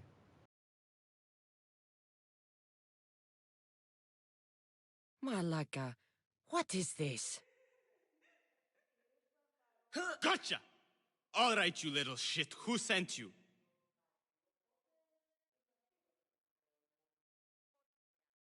What are you doing here? I wanted to help. Give her here. Leave, Phoebe, now. Don't take another step. You're brave coming here.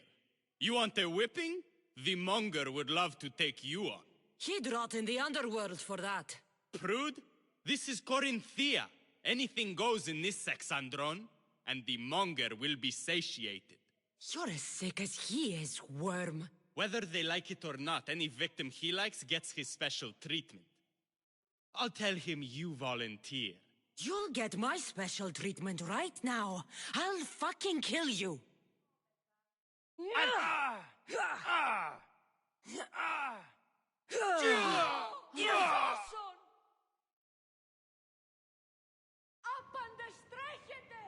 There we go. The way he goes, Prude, the way he says it just cracks me up. So that's same actor who played that dude, also plays the drunk actor later on, who says some very funny lines of dialogue.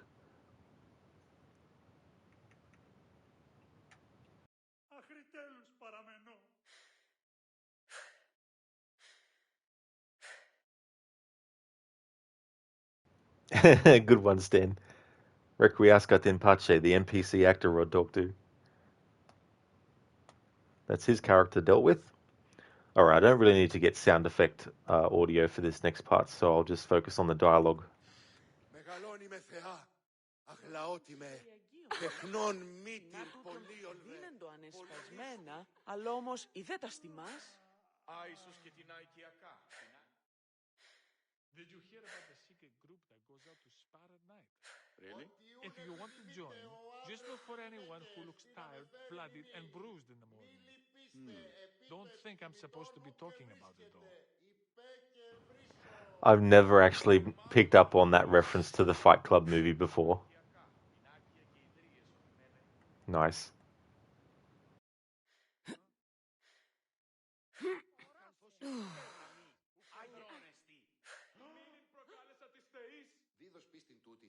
Μεγαλώνει με θεά, μάλλον χάσγαγεν, αν εν την κοιλία αντίο λίγων αργύρων. Οσος 20 τηρείς το εν παρόδοτα των χρέων της χείρας, ουκ η δανειός υπάρχει, οπότε εις αυτή δώσομεν το χρέος γουν. Ότνια, ο σύζυγος ημών τέθνη και μη χρεολητήσεων μία τριακάδα αγελάδων. Cassandra, your little friend beat you back. You made it. And fast. I know all the shortcuts now. I'm sorry, Cassandra.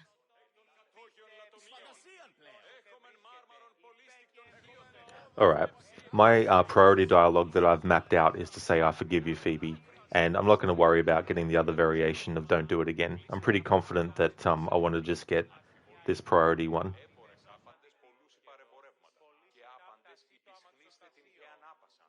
It's all right. You had good intentions. I thought I could sneak in, like before. I'm glad you didn't. Especially with what I found there. What happened to you? I just left the monger's Sexandron, if you can believe it. And it's where you were headed. No. It's true. Your client was being forced to take you there. And we found these.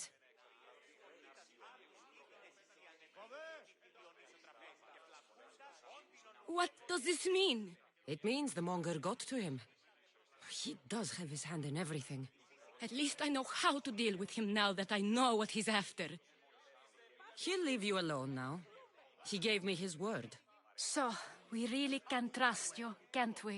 We're not all so easily blackmailed. We sure helped the Malis.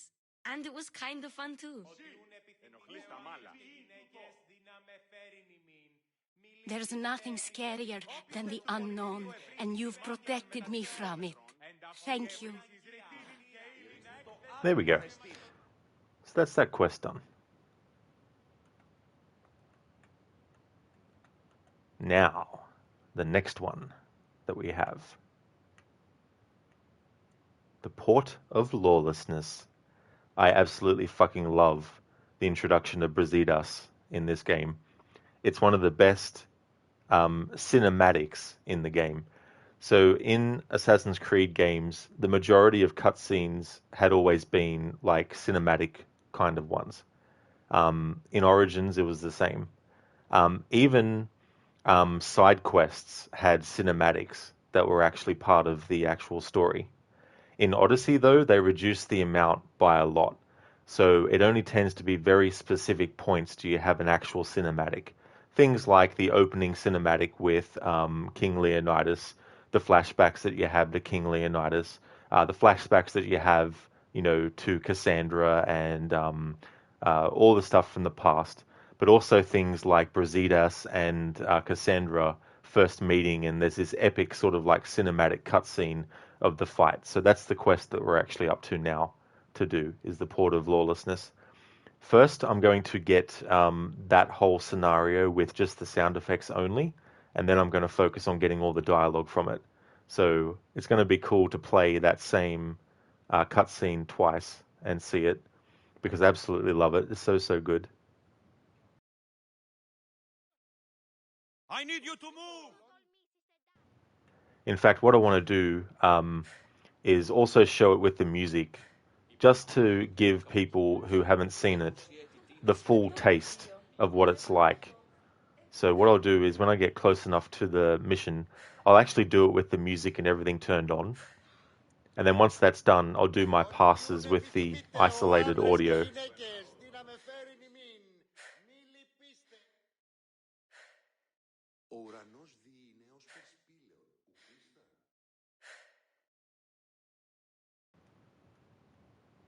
In fact, I'll set that up now. Put all the sounds back on so they all come through in the cutscene.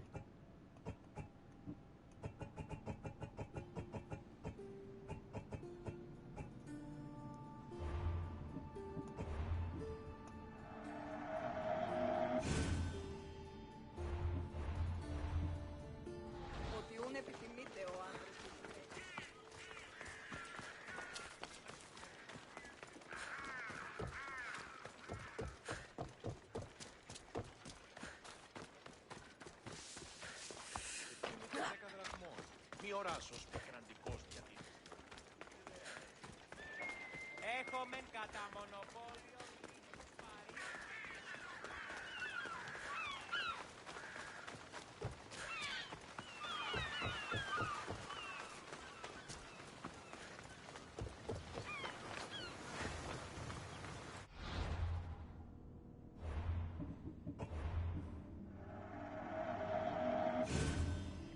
Alright, so this first pass through is just purely for showing those people who might be watching, whether live or after the broadcast, what this whole scenario is like with the music and sound effects and dialogue all happening at once when we get this part with Brasidas being introduced.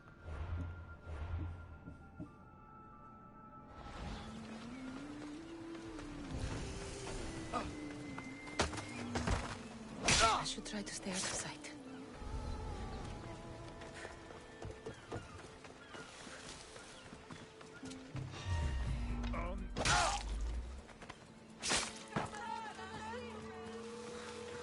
This is the place. Time to burn some cargo. You! Please!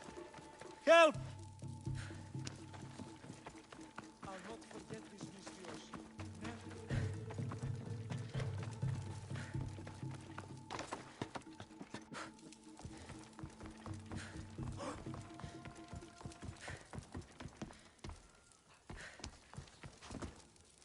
You're untied.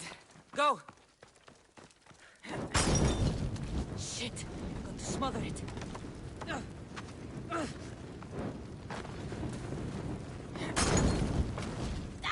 Malaka, out!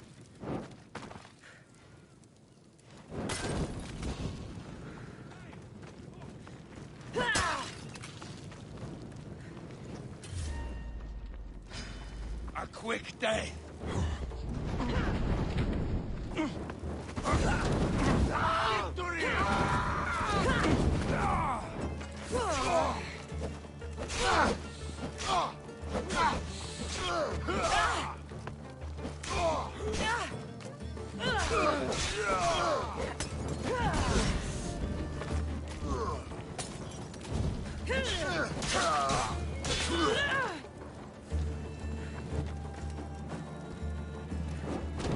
Fire! Shit! Out! Out, damn flames! Out!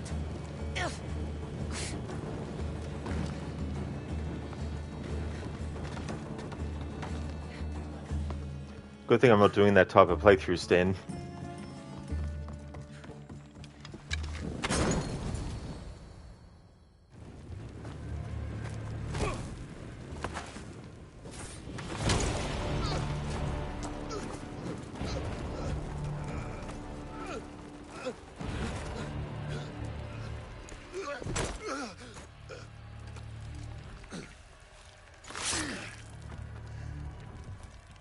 Come and get it.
You fight like a Spartan.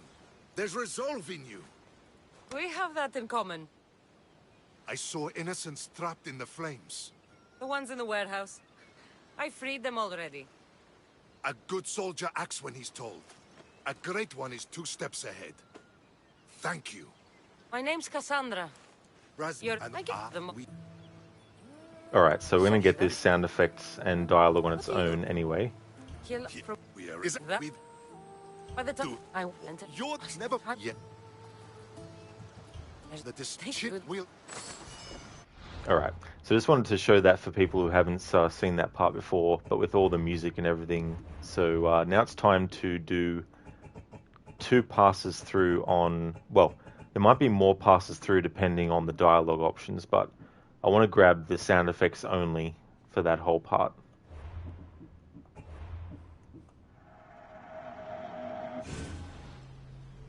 Okay, what incredible music. Wow, your life is now complete. I think the music works really well there. Stan, awesome scene, honestly. It really is. Yeah, I love the choreography of the fight as well.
Alright, so I've covered that with just the sound effects. So now I'm going to skip all this so that we can then actually cover all the dialogue for that whole part too.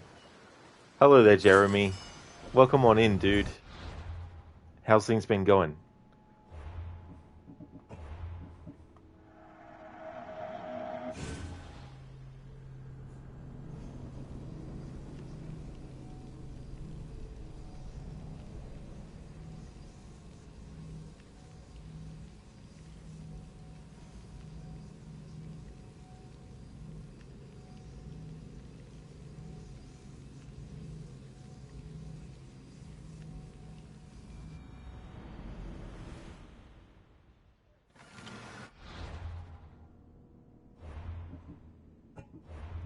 Alright, so let's get the dialogue only. So I think for all of the dialogue with Presidius there at the end of the fight, it's just priority dialogue, so I don't have to worry about getting different variations.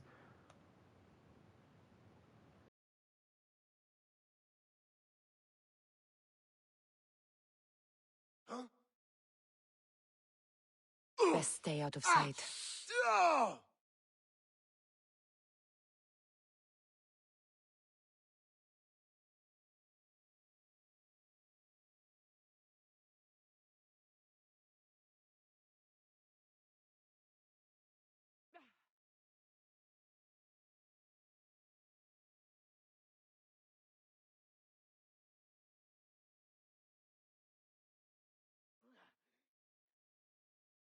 This is the place. Time to burn some cargo. Jeremy, they've been alright. Hope you're well. Interesting to hear sound effects and dialogue on different levels. Well, that's good to hear, Jeremy. Things have been going good with me as well. I'm having a good weekend. It's been a great Saturday so far, even though it's 7:31 p.m. But but I'll be up until like 3 or 4 in the morning, Sunday morning. But yeah, things are going good. Interesting to hear the sound effects and dialogue on different levels.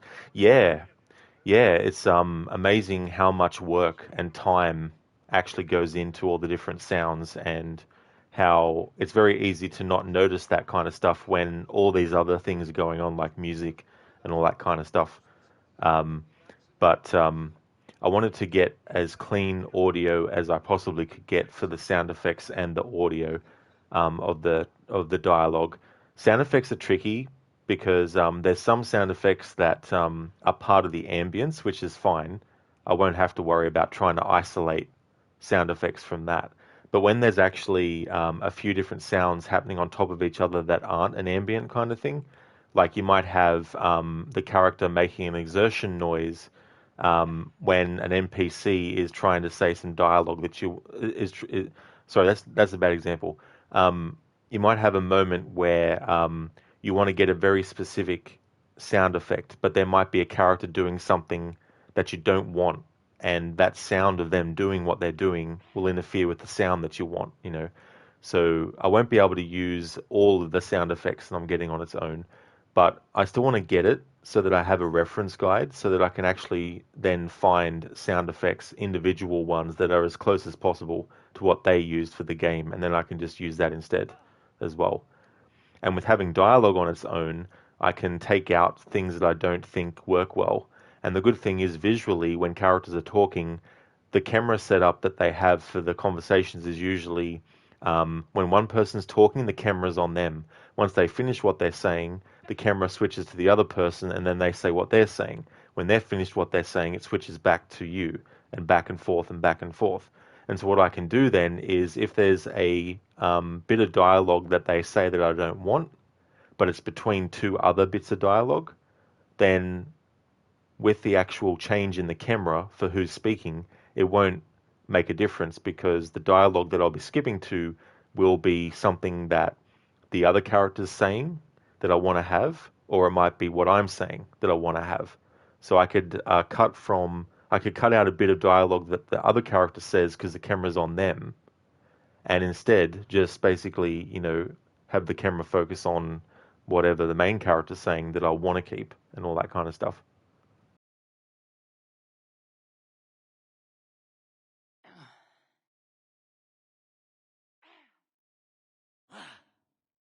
You! Please! Help! You have given me a chance, friend. Thank you.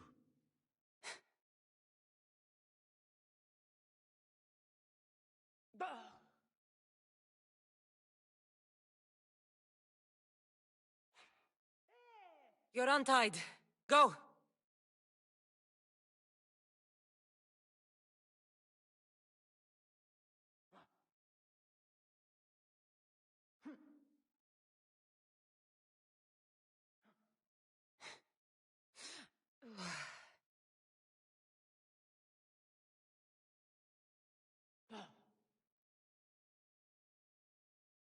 What? What do you think you are doing? Ares! Aha! You're mine! Go!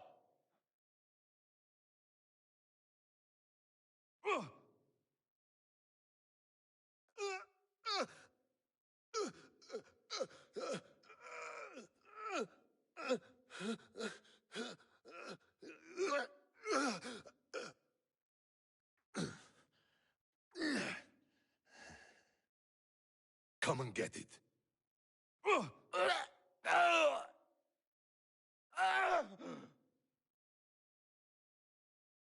Prepare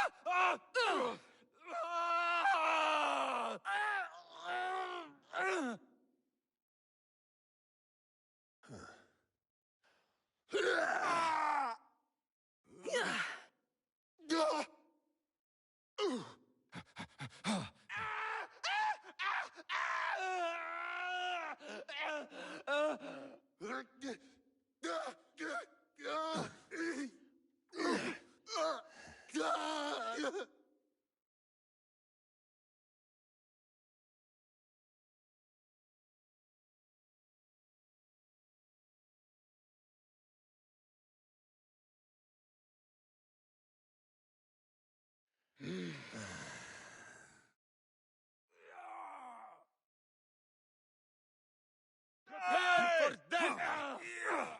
Get them!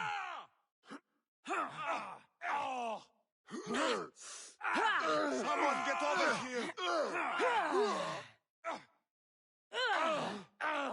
Charge! I'll mess you up!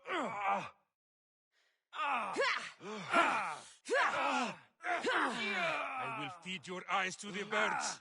Die!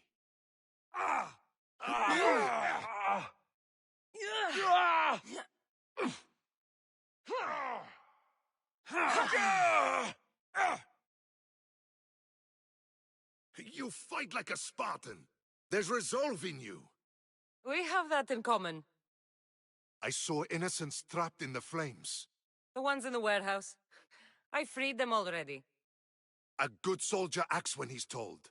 A great one is 2 steps ahead. Thank you. My name's Cassandra. I'd thank you too, if I knew who you were. Brasidas of Sparta. You're a newcomer to Corinth. You're a spy too?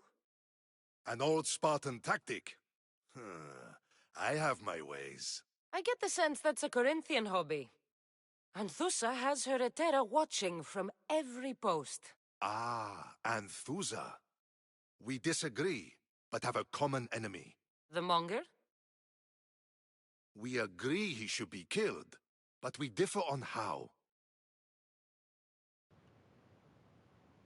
Jeremy, you're going to have to try this on some games that you play.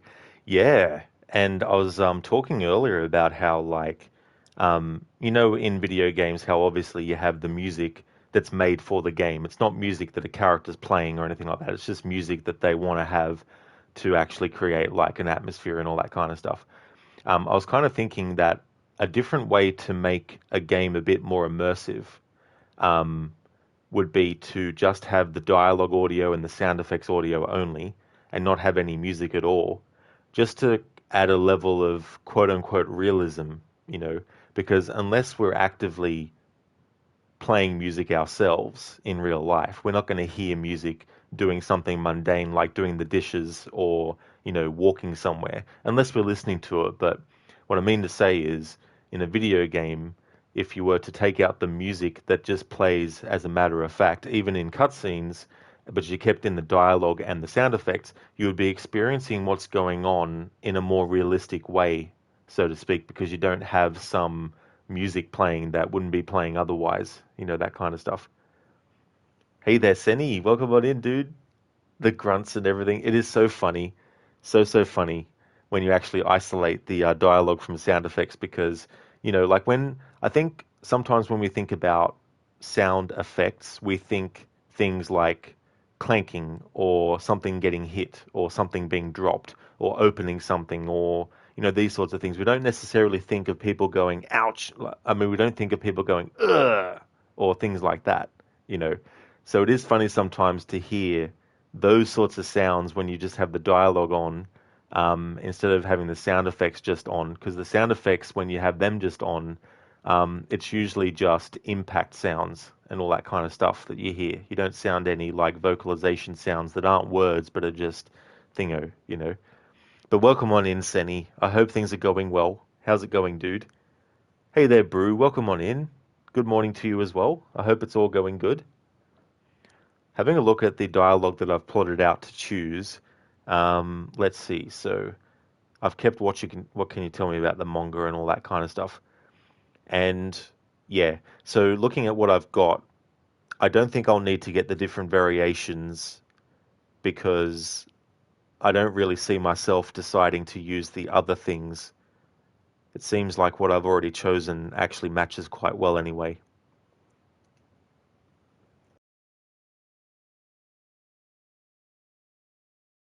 So, Sparta also has a monger problem. What do you know about him? His weapon has a far reach. Corinth is allied with Sparta. It's our duty to protect them. Then working alongside Anthusa is your best bet. If she had her way, the Mongol would be flayed in the streets. Sparta wants him dealt with quietly. Bro, it's absolutely pissing it down outside, so you're housebound. Oh no. Hopefully, it won't be, something that lasts the whole day for you. But yeah, hopefully things are going well otherwise. You good? Thanks, Crooked. First day, proper day back at home, and definitely enjoying it. Well, that's good. It's great to hear that you got home safely and that you're enjoying being back home and all that kind of stuff. That's the thing when you go away on a vacation and then you come back, you're just like, oh, that's right. Back to the everyday kind of thing.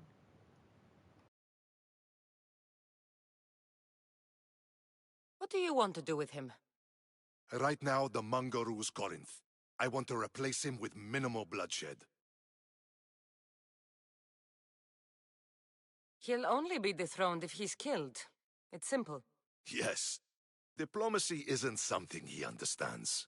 From what I hear, I'm not surprised. We arrested his top men, armed the citizens, tried to stir the police against him. It never came to be. The only thing left to try is a quick slice of the blade. That would do it. We'd lure him into Corinthia's sacred cave, and it'd be over. Crooked, definitely. Yeah, it's one of those things, But yeah, getting back to home and sort of like getting back into a routine again when your routine has been different being on vacation. Game Fanatic, thank you so much for the raid. How was your stream? Hope it was good. Thank you for giving the shout out to Game Fanatic, Crooked. Appreciate that, dude. Would like to definitely recommend people check out Game Fanatic. Is doing a playthrough of Assassin's Creed Odyssey.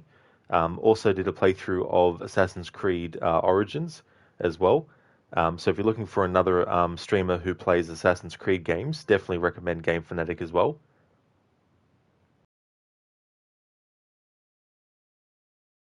By the time I leave Corinthia, the monger will be dead. Do that, and Sparta will be in your debt. I was Spartan, once. Once? Until I was thrown off Mount Aietos as a child, and left for dead. You're the daughter of General Nikolaos? All of Sparta knows your name. And here you are, alive. Impossible. I survived. I raised myself alone while life continued in Sparta. Never mind being a Spartan. Those of good character will forgive and should be forgiven. I'm on the hunt for my mother, Mirini. And the only way is through Anthusa. Yes, Merini.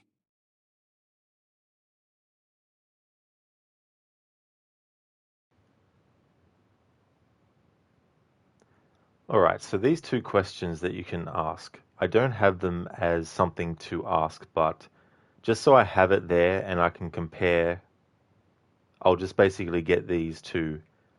I can't remember my reasoning now for avoiding choosing those with my priority dialogue choices. So I'll just cover my bases.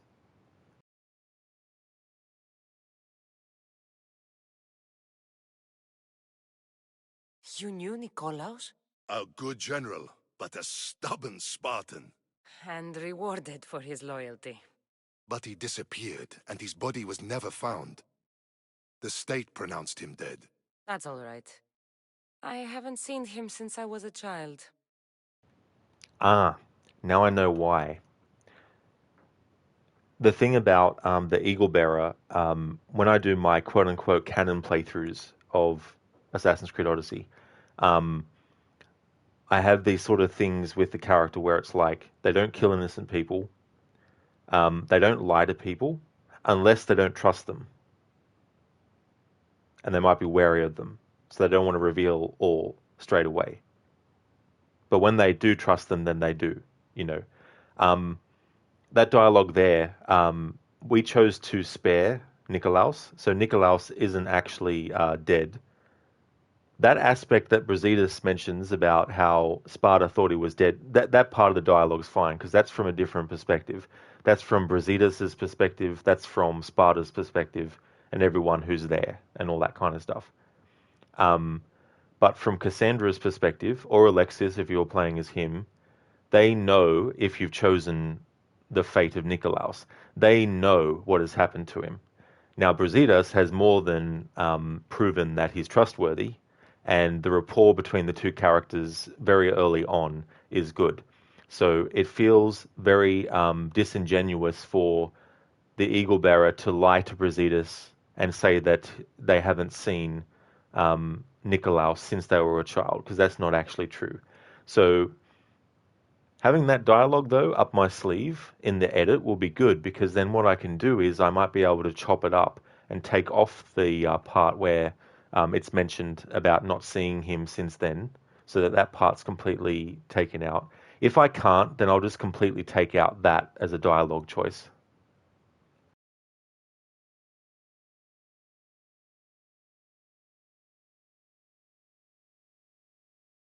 You don't know anything about Mirini, do you? I know that no one should have to endure such tragedy alone. And I heard she left Sparta that night. No one has forgotten Merini. From what I know, she wanted them to forget. There's no going back now. The displaced can always find their way home. The gods have just decided you must fight for it. They couldn't make it any easier.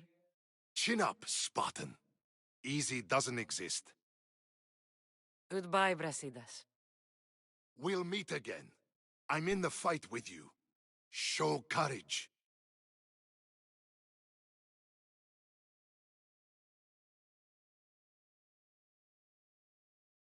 Huh? Ah, I see Drachbury.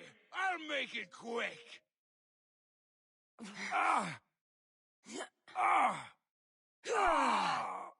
Oh, God! Put it out! Ah! Ah! Yeah!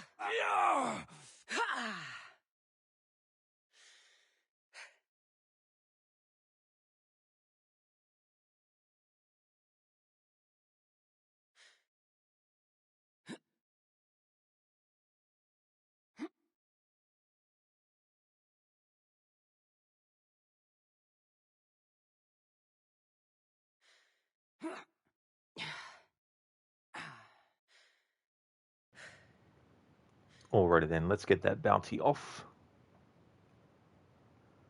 Okay, so we still have bits of this quest left. The first do no harm quest, that's all related to Hippocrates. What I want to do is I want to take a break once I've finished off what I'm currently working on, which is the whole thing related to Enthusa. So the next part of that is taking on the Munger.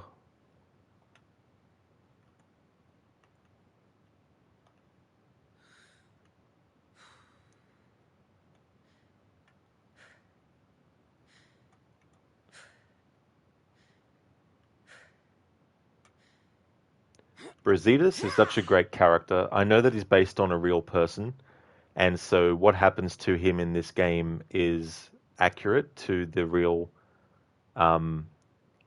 person, but you could still do some kind of like fictionalization of things related to that to make it so that that doesn't necessarily go against history, and if so, in a very benign way that's not really going to ruin anything. But it is a shame what happens, and he's just one of those characters that is really, really well done, like from a writing standpoint, but also a performing standpoint. I mean, it is debatable when it comes to Lagos, who Brasidas knows, and he's a cult member that Brasidas knows, and Marini is like, no, have to kill him. Now you can choose to be on Marini's side with that and go and just kill him, or you could side with Brasidas, who thinks that there's more going on. And when you do the option of not killing him, you find that there's more going on.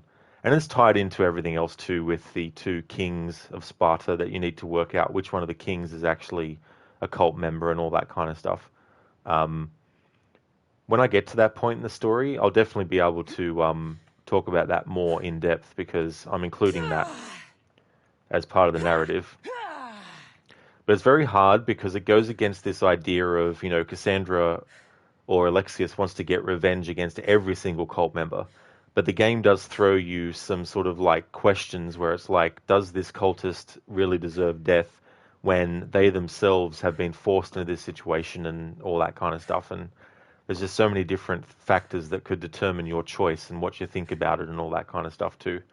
But yeah, going back to Brasidas as a character, so good. Such a great character. And if they were to have had the Eagle Bearer have a romantic relationship with any character that was, you know, in the game, I think Brasidas would have been a better choice than what they went with in the the Legacy of the First Blade DLC. And that's a whole other thing that you know, is a whole other discussion topic because of the fact that in the main game story, there's no character that they make the Eagle Bearer necessarily 100% fall for, you know, or anything like that. But in the DLC, Legacy of the First Blade, the character is forced, no matter what you choose, to go down one path. And the way that they tried to rectify the criticism was so sloppy that it doesn't really solve the main issue that they have with the character. But let's just say that it's an example of why I think certain people in charge of DLC content must actually make sure that what they're wanting to do can still match the main game. Not only just in story terms, but also in terms of like approach to things as well.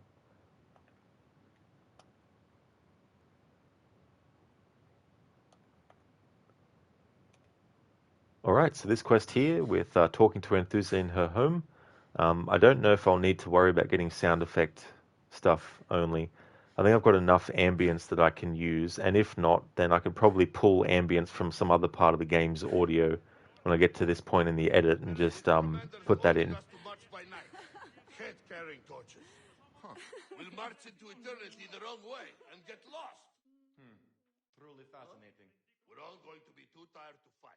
With leaders like these, who needs enemies, right?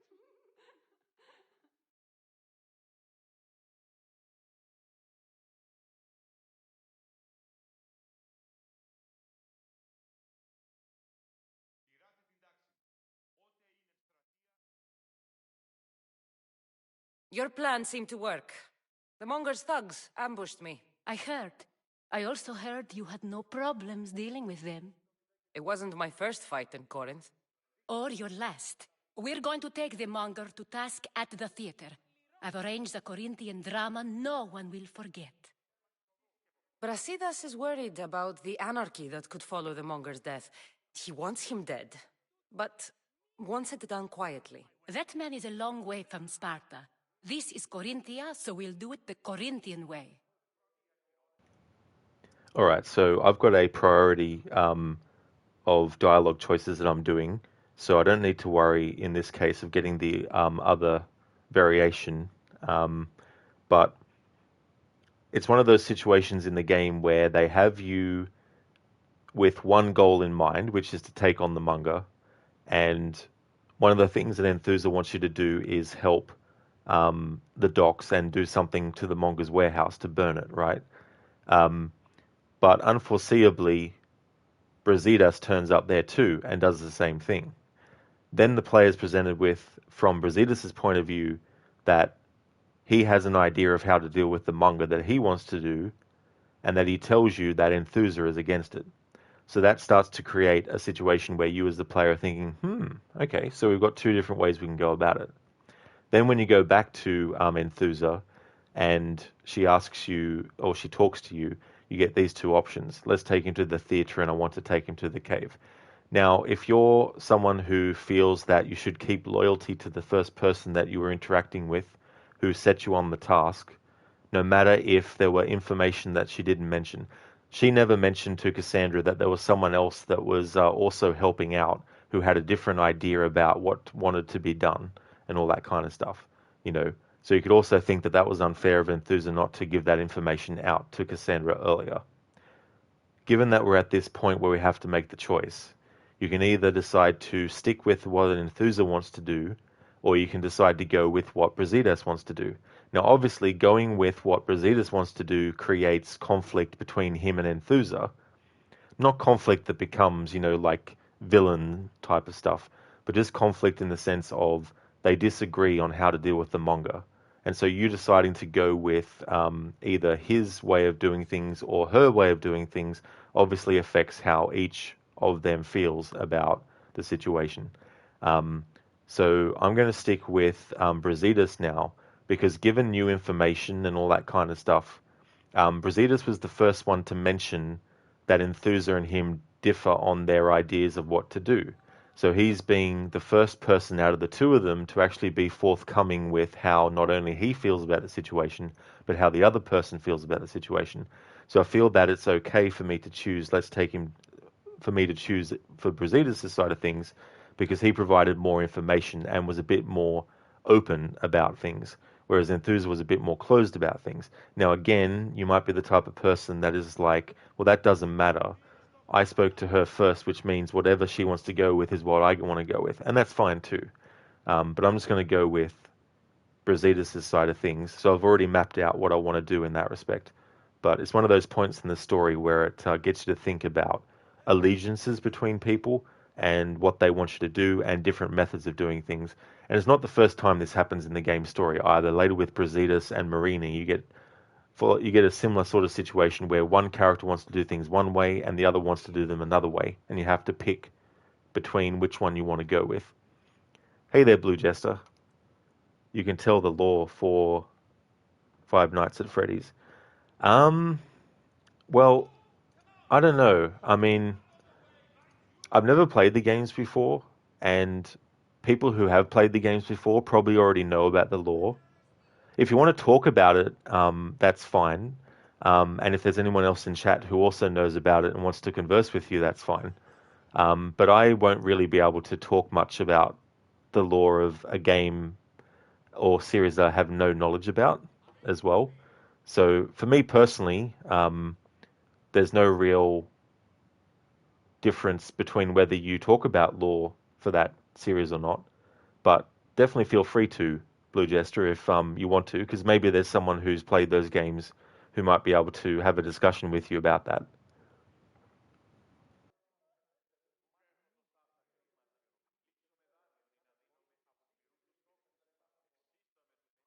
I agree with Brasidas. I say we take him to the sacred cave. This isn't what we planned. The Monger needs to be erased from existence. We'll fight him in a private place, and he'll die.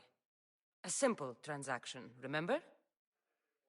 If you insist, we'll meet you at the sacred cave.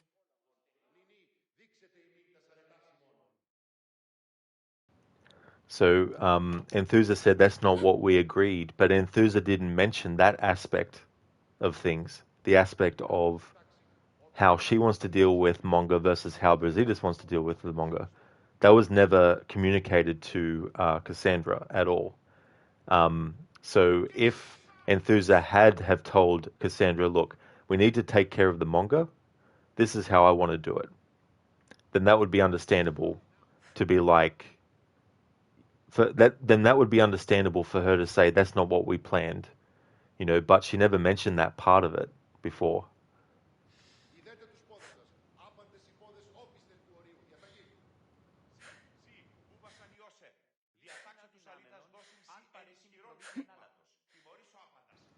Alright, not worried about cultist stuff yet, except for the cultists that we need to take care of as part of the main narrative. Well, at least as far as the family questline is concerned.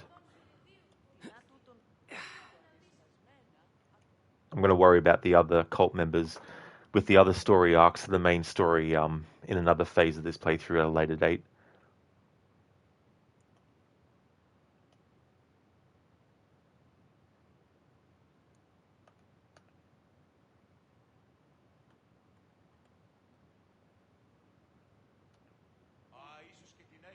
Alright, so I want to get this with the sound effects only first, and then deal with the dialogue only.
Alright, so we've covered all of that with just the sound effects only, and now I need to reload the save, and we're going to deal with the manga again, but with getting the dialogue on its own.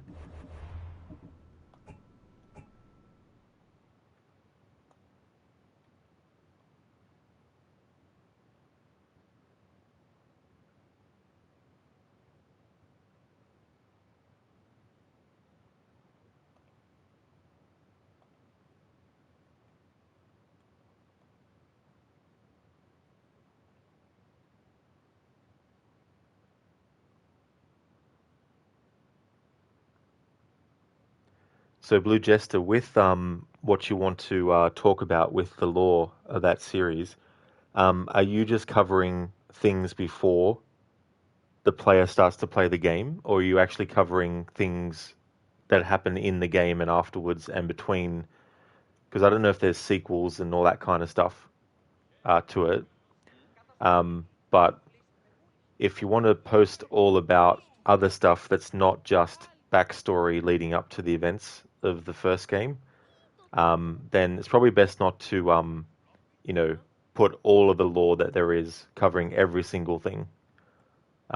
Because, number one, like, I've noticed no one in chat has commented on or, spoken to you about the information who might have played the game. But number two, I don't mind, the lore that you've posted there before the game starts, but that already on its own is pretty big, lots of information.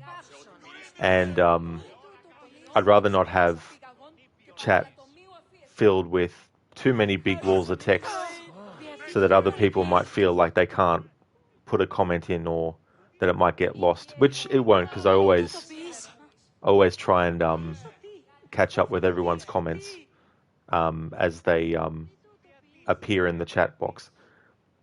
But yeah, so that's before, is it, Blue Jester? I gotcha, yeah. Because I haven't played the game before. Like, if I had played the game before, then I could probably, read what you've said and go, oh yeah, that's right, and then, have a conversation with you about it. But I don't know anything about the series myself, and so yeah, if you could wrap up the lore before the game starts, then that would be good. Hey there, Theory of Cake. How's things going for you today? Good afternoon.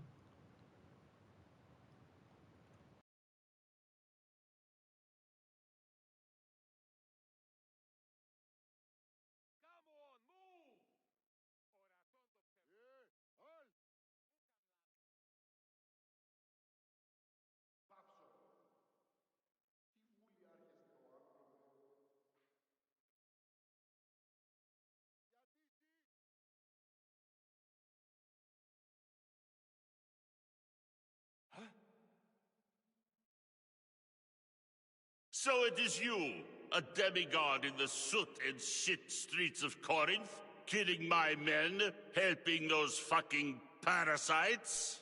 That's me. Ah, arrogant, just like your mother.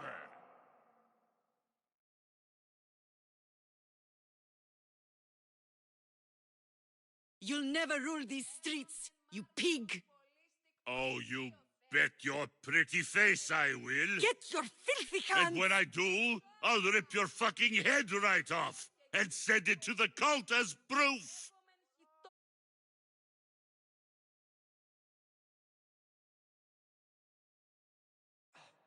What? You knew? Oh, I fucking knew her all right. She was big fucking trouble. But I'll pay her back. When I'm done with you, I'm gonna find your mother and bring her your fucking head. Demos will wish she was watching this. Not if I bring her yours first. Get the fuck out of my city. It's not yours anymore. Get the fuck off my streets. Alright, so because it automatically goes to the manga's entry, it actually lets us hear some dialogue from him, like that. You don't get that given to you like that automatically with other cultists. So characters like what's his name? Fuck me dead. Elpenor. Characters like Elpenor, the game doesn't automatically go to the cultist screen to tell you about him with the text and have him appear on the screen like the manga is here and say something. And I think there's some other ones that are like that too.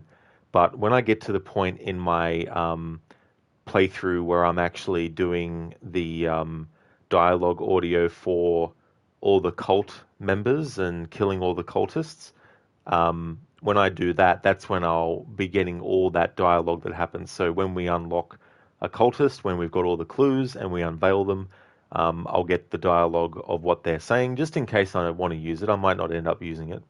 But that's going to be a different phase of this playthrough. So the current phase right now is just to get the family quest line done. And along the way, there will be cult members like the manga who are actually part of the quests that go towards the family quest line. And so when they pop up like this, I'll get their dialogue. But all the other ones I'm going to leave till a later phase at a later date. Because it's going to take me a long time to get through the family quest line doing this whole thing alone, let alone doing all the cult members as well, and doing all the mythological creature stuff, all in one big bunch. I'd rather separate it into 3 different phases so I can take a big break between them. Because let me tell you this, it's probably going to be another few months before I do the next phase for this project that I'm working on with Assassin's Creed Odyssey, because I do have other Assassin's Creed games I'd love to actually play. I've got more Black Flag phases to do for its 10th anniversary as well to cover. So I want to get through the family quest line in this big chunk, and then once that's done, that's phase 1 done, and then I can do phase 2 and then phase 3 at a later point in time at some point.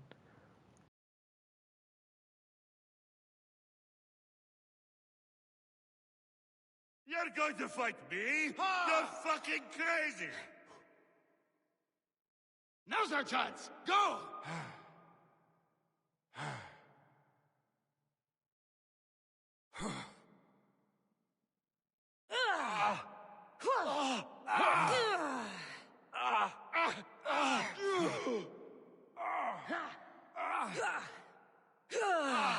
I've trained for this. Oh no! Nobody will recognize your body when I'm done. Most would have given up by now.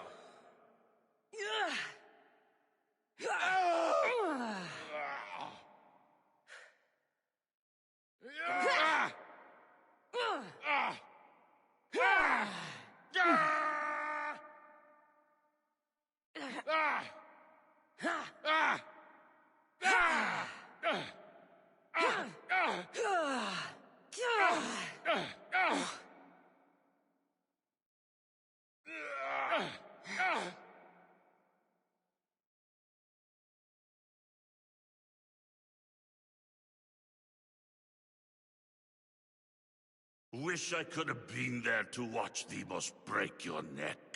Don't make me laugh. Wait! No! The people of Corinth must see him die. Anthusa? Take him out of here and bring him to the theater. Show everyone his cowardice. Alright, so going back to what I was talking about with Enthusa and Brasidas. So Enthusa, when we first met her, never mentioned that she wanted to deal with a manga in a very specific way. It wasn't until we actually met Brasidas for the first time that we actually realized that Enthusa had a certain method that she wanted to have Cassandra do. So I felt that because Enthusa wasn't upfront with Cassandra and told her that then, that it would be okay for me to decide to go with Brasidas' point of view, because not only was he the first out of the two to actually even mention that they had differences, not only did he tell Cassandra his method, but he also mentioned that there was a method that Enthusa wanted to do. And so I feel that the choice of dealing with the manga in the way that Brasidas wants is valid to choose in that context of what I've just said. But you could also decide to change your mind here and actually have him dealt with in public if you want to. But I'm going to stick to what I had and we're going to kill him here and now.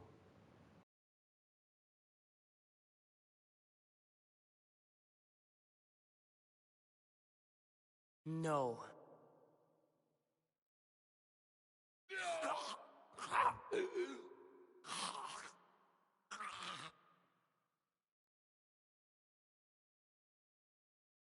You wanted him dead. Here he is. It's a shame that people don't get to see him bleed. His cries should have rung out across the city. He's dead. I've delivered. Your turn. Yes, you're right. He's dead.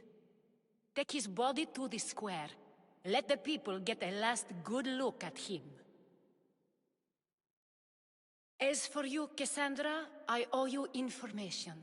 We'll talk about your mother, just not here.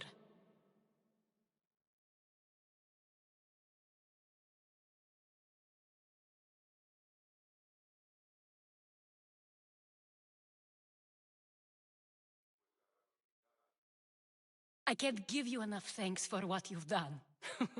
And for once, I can also thank Alcibiades. He sent you here, after all. There's more to him than meets the eye. He knew you could save Corinth from that beast. Everybody benefits. Everybody wins. You've proven to be a very valuable business partner. Speaking of business, you owe me, Anthusa. Yes, Myrrine. She came and left Corinthia in a flurry, but made an impression on me. Like a great storm. I remember that part of her well.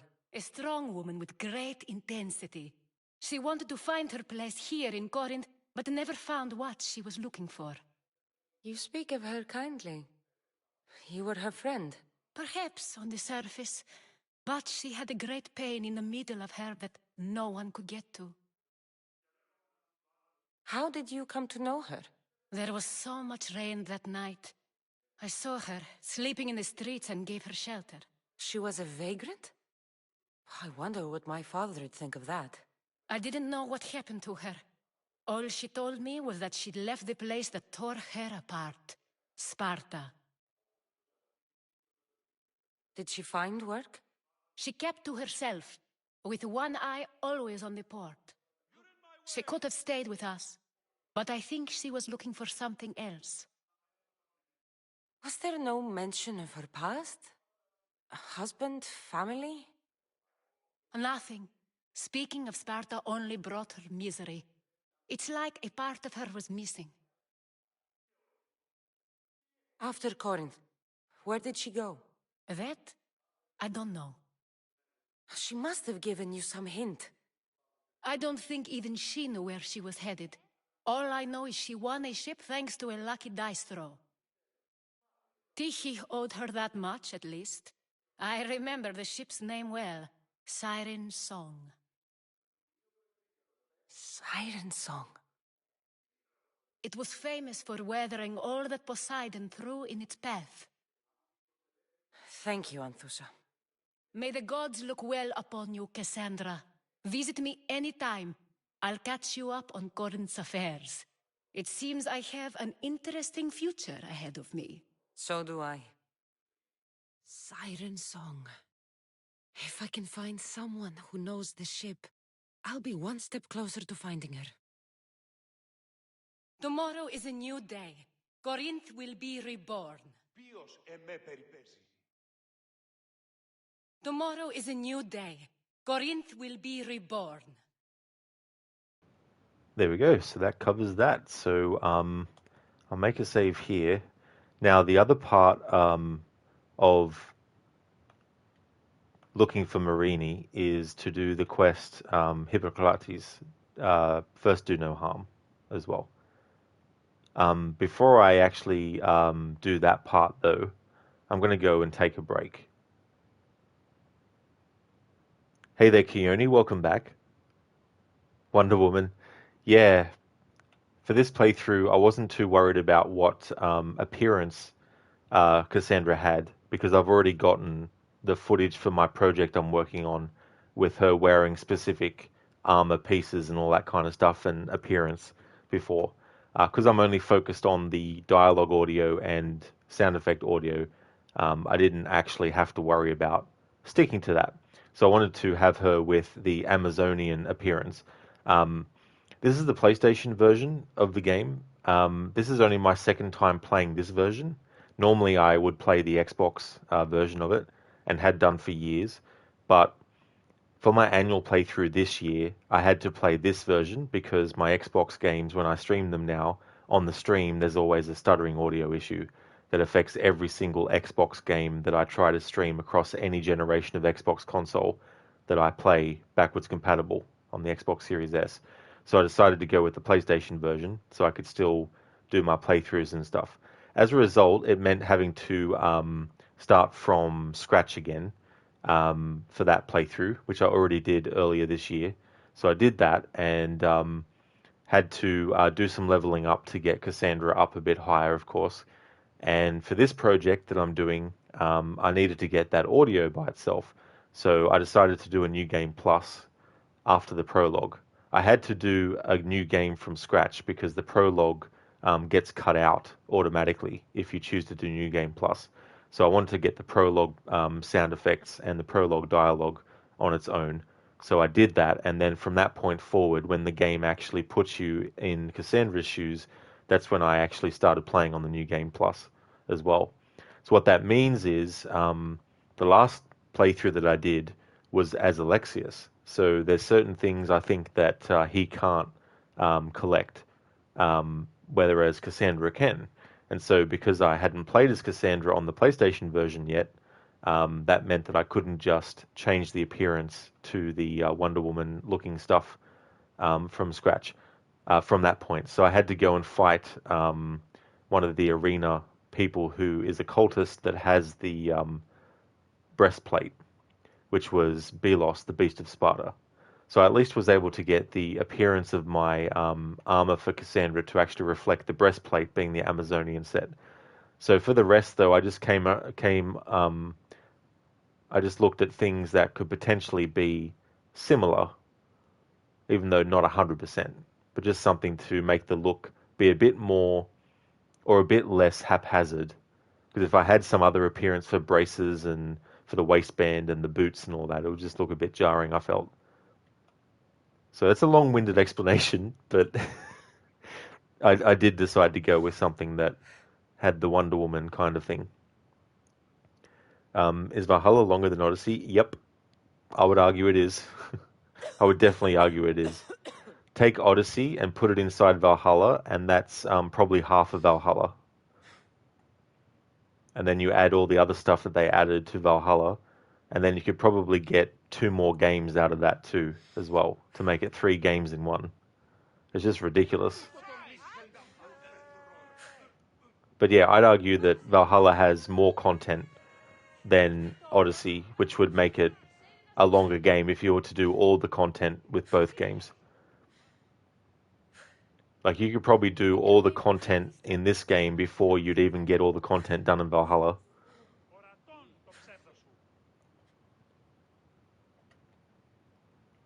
So this next quest, first do no harm. Let's see where it puts us. Alright, so it's all the way over here. So what I'd rather do is actually travel there first before going on my break. That way when I've finished my break, I don't have to do all the traveling. Can already be there.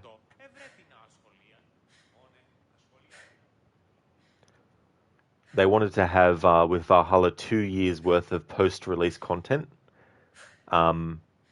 Apparently, for AC Red, which is its code name, but it's actually the one that's set in Japan, the people who did Odyssey are doing that one. And apparently they want to do 3 years worth of post-release content. So if that game comes out in 2024, for example, they want to have content being released for it up until 2027.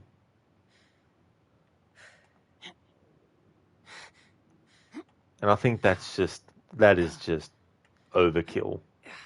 You know what I mean? It's just absolute fucking overkill.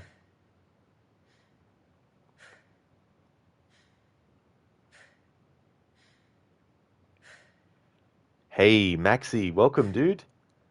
Has it been 21 months? Oh, malaka. Holy shit, dude. Thank you so much for the 21 months of subscription in a row. That is amazing. Thank you very much for that, Maxi. How's things going, dude?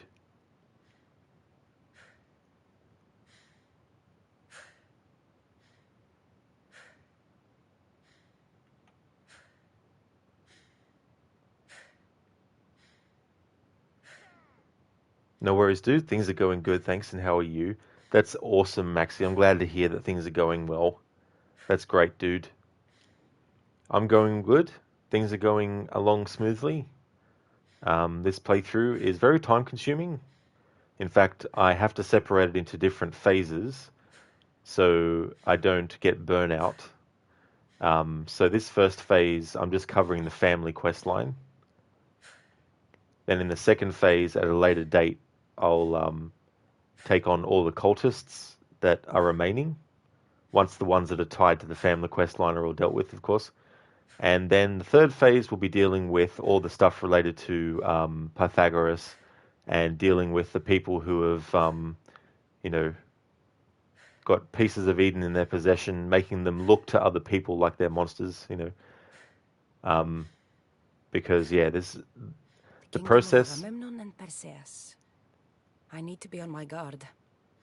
The process that I'm doing with this is just so time consuming, doing all that alone, let alone actually also doing all the other parts of the main game story, one after the other.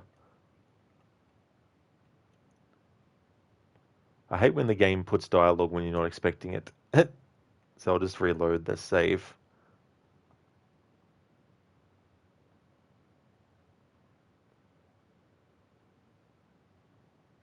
Makes you totally understand the burnout. Oh, absolutely. You know, and not only are there more playthroughs I've got planned to celebrate Black Flag's 10th anniversary, I also want to do other Assassin's Creed games as well, with different kinds of playthrough. I'm actually trying to work on something that I could do for Syndicate.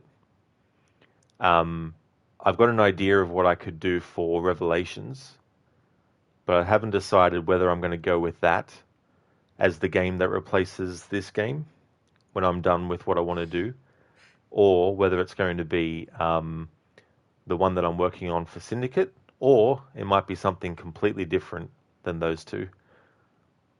Still sort of like formulating stuff and thinking about stuff.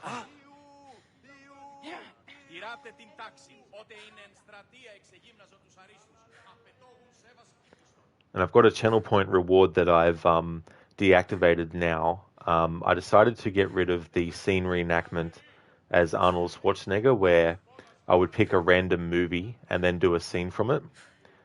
A few reasons. One of them is just how much time it takes sometimes for me to find one, which eats into actual, streaming time. But a compromise that I thought of was to do a redeem that is similar, except when it's redeemed, I choose a random Arnold Schwarzenegger movie to take a scene from, and then reenact the scene. That would make it quicker because the other way around, it's like any movie. It could be a horror movie or it could be a thriller, and that increases the amount of, options, which increases the amount of time it takes for me to figure out which one I want to choose. So I figure if I do a similar kind of redemption, but make it specific to Arnold Schwarzenegger movies, then, that is something that I could do because I could quickly go, okay, Terminator 2, IMDb, Terminator 2, scene, boom, done.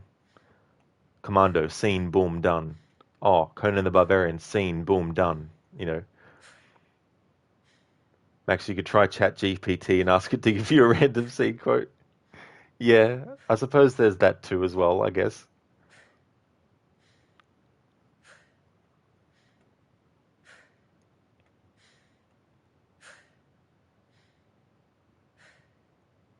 Hup, hup.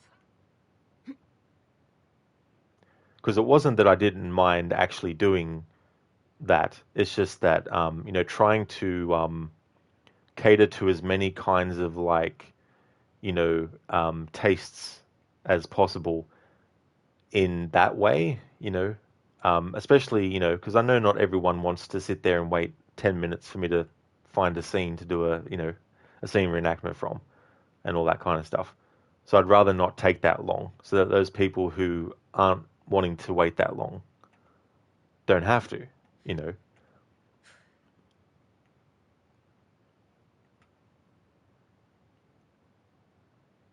I just want to make saves so that I can get any dialogue that might pop up as I get close to this destination. Anasune, is this a new stream or the same one as before? In either case, hello again. Welcome back, Anasune. This is the exact same stream as before. Almost at the 6-hour mark. I'm going to be taking a break soon, and then I want to do at least up till we reunite with Marini.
Game, why aren't you playing the dialogue that you played before?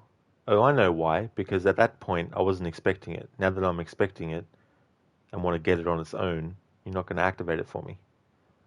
I had this happen earlier in the stream.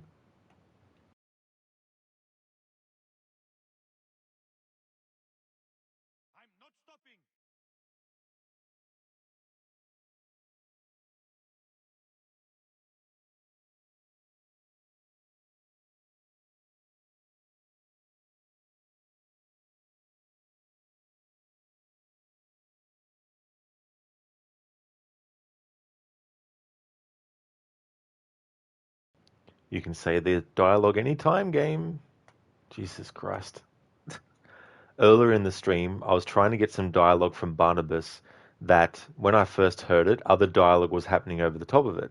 So I decided to reload the save that I had, which was before even setting on the ship. Yet, no matter how hard I tried, the dialogue would not happen again, even though I was reloading the save that was saved before even getting on the ship. So you would think that the game would not remember that you've already had the dialogue trigger if you're reloading a save from a point before the dialogue triggered, but it seems that they didn't. What I ended up having to do after half an hour of trying different things was actually go to the main menu and then go back in to the game. And then it popped up. I was like, thank you, game. Thank you so very much. That's amazing. I'm so glad that that's how it worked out.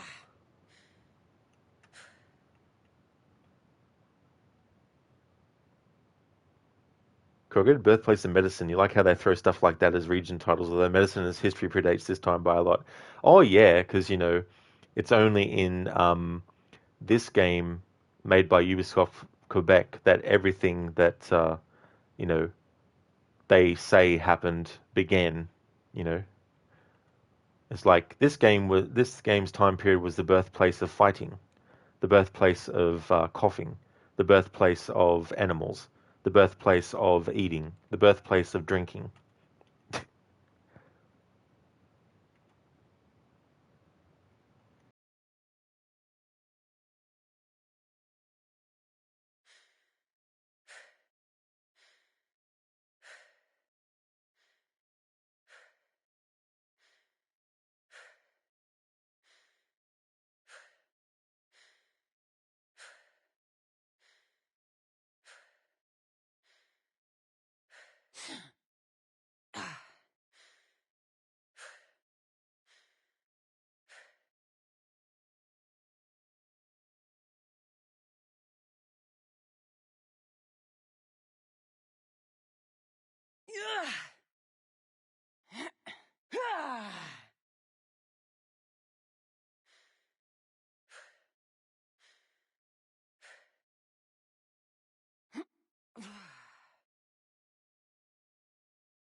Alright, it seems it's doing the same trick as before. Fine then, fuck you game, quit to title screen, then reload the save. And then the dialogue that happened, after the save was made will actually fucking play finally.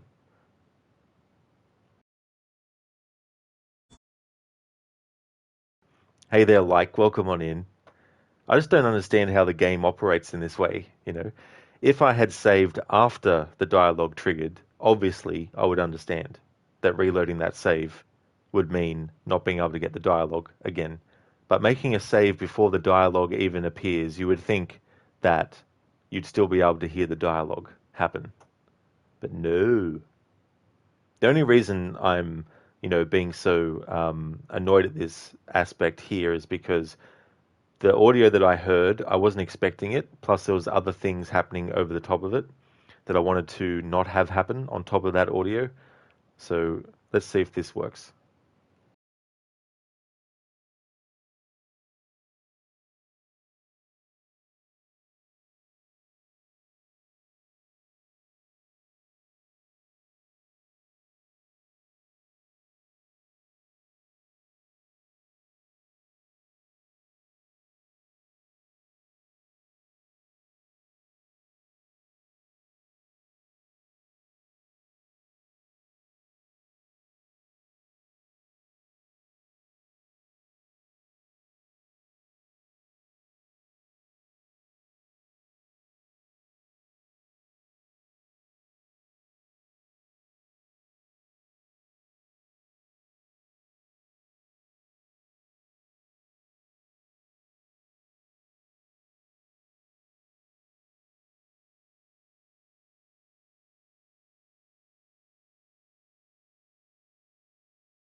Ασφάλεια νουκ αισθάνομαι.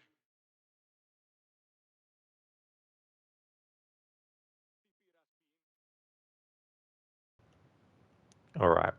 Looks like I'm not going to be able to get that dialogue because I was probably too into the region at the point at which I saved. Alright, so let's look at auto saves. 8:22 p.m. That was 20 minutes ago. So I'll reload this one.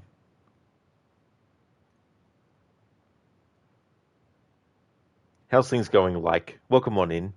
Hey there, listener. Good morning to you as well. How's things going? How was the rest of your stream of Daymare 1998, aka Puzzle Mare 1998, aka What the Fuck 1998, aka Annoying 1998?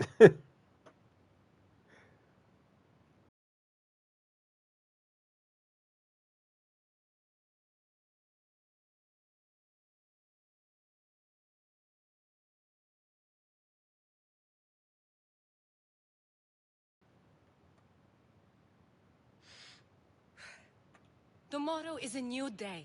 Corinth will be reborn.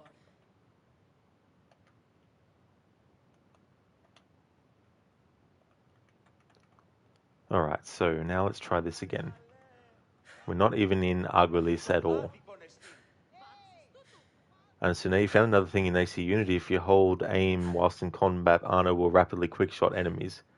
That's really cool to do. Actually, that reminds me. I watched a video by Leo K recently about a mod for Assassin's Creed Unity that allows you to drop smoke bombs, stun grenades, poison bombs, but also do one shot with the Phantom Blade while hanging off of something. It apparently doesn't work for every single situation, but I thought that was kind of cool to do something like that, and to have a toggle for the hood on and off was also added in the mod, and things like being able to change the weather when you want it to be different and all that kind of stuff. Changing how changing the going into the windows are and all that kind of stuff. But I don't know because I don't know. I haven't seen more of the mod. But something you just you reminded me of, Anasune, was the fact that in AC Unity, when you go into manual aiming mode, the camera doesn't make Arno go invisible for you or transparent enough so you can still see where the cursor's aiming, because the fact is he covers up where the enemy's standing, and if you're trying to be accurate in manual aim mode, it's a bit hard to try and judge where the enemy's standing when Arno's character model is blocking them. So it'd be cool if there was a fix that actually made him go transparent, or at very least go out of the camera completely, or something like that. Listen, the rest of the stream went well. We checked, and you're the second of 5 chapters, so looking like maybe the halfway mark or so. And yes, those puzzles, oof. Yeah, that's the thing, Lucinda. Like, I was keeping not keeping track on it, but I had a look at how many chapters there were too. And when I found that there was 5, I thought, oh, okay, maybe it's just a 6 or 7 hour game or something like that. But as you were playing it and the cutscenes and all that kind of stuff, I was thinking to myself, yeah, this is going to be a long 5 chapters. Because I was tracking where you're up to, and I was like, okay, so Lucinda's up to this point, which is only halfway through chapter 2. So it's like, well, got a lot of stuff to do. But I'm glad that the rest of the stream went well, though, also. But yeah, those puzzles, like that one of the big first puzzles that's in Greek, it's like, what?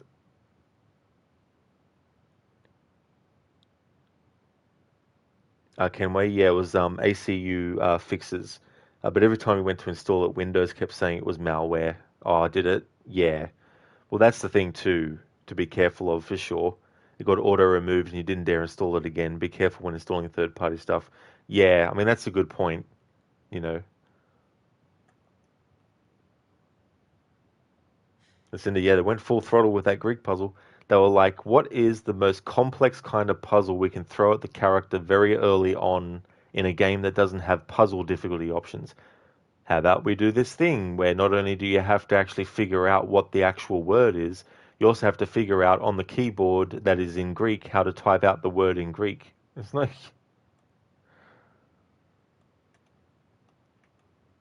if that game had puzzle difficulty, that would be like expert puzzle difficulty.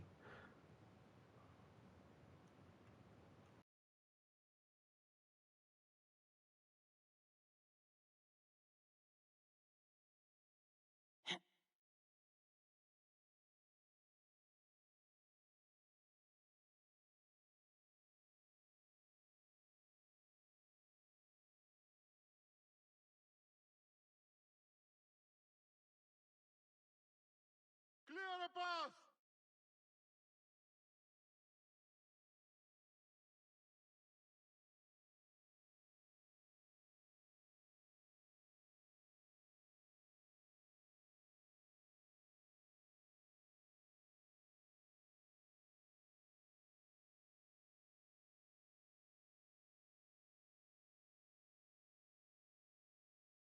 Yeah!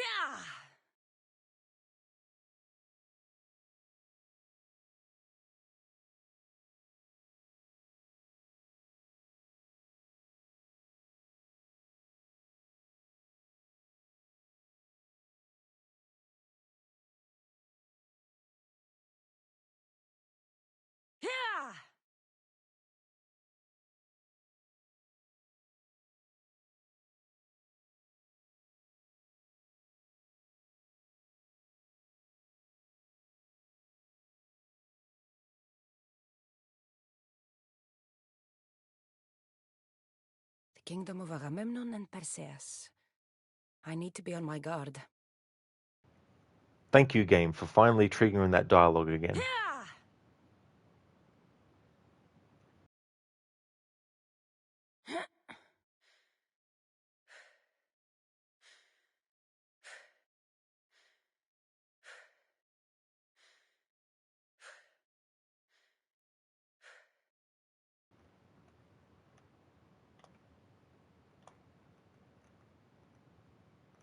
And so that reminds you of something. If you press drop bomb and press quick shot right after, Anna will do both at the same time.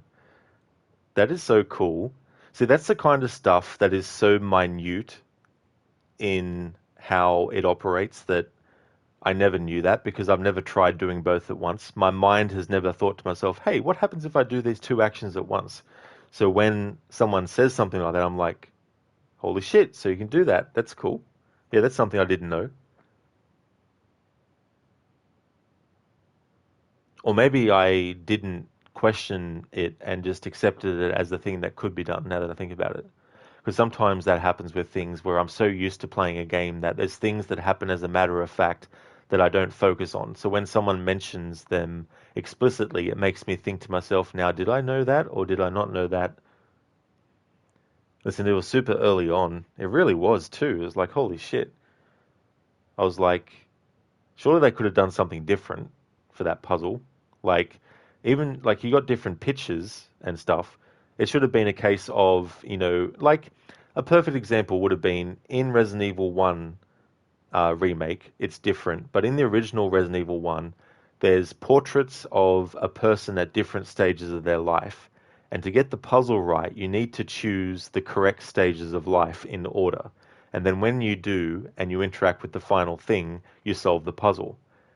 That puzzle in Daymare 1998, that would have been a perfect opportunity for them to do a similar kind of thing where there might have been a story being told in the photos and you had to put them in order.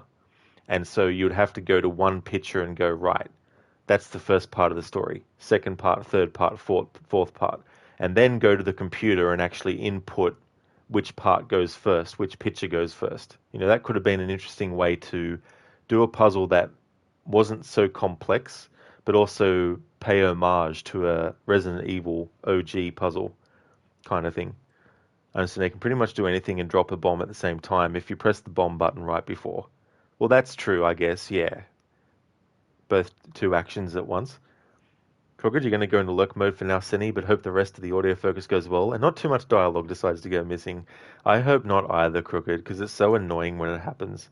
And in a playthrough like this, where I'm trying to be very focused with that kind of audio, it's even more annoying than normal when I'm doing a playthrough just to get as much dialogue as possible, irrespective of whether it's got music playing at the same time or whatnot, But thank you so much for being here. Really do appreciate it, dude. Would like to highly recommend people check out Crocodiles if you haven't before. He's another massive fan of Assassin's Creed. He's currently doing a playthrough of Assassin's Creed Valhalla with a stealth challenge. He was doing earlier this year his Ubisoft Montreal focused Assassin's Creed marathon, so only playing the games in the series that were by Ubisoft Montreal and any content that they had done themselves as well. And he was also incorporating Watch Dogs 1 and 2 into that because Ubisoft Montreal were responsible for Watch Dogs 1 and 2. So he did all of that in chronological order he did that all in release order of when each game came out across the both series by Ubisoft Montreal. He's also playing through Hogwarts Legacy as well. A great streamer with some very funny channel point redeems related to memes, a lot of audio bites from different games. Assassin's Creed, of course, like so many different variations of Ezio's Requiescat in Pace, to name but a few. So highly recommend checking out his channel if you haven't before. And that's absolutely no problemo about the shout out, Senny. More than happy to give you one, dude. Thank you for leaving the lurk as well. I appreciate it. Lucinda, yeah, that would have been a much more proper puzzle. Exactly. But no, they had to go with that puzzle. And it makes me think of Resident Evil Zero, that puzzle with the maths problem you have to solve. Meanwhile, there's a timer and the train will blow up if you don't get it done right in time. I'm just like, it's just, yeah, coming up with puzzles. Like, I get it, you want to come up with something that's different, that stands out. But there's a difference between making something different that stands out that isn't so blatantly difficult versus coming up with something that is that, but it's not so difficult, but it's still memorable and stuff like that. Maybe without the timer, you could have figured it out. Well, that's true too, as well. It's like, don't put a timer on that shit. It's like, you know, I understand they want to keep the stress and the stuff up and all that kind of stuff.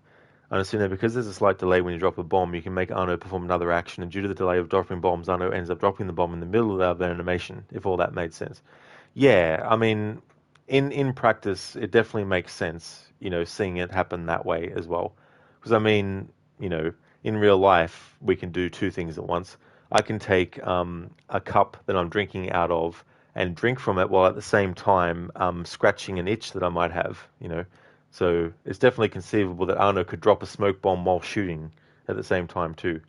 Listen, and the puzzle solution for that train puzzle is randomized from a few different answers. Oh, even bloody worse. It's like, come on. All right, so I'm going to go and take a break. I'm going to set it up to a photo mode shot before I do, though.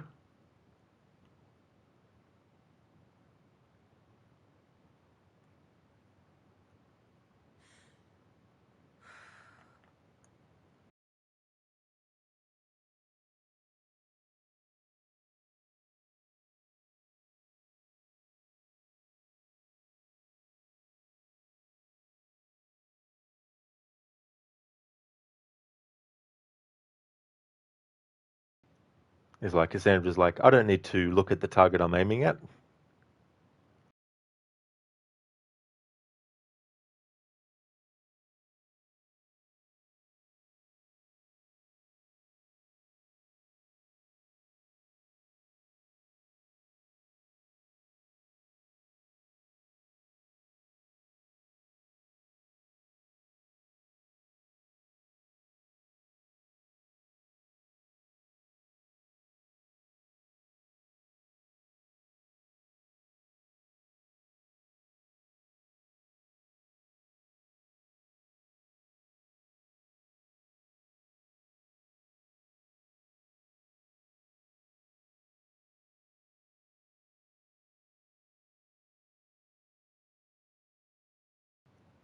Thank you so much, Lucinda. I definitely will enjoy the break. And yeah, it's like, aim at something, look away. I mean, I'm not an archer, so I don't know if how easy that is to do, but yeah, I'll go and take a break. I'll also put be right back on break at the top of chat as well. I'll pin that. All right, so because it's been a long stream up to this point before a break, I'm actually going to take a 15-minute break. I think that would do well because the point at which I'd like to end the stream could be 2 or 3 hours away from now. So I'll take the break of 15 minutes and I'll be back.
Alrighty then, back from my break. Take that pinned message off. There we go. Okay, so this quest, first do no harm. Out of the three quests that Alcibiades, out of the three quests that we were given at the symposium, we've done two. So this is the third one. You can do them in any order, but I've decided to do them in a specific order. And so now we're up to this. Thanks for the welcome back, Lucinda. Thank you. I went through and counted each quest that's part of the main quests individually. The three quests that you get given at the symposium could be considered one big quest, if you wanted to put it that way, but I decided to make them individualized. And so, First Do No Harm is the 27th main mission. Before the Family Questline's over, there's about 52 or 53. So we still have a lot of content to cover. But what I want to try and do is get to the point where we actually are reunited with Marini.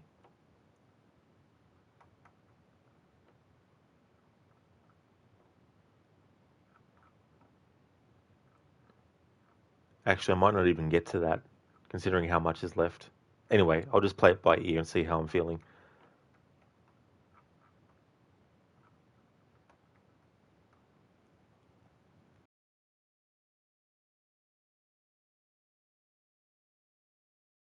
Alright, first thing I want to do here is get some ambient sound effects on their own for the region.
Alright, so I've got all the sound effects I want for that. Let's reload that save that I made, and now let's get the dialogue.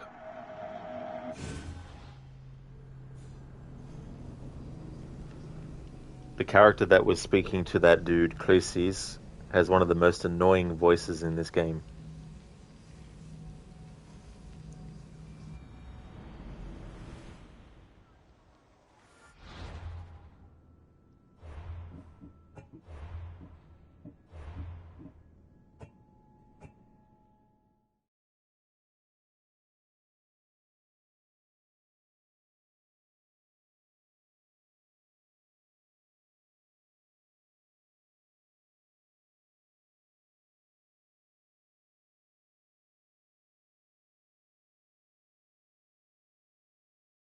That's Hippocrates' clinic.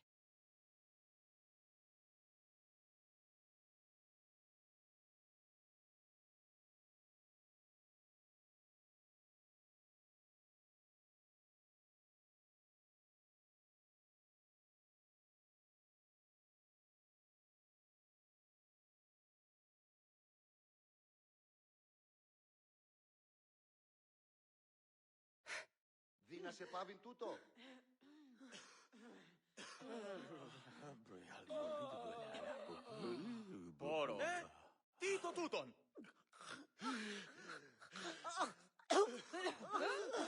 Apollo himself should smite your precious Hippocrates. But priestess, Hippocrates does respect Apollo. What an outrageous claim. Your words are daggers thrust into the heart of our faith. Do you want to bring ruin to all of our holies? Of course not, but... Then tell me where to find Hippocrates. Oh, forgive me, but I really can't help you.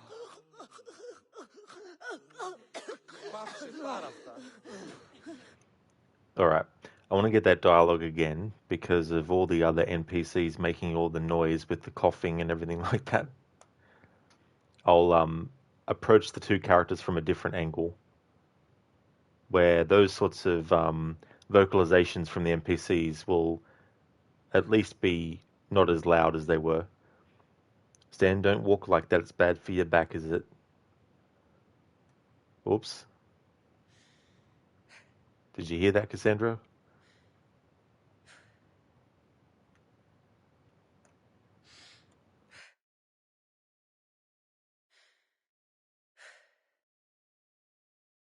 That's Hippocrates' clinic.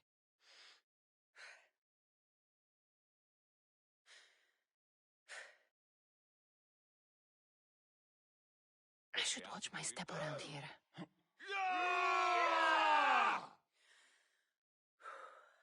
Go!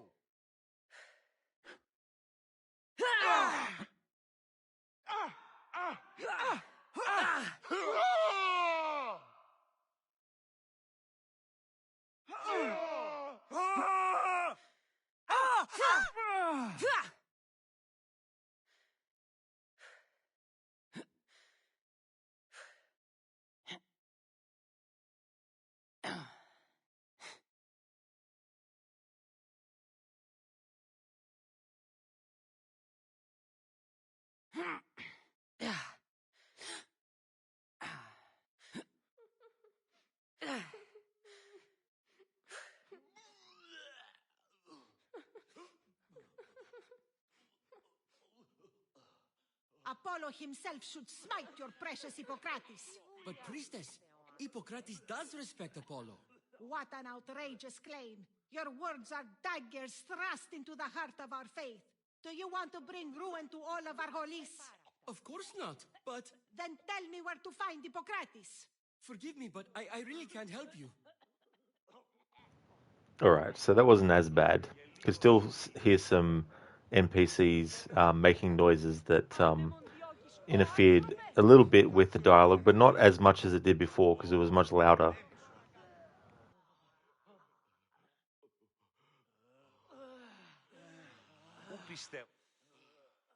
Look, you insignificant peon. Tell me where he is, or by Ira, I'll burn this clinic to the ground with you in it. I already told you what I know. I don't ask much. Hippocrates must show humility to ensure public order. Prostrate himself before the gods and declare that his skills are gods given. But that won't help his patients. It'll just take him away from his work. If Hippocrates thinks he can disrupt social order to make himself into a demigod of healing, well, perhaps the gods themselves will have their revenge.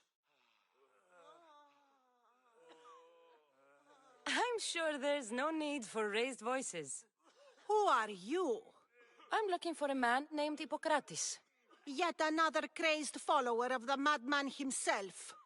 Tell your impious master that unless he makes a public apology and soon, this priestess of Ira will gather an army of faithful and shut him down. Out of my way. Oh, thank all the gods she's gone. I thought she was going to kill me this time. What's going on? I am Sostratos. Chrysis has accused my master Hippocrates of impiety. Is he impious? He believes that beyond praying, people can take their health into their own hands and make themselves well. Fascinating. Can I speak with him? I'm sorry, he isn't here. I need to meet Hippocrates. Is he in Argolis at least? Yes, but he's gone southeast of Hera's watch to help the sick and injured. I'll find him. If you're going to meet Hippocrates, could I trouble you with a small errand? Depends what it is. I want you to bring him some equipment. He was in such a hurry, he left it behind. What kind of equipment? Just medical necessities. Knives and gut for sutures, bandages. Oh, and an enema bag for clearing the bowels. That had better be properly wrapped. I could bring that to Hippocrates. Really? I'll be sure he gets the equipment. You have my thanks. How will I know when I've found Hippocrates? Follow the road southeast of Hera's watch to the cave of Pan. He won't have set up far from it. Look for a long line of sick people. He's balding, but I wouldn't mention that if I were you.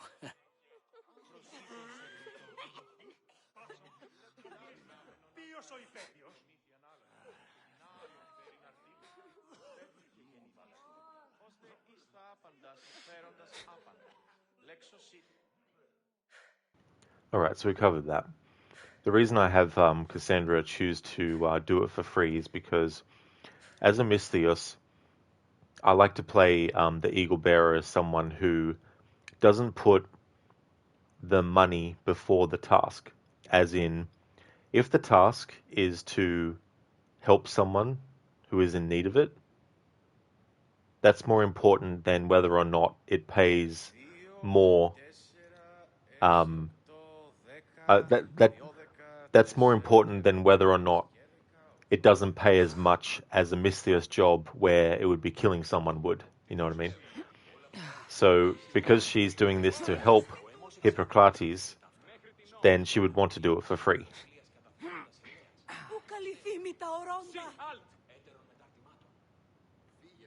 With the line of logic that I'm using.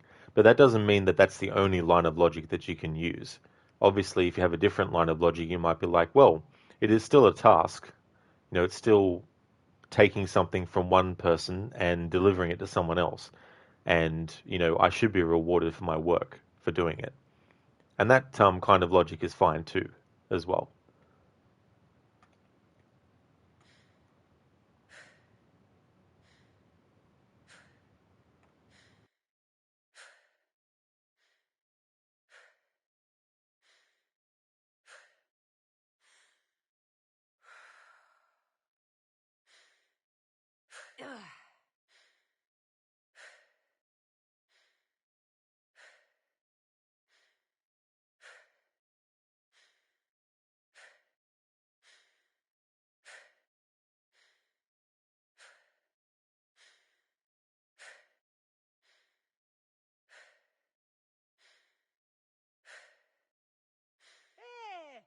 Γιατί του το βουλιπίν.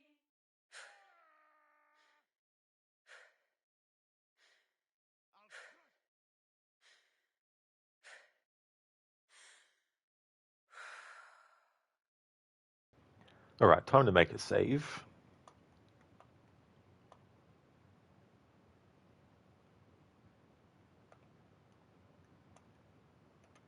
time to change it, so it's just sound effects. Alright, so this next part, it's one of those choices where it's like, you have two patients. The first patient you only know about, and the second patient you find out about afterwards. Now, the patient that is with Hippocrates will die if, when you go to where his notes were that he's missing, if you go to where his notes are and you speak to the apprentice there, he will say that he's got someone that he needs to help. So if you decide to wait there with him, his patient will survive, but Hippocrates' patient will die. However, if you decide that you don't want to wait for that dude, you can either pay him money and he'll just be like, okay, or you can basically knock him out and take him back to Hippocrates. His patient will die, but Hippocrates' patient will live. Now, I feel that that's kind of like a bit of a bullshit thing. So for my version of the game story, I'm going to make it that both survive. And the only way to do that is to get all the outcomes in one. I've already gotten the actual parts of those missions done in a previous playthrough already, where I've done both and all different outcomes. So for this audio-only focus one, I'm going to have to do the same thing, but with the audio. And then taking all that together, I should be able to hopefully come up with a different version of events where both patients are saved. So we'll just see how that goes when I get to it, but that'll be ages away from now because I don't know when I'll actually be getting to that point in the edit, let alone when I'll be starting that editing project, because there's a lot to it, because I'll have to re-watch back everything. So if I'm streaming for 10 hours, I need to watch back through 10 hours worth of footage to double check stuff and make sure I've got what I need. Even before starting the process of compiling all that into things, instead of just dumping it into the editing program, I need to actually make sure that I'm separating things into things, you know, sound effects and all that kind of stuff. So it's going to be a very, very long process. So who knows if anything that I've been doing towards this now will actually be all usable or not. There might be things I need to redo. And I won't know that till I get to that point. And that could be like a year or 2 or 3 or 4 from here, so who knows. That's why I've never said that I've got like a specific ETA on this whole project. Because I'd rather not say, yeah, I'll get it done by this time, and this month, and this year, and then not have it done by that time, that month, and that year.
Alright, no matter how quickly you do this, Hippocrates telling you that there's not much time doesn't factor into the quest.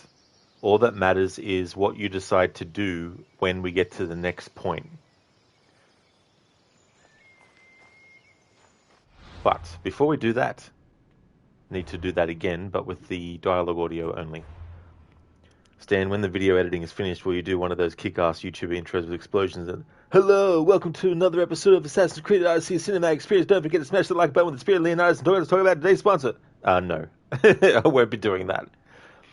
No, what I want to do is have it like a series of a show. So, when you watch a series of a show, you start the show up. I mean, obviously, I won't be able to add the ability to skip the intro, but I'd like to have each episode have its own like little intro, and then do the episode, and then at the end of the episode have like a little credits thing, and then do that every single episode, but not have me talking over it or introducing it or anything like that. Stanley, well, you've done it now and it was 100% accurate. Yeah, I mean, personally, it's not something I would do, but that doesn't mean that people who do it are lesser people in my eyes. We all have our different approaches to do things, our different way of doing stuff, our own, reasoning and all that kind of stuff. So if you do want to introduce your things like that, then that's fine too, but that doesn't represent who I actually am as a person. I'm not one of those people that does that. I'm not one of those people that would feel comfortable doing that. To me, it's almost like being the host of a game show, even though this isn't a game show. You know what I mean? Like, if that's what you want to do, that's fine. But what I'm saying is, you need to go with what is more naturally you. There's no point putting on a character for certain things. But again, if you want to put on a character for something, that's fine. But the way that I want to do that kind of stuff is to just have it be presented on its own. So when it comes to the finished product, I want it to be just like an episode of a series where you start it, you watch it, you end it, and then if you feel like watching the next one, the episode's already there, ready to go, and all that kind of stuff. Hello and welcome to another episode of Assassin's Creed Odyssey Cinematic Experience. Don't forget to smash that like button with the Spear of Leonidas, and let's talk about today's sponsor, Precious. Gollum, Gollum, Gollum. Thanks for redeeming that, Stan.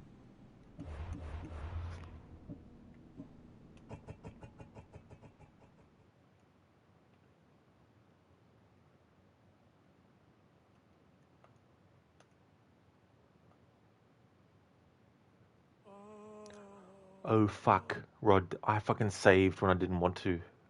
Fuck me dead. You idiot. You fucking idiot. I did not want to save. Hang on. Did I? No, I was changing the sound effects. That's what I was doing. Oh, that's good. That's lucky. I was going to say, hopefully I didn't save there because I didn't want to save there yet.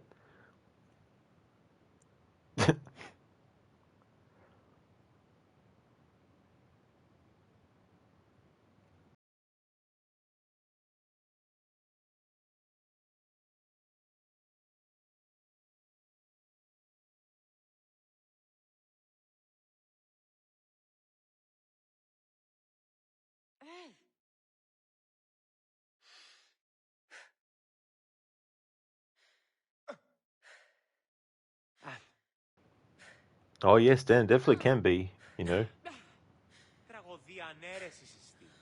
Εστί μιασμός μυτιόμενος ή να κλονίσει την ισορροπία του πνεύματος. Today's sponsor is the dark side. We have cookies. Thanks for redeeming that Bane impression, Zereth. Cookies. Cookies? For me?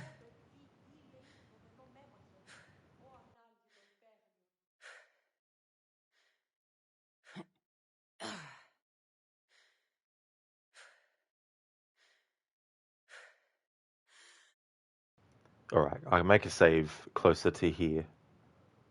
Now that I'm trying to get the dialogue.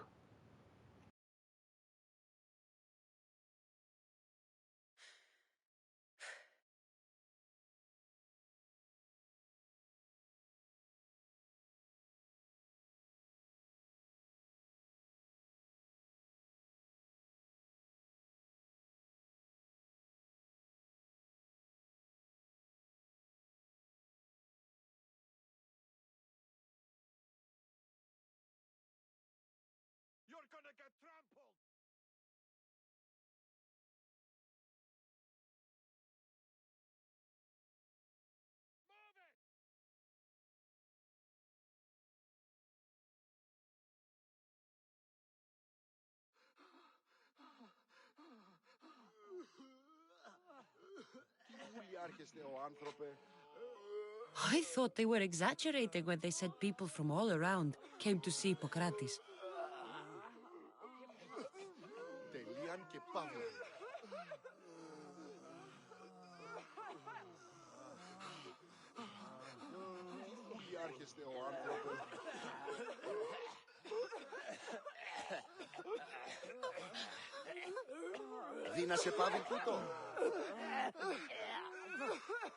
So, what has caused this man's condition?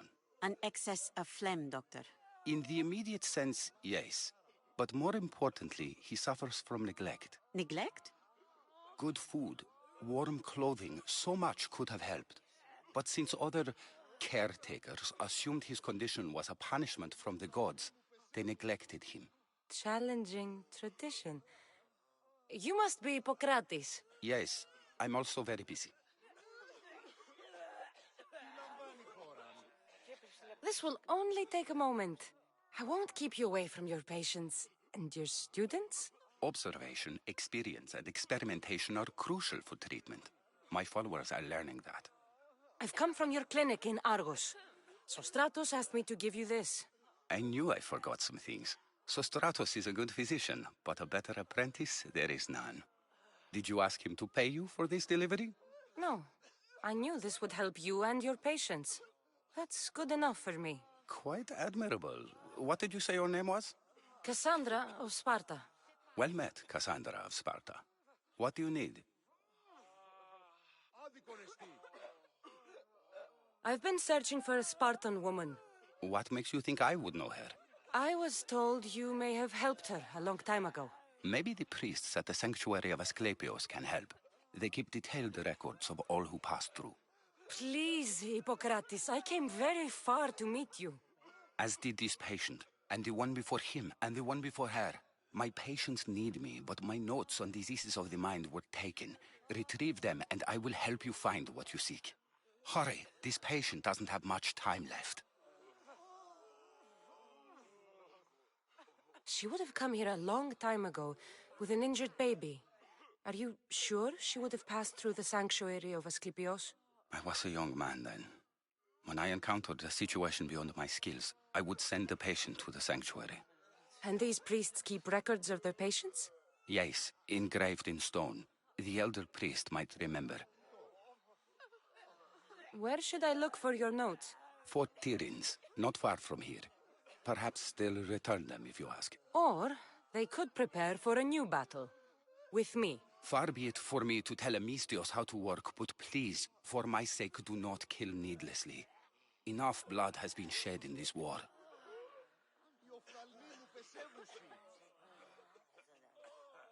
Did Chrysis take your notes? Ah, you've met the priestess. No, not her, but the local military commander. I can't fault his desperation. Those men suffered terribly from battle fatigue.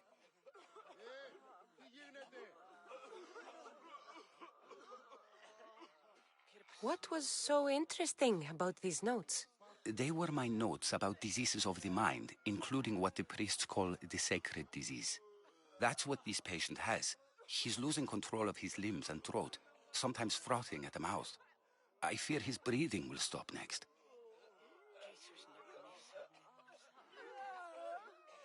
I'll do my best with what you've told me. Good luck. We're depending on you.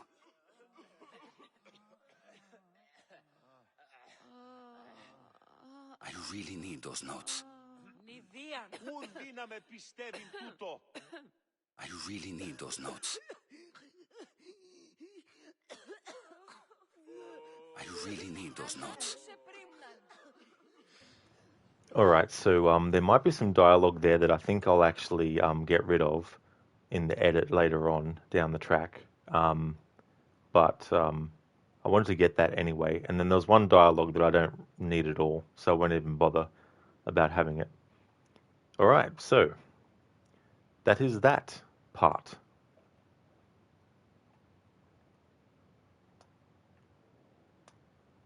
Alright, so the game wants you to make a choice between saving Hippocrates' patient or saving the patient of this other dude that we're going to meet. You can't save both.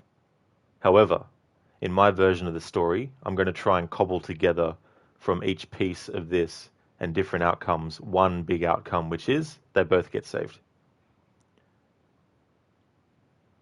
Hey there, Naruto. Welcome on in. Zereth, you think he really needs those notes? Maybe. He might. Possibly. Perhaps. I guess you could say he might. One could say that that would be a possibility. Alright, so let's actually go and get the next part with the sound effects only.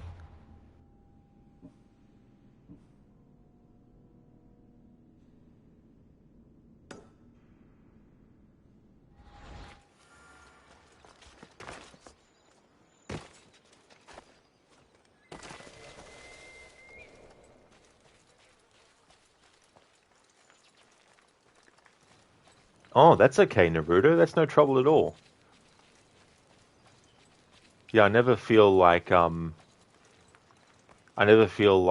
people who, can't check out the stream all the time, are any less of, a viewer, or, it doesn't factor in. So, that's definitely no trouble at all. I know what things are like, things pop up, or you need to do things and stuff like that.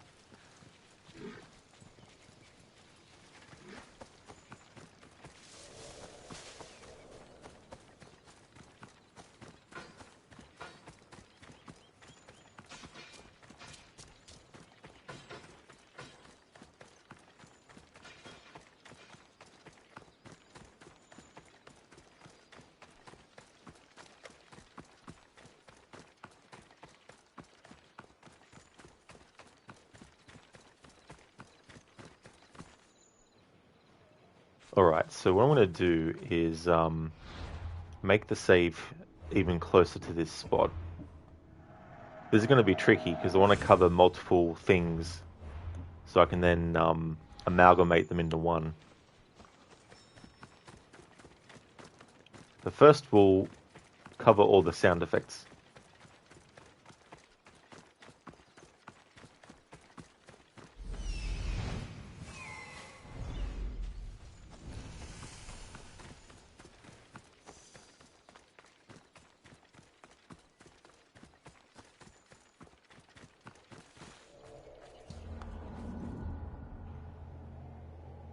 Ah, I see, Naruto, yeah.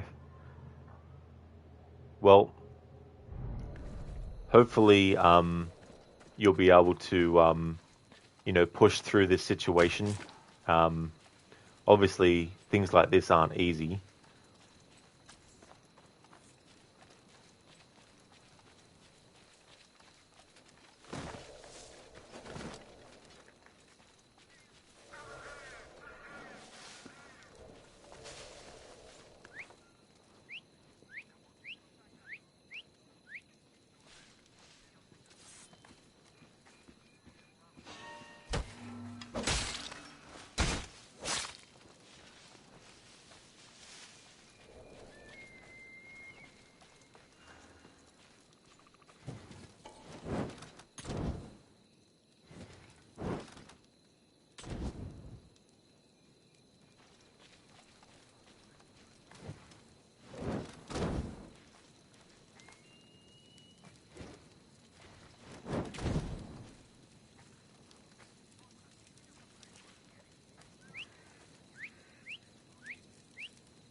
For the purposes of sound effects, I can afford to go through this faster by being detected and everything.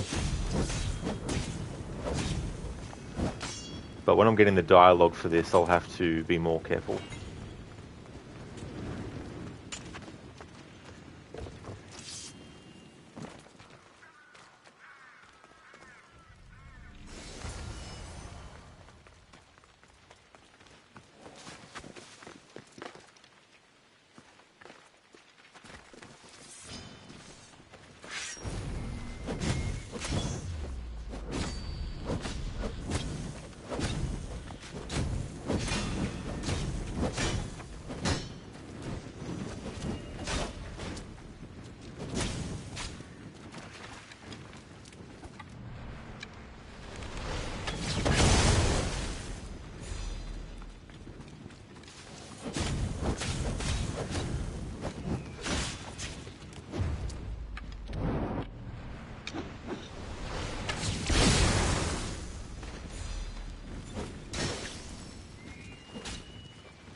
Now they've pissed me off.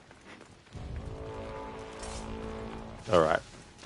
Now, I can't remember if this affects what gets said or not. But it doesn't matter. However, when I'm getting dialogue for this part that I'm doing now, I'll need to make sure I don't do this. I think so too, Zereth. They might be on their guards here as well. Things pop up, sounds like your computer has a virus.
Lucinda, okay, it's time for you to go run your errands. Be back later if you're still on.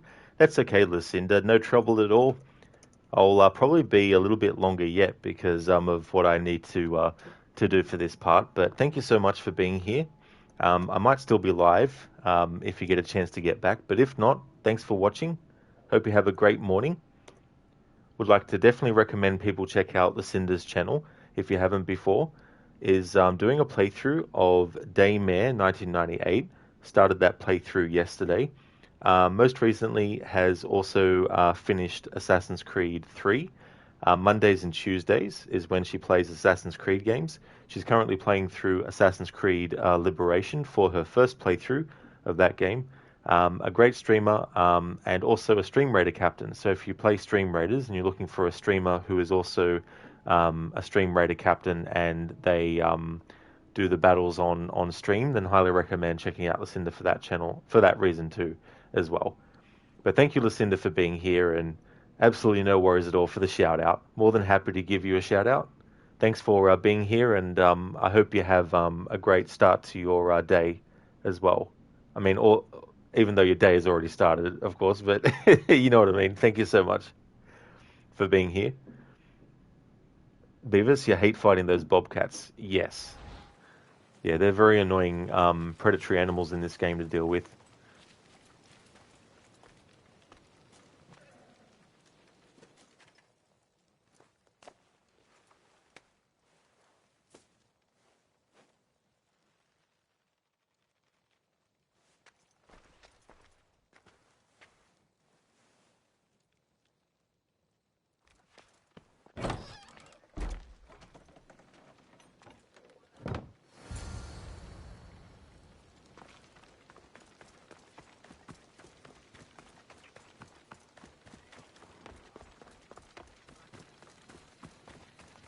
Alright, so we've covered that with the sound effects.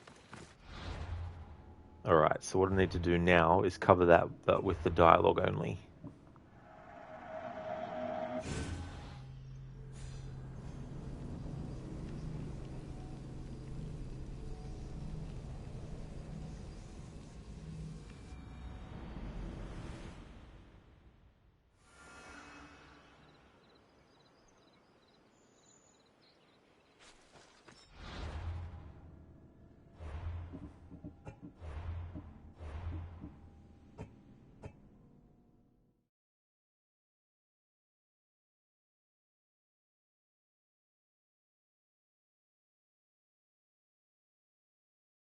Hippocrates' notes are well guarded.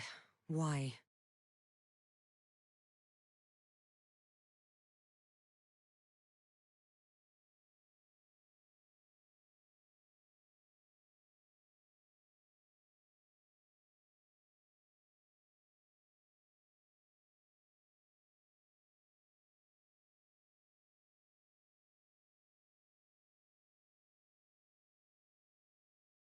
The mighty Tyrins. Built by the Cyclopses, or so the legend goes.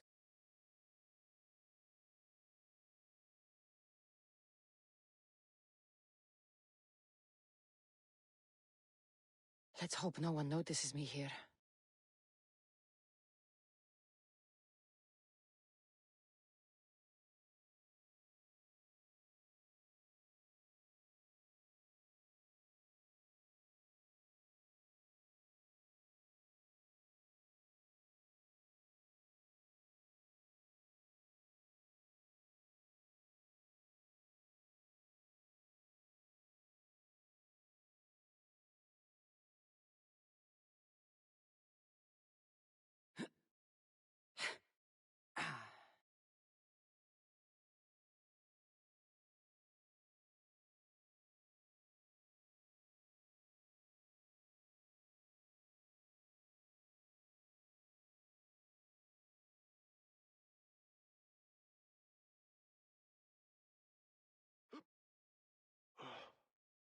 What? Alright, the reason I'm going to reload the save is because even if you manage to get out of their vision, it takes a long ass time for the game to actually allow you to interact with anything. So it'll be quicker for me to reload this save than it would be to wait until that was ready.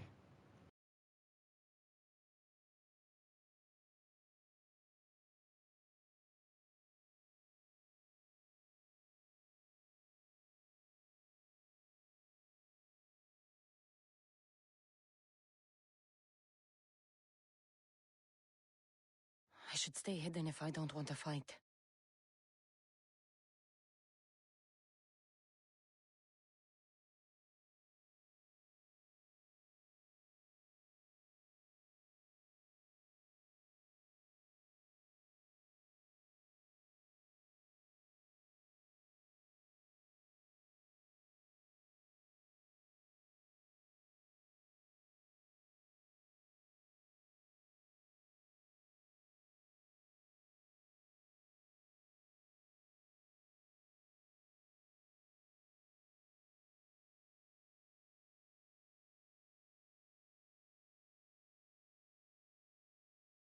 What are you doing here? Hippocrates sent me. Your commander stole his notes, and I think you have them. The ones written by the great Hippocrates himself. I'm sorry. They were burned in the last attack. What? You heard me. The medical tent was burned. At least I memorized the notes before we lost them. I'll transcribe them when I have time, or when the war subsides. Then you'll have to come with me. A patient Hippocrates is treating will die without your help. I have a patient right here who needs my help. Can't someone else take care of this one? I'm the only doctor here. Now let me work. I'll wait here for you to finish. If I leave, what's stopping you from running away? Thinking like a mercenary. Guess I shouldn't be surprised. Then make yourself useful and bring me my bone forceps. Some idiot or another's always borrowing them. Then you'll come treat Hippocrates' patient? You have my word. I'll go get your bone forceps.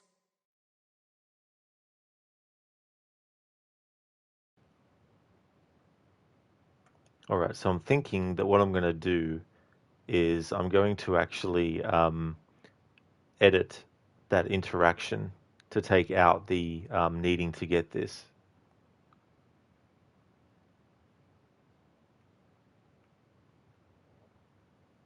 But it's still good to get that in case I can't.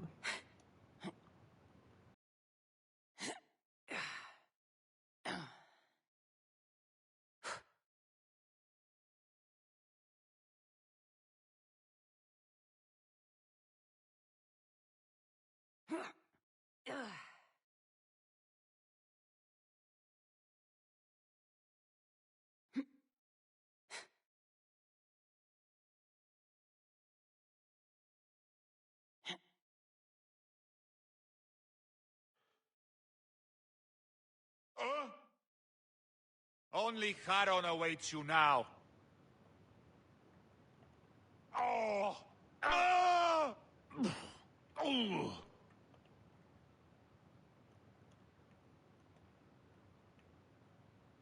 Alright. That shouldn't hurt if it's just one enemy. It's all about the time-consuming nature of if you have to fight off every single enemy.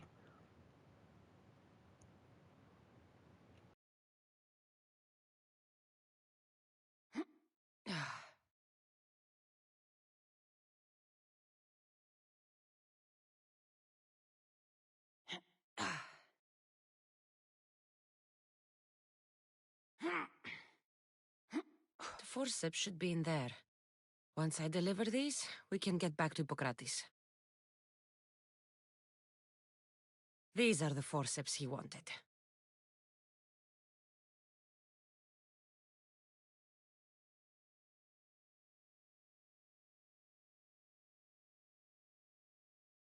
What? You're not supposed to be there! Huh?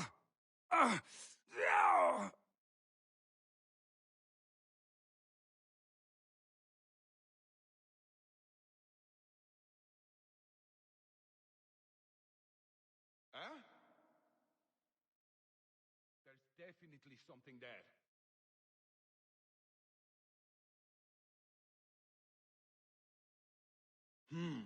Everything's quiet.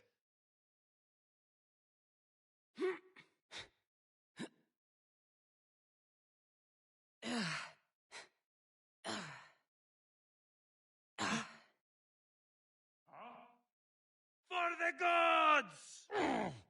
Ah! Draw!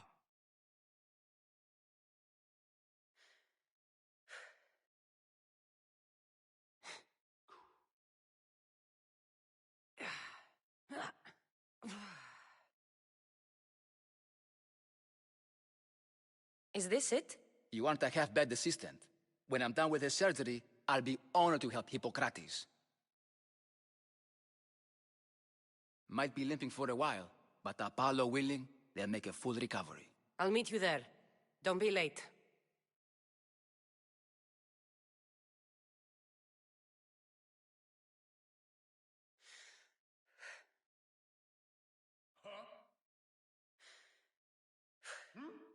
Hey, you! Time to die! Yeah. Just stay back and you won't get hurt.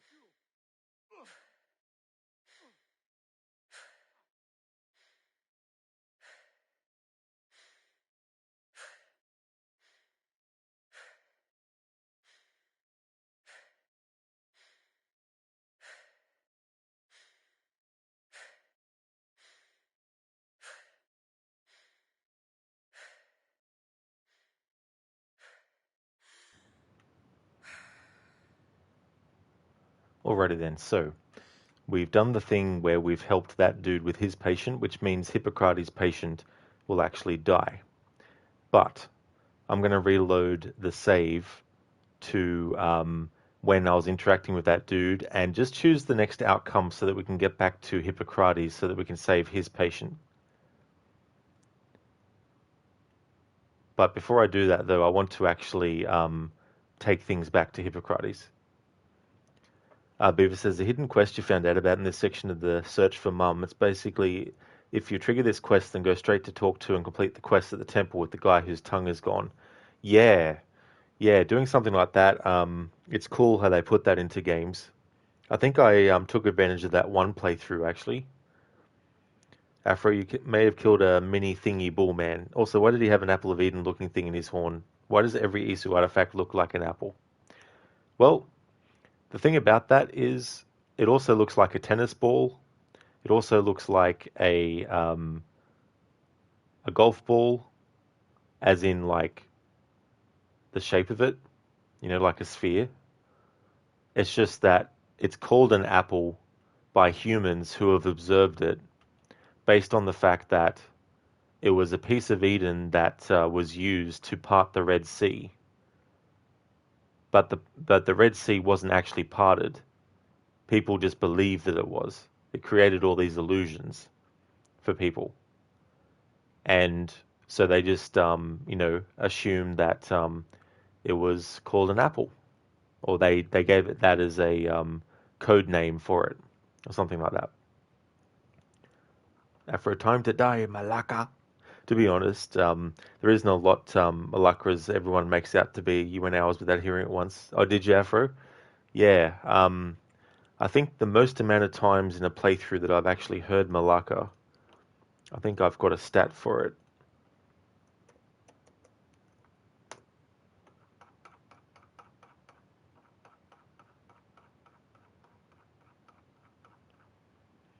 All right, let's have a look.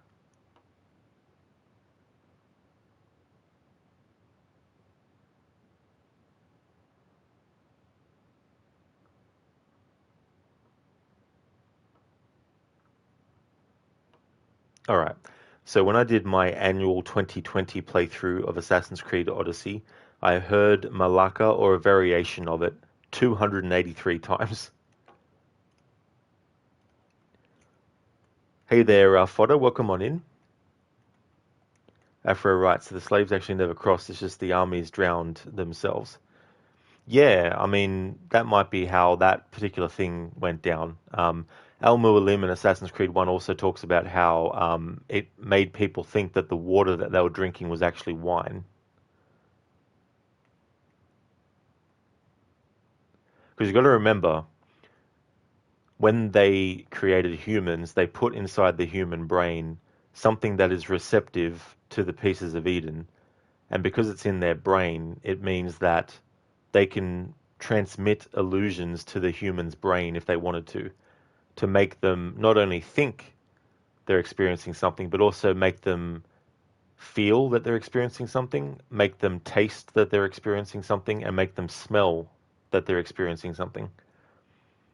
So basically they had the ability to completely make someone experience something on all levels: sight, sound, feeling, and taste and touch, and all that kind of stuff.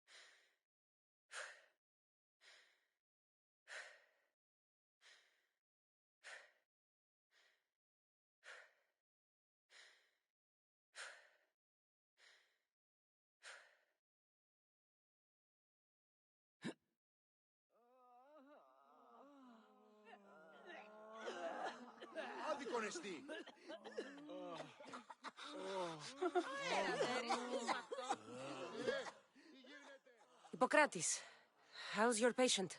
You were gone so long, he didn't survive. I'm sorry, Hippocrates. We took more time because this measles helped me save my own patient. Sometimes science requires tough decisions. If we're finished here, I'll take some time and write down what I remember of your notes, Hippocrates. I'll go see the priest for more information about my mother. Come with me.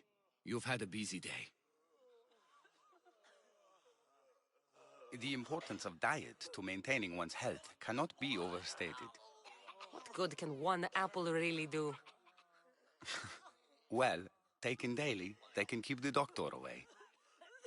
But to more serious matters, I know why you're here. You're looking for your mother. You remember her? I was young then. I didn't know how to help. I turned her away. But her look of determination and despair was burned into my mind. It has never left me, and it never will. After, I swore to Apollo that I wouldn't turn away another patient, that I'd dedicate my life to the cause. She made an impression on me. Your brave mother did. She would be happy to know that. I sent your mother to the sanctuary of Asclepios. Tell the elder priest a treatment for the sacred disease will soon be available to any patient who needs it. Then he may talk to you. Thank you for everything, Hippocrates. I'll go see him now. Forgive me, Mystios. There are many who still need my help. I must transcribe Hippocrates' lost notes. I just hope I can remember everything. Alright, so we've covered what happens if you decide to help the other dude with his patients, or with his patient, and Hippocrates' patient dies. However, what I need to do now is redo all that, except make the choice where I don't wait for the dude and basically force him to come with me to Hippocrates so that we can save Hippocrates' patient. Because when I do my editing project, I'm going to try and blend the two together so that both patients actually survive.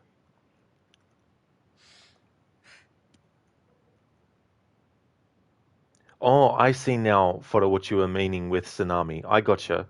So the Red Sea parting is tsunami from Vesuvius exploding, you heard. Ah, I gotcha now. Yeah. Well, that's the thing too when you think about events that are transcribed as having happened or purported to be happened, and then they're incorporated into fictional kind of stuff, because then you can sort of like mix and match what you want and all that kind of stuff. So the way to get this guy, like you can knock him out and he'll come with you, or you can just pay him money and he'll leave that patient and then go with you. The only reason I'm doing this part again, really, is so that I can get the other outcome with Hippocrates where his patient doesn't die. Because that's the aspect that I'll be using in the edit. Not this part where we force him to leave his own patient and etc. etc.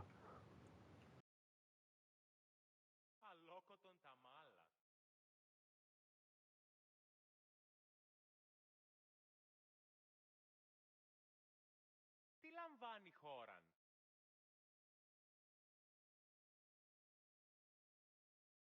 What are you doing here? Hippocrates sent me. Your commander stole his notes, and I think you have them. The ones written by the great Hippocrates himself. I'm sorry.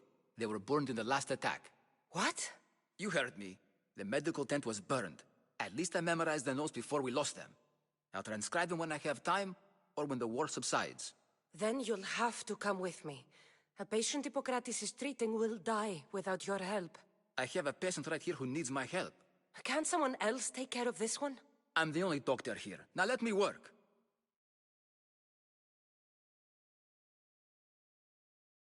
You must work for Drachmi just like everyone else. Whatever the commander is paying you, I'll pay you more. Then we leave. And let this person die. I could be convinced. On two conditions. Out with it. I'll take double. A life's worth a lot. And for the sake of the gods, don't tell Hippocrates. Hippocrates would never put Drachmi before a patient's life. But here, since you're so determined to be a mercenary, I'll meet you there. Don't be late.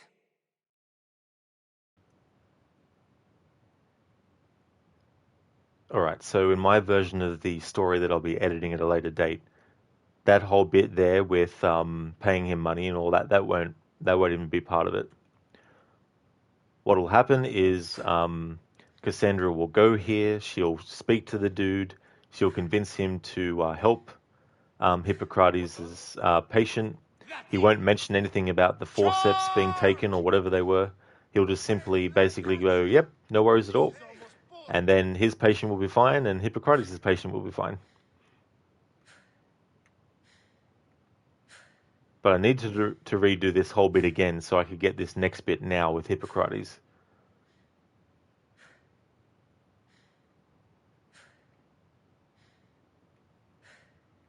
Because that way his patient will actually survive. So I have that footage and audio of that outcome.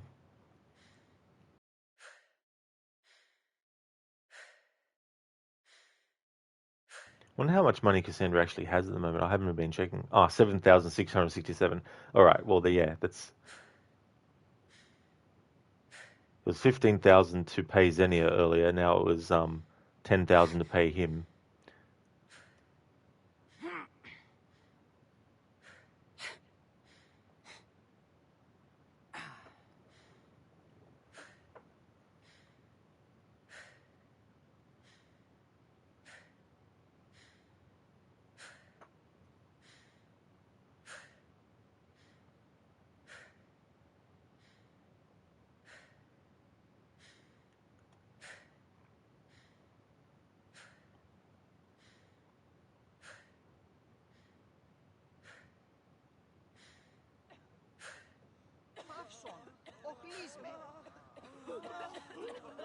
Αληθώς τούτο συνέβη. Τι δε αυτή η όχλησης, οχλής. Hippocrates, how's your patient? Poor. Dimas? What are you doing here?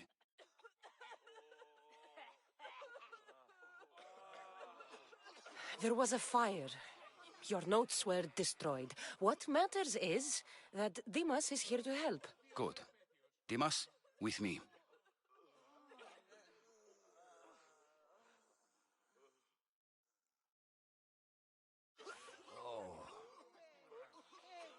He'll live.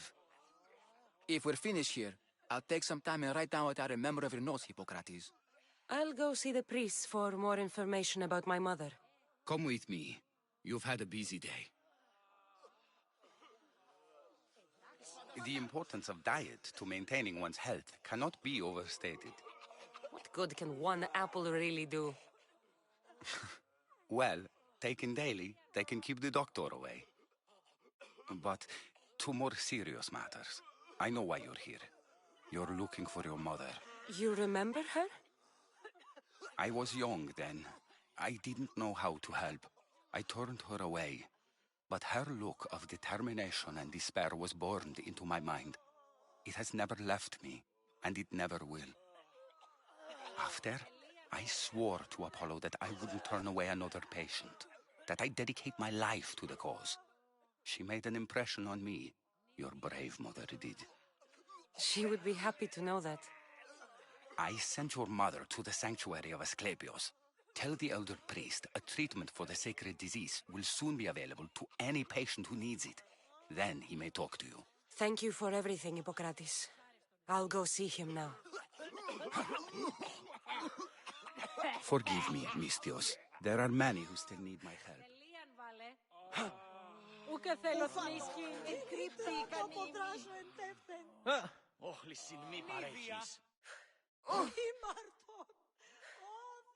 Alright, so I've got what I need to re-edit all that in my project to something that completely takes out any mention of any kind of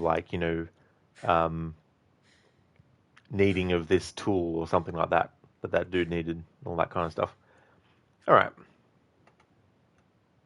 Priests of Asclepios. It's all down in that spot.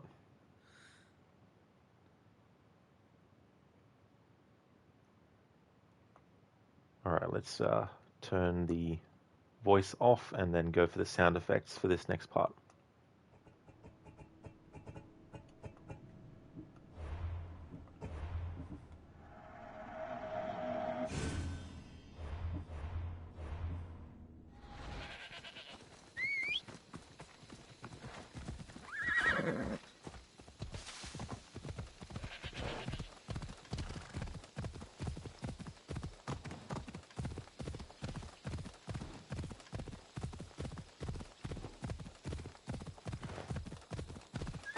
Actually, no. First I need to get the dialogue for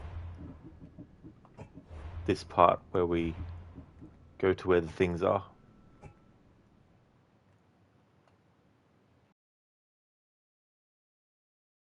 Come on.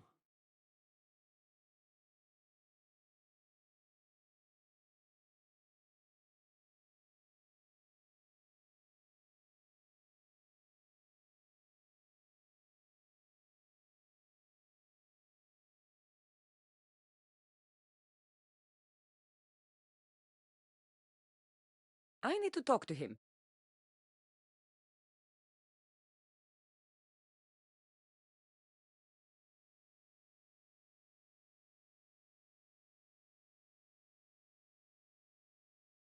He's over there.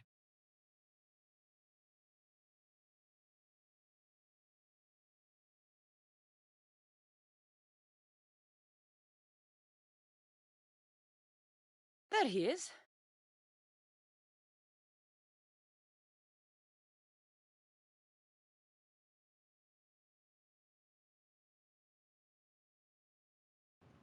Hello there, Max. How's things going, dude?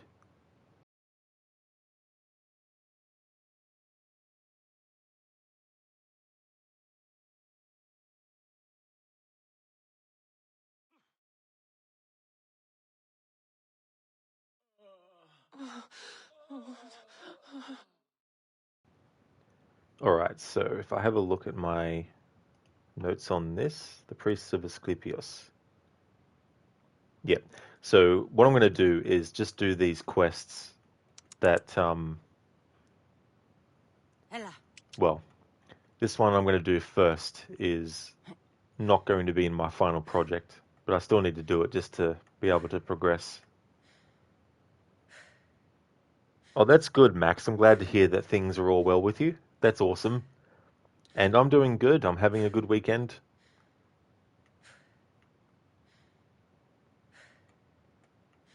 Doing more towards this project I've got in mind with this game's story. It's still a long way away. Got to get all the material gathered first that I want and all that kind of stuff.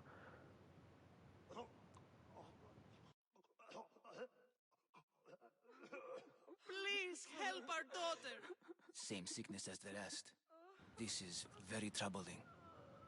I'm just going to skip all the dialogue for this quest and all that kind of stuff because it's not relevant for me to do for my purposes. May ask not. Because this is a whole bullshit choice. So basically, we have a sick girl, And this priest is like, we need to get this heart from this bull, but it can't be killed. It can't be like killed in some certain way or whatever. Anyway, you turn up and it's already dead, and then you bring it back, and then they're like, "Oh, you did this." It's like bullshit stuff. So I'm just gonna go pick everything. This won't be in my version of the game story.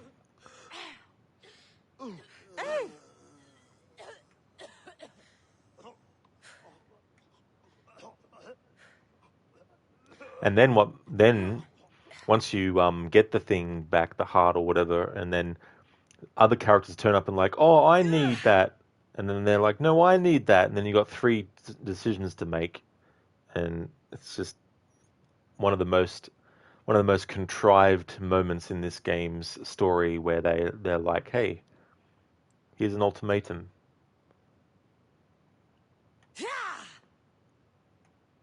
The white bull. Am I too late?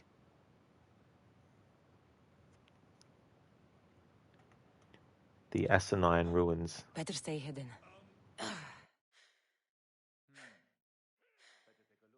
Doesn't look like he died willingly. I'll take his heart for the sacrifice. It'll have to do. Oh, That's right. not the best feeling. I hope this heart is enough. If they want the whole bull, they can come get it themselves. So even though we had nothing to do with the bull being killed like that, you still get blamed for it.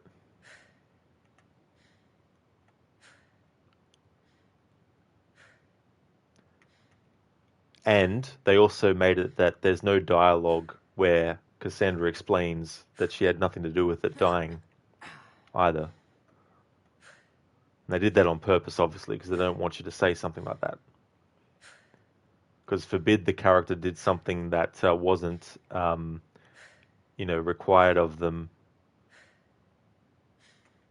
when it wasn't something that they could actually help.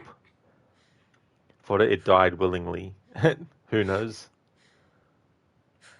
But yeah, that's the thing. They wanted it to die willingly and stuff.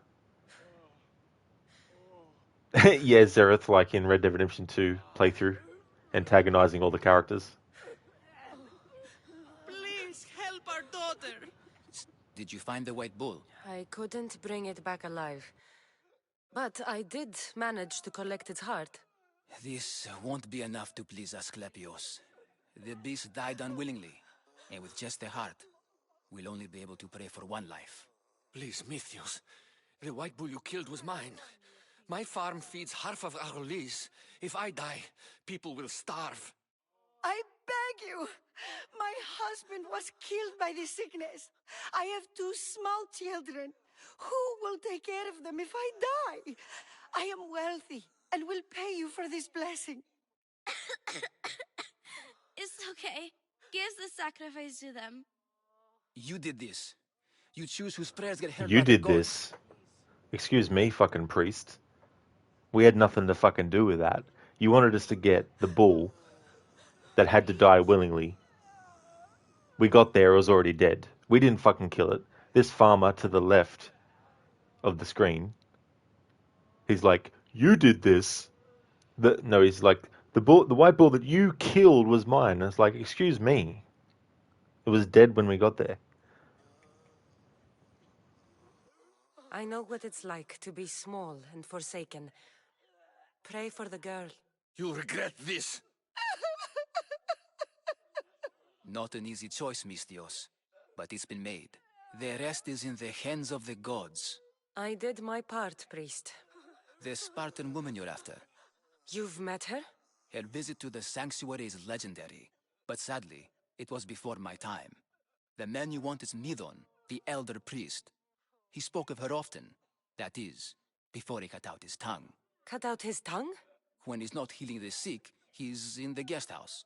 Spends a lot of time being tended to by the servants. Thank you. I won't forget you helped me. And these people won't forget you helped them. There we go. So that annoying quest is out of the road, just to get it out of the road.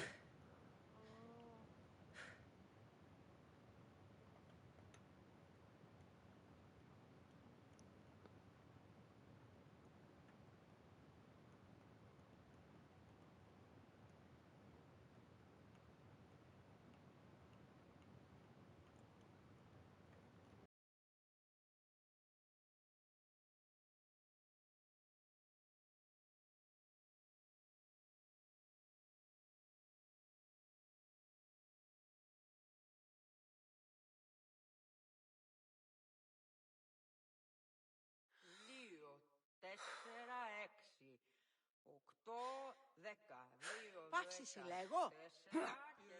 Για την αγίγοα, προείρηκα το πατρίσιο ότι έχει πάβει να αποστείλον της έτω. Ο δασίτριχον ζωικτήδιον χαίρε, είναι και σμίδωρακιον τι, πλακούνταν μικρόνιο πόραστινάς, πόδα μετάξεις μήπως, ή να επιδείξω προκαλέσουσα των φθόνων. Άρτον κέκλοφα υπό του αρτοπόλου, αλλά όμως πέπτο κέμι καθοδόν. Εδιέν θα εγκαταλείψει. Μετέβηνη στον Οβολοστάτη νεφές και μη είπε τα στιμάς συντιμάστε. Αναβιβάσατε το δάκρυ. Και ο ίνος ή εκ του πατρώου The sanctuary of Asclepios, god of medicine. I'd rather trust a physician than a god to heal me. Να το δένεις, Θεός! Huh? What? I think I saw something. This is it for you!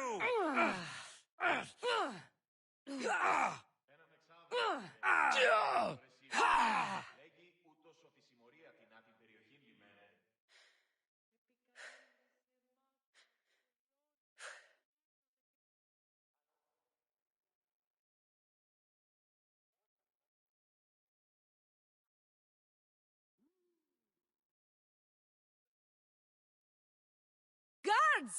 They're dead. And you must be Midon. He doesn't speak. So I've heard. I'm here to find out why. Chrysis did this to him. I thought he did this to himself. To prove his loyalty to her. Now, why would Chrysis want an elder priest to cut out his tongue? Midon is a caring, generous man. I want answers from him, not you. Tell me about the Spartan woman and her baby. He can only answer yes or no. The Spartan woman, was her name Myrine? They said she had a baby with her. Was it hers? The baby was close to death when they arrived. Midon prayed for its life. You saved the child. No. He did everything he could, but the baby was badly wounded. Did she tell you where she was going?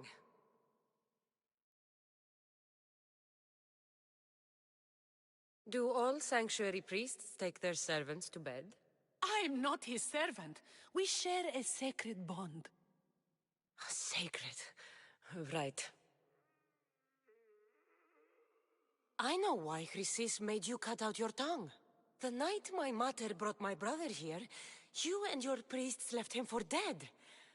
And Chrysis didn't like you telling the story. That's not what happened! What do you know? You're too young to have been there. He told me the story many times before that witch stole his voice. He tried to save the baby, did everything he could.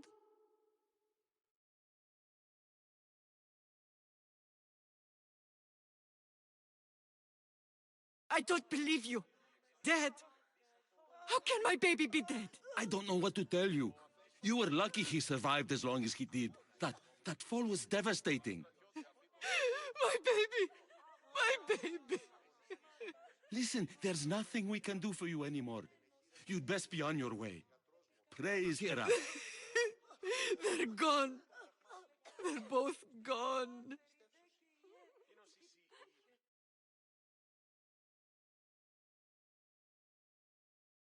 He wept for that Spartan woman so far from home. Her baby barely recognizable, hardly breathing.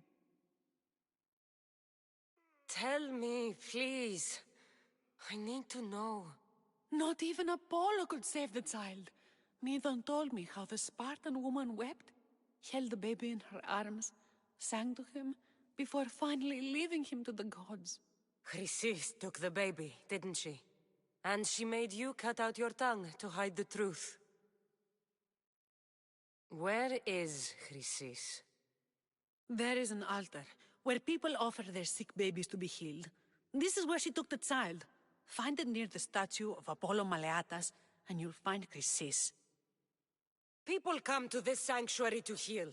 But I come here and find people dying without hope, priests without tongues, and babies left with an insane woman.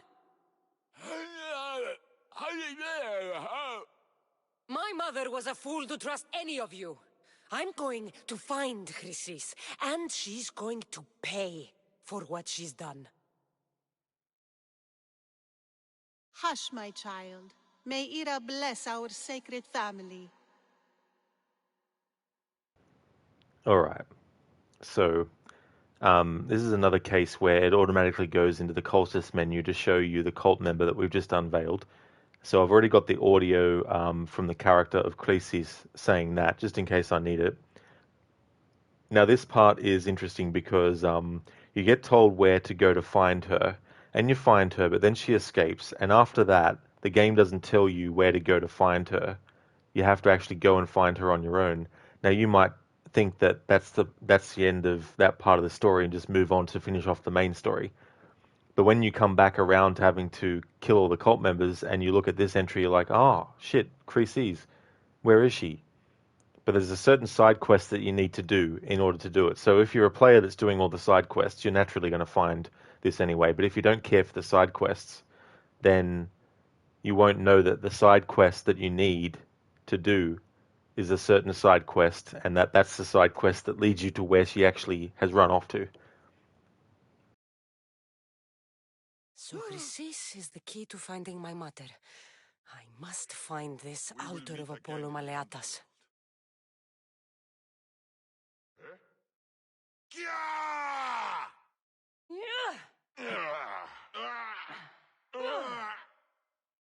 Put it out!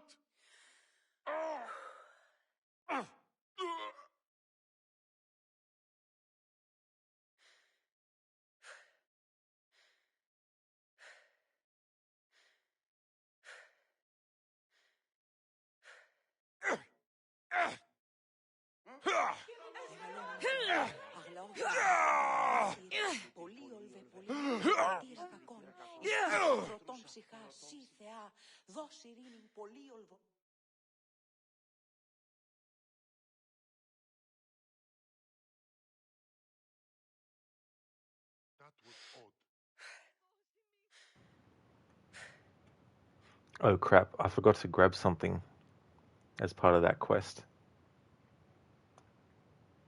Alright, I'll make a manual save on 3. Then reload, let's see, 10:45, 10:37, exploring the Valley of Dreams. I'll load that up. I need to get that whole scenario with the priest and the flashback with the sound effects only.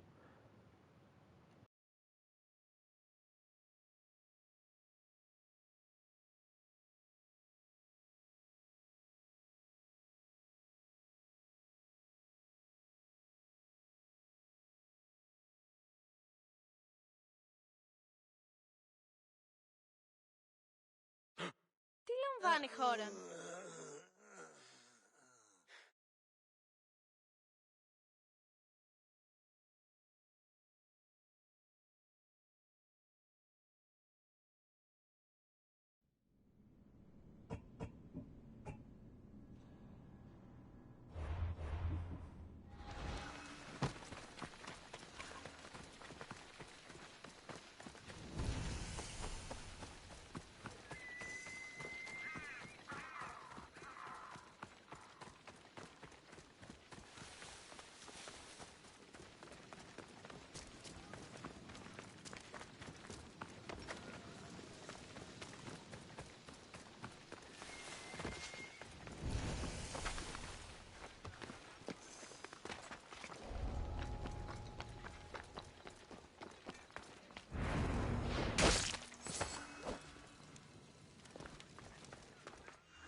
Alrighty then.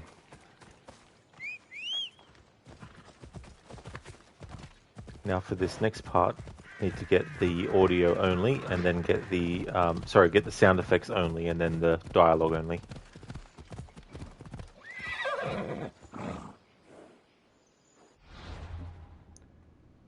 Alright, I can actually save over manual save 2 now. Again.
Alrighty then. Now I need to get that scenario, but with the dialogue only.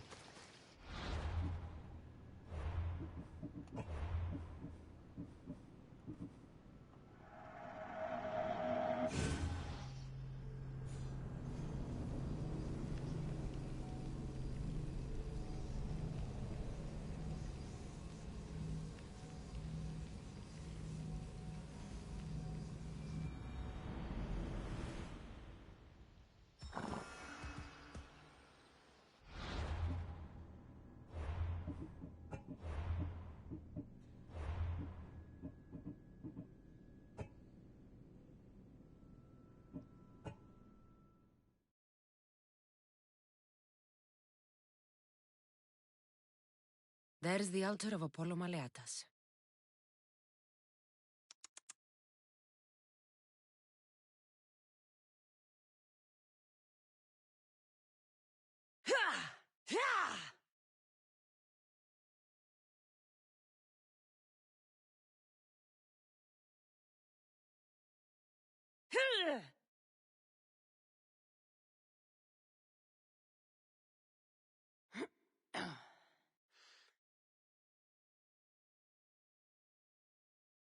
There's the statue of Apollo, and the altar. Chrysis will find a lot more than a helpless infant waiting for her.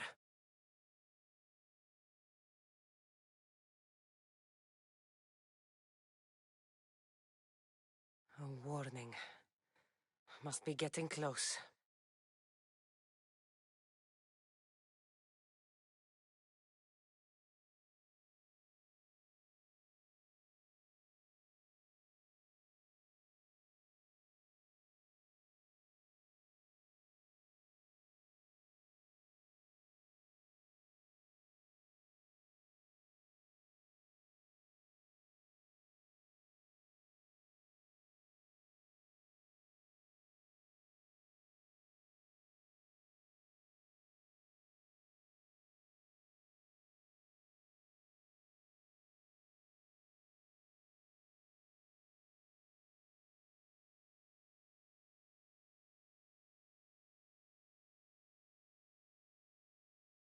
All you cultists will die here. Get that!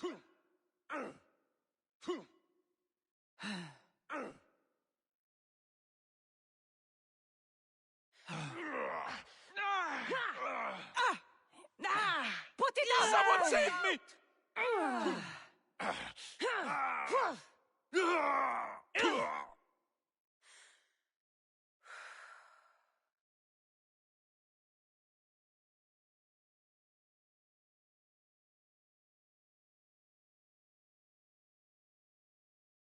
Killing seems to run in your bloodline, O mighty eagle bearer. Don't you dare speak of my family, Snake. I still remember the night your mother brought me my child. The sad, pathetic thing, crying in the rain. Had I known then that Myrrine had 2 children. But here you are. My family is complete. You let my mother believe her baby was dead. But he was. Oh, how she wept when his little heart stopped beating. But then I took care of him, placed him on this very altar, screamed for the gods to spare his life, and they listened. What did you do with my brother?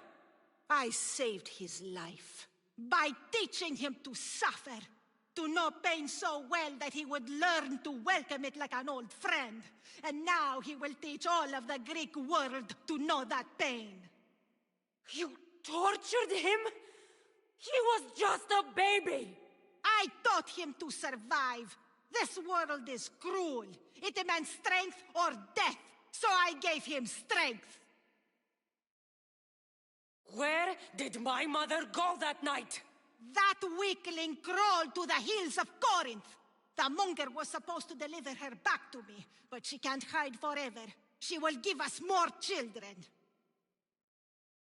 I'll run my spear through your throat for the pain you've caused. This world is pain. I I gave thee more strength to cope. Your mother was a weakling who whined to the gods like a pig on an altar. I am more a mother to her child than she will ever be. I can be a mother to you too, Eagle Bearer. This goes beyond my family. You and your cult are going to destroy the Greek world. You bring nothing but suffering. You talk of suffering, and yet you come drenched in blood and threaten my life. You are a killer, just like your brother. Here, let me show you.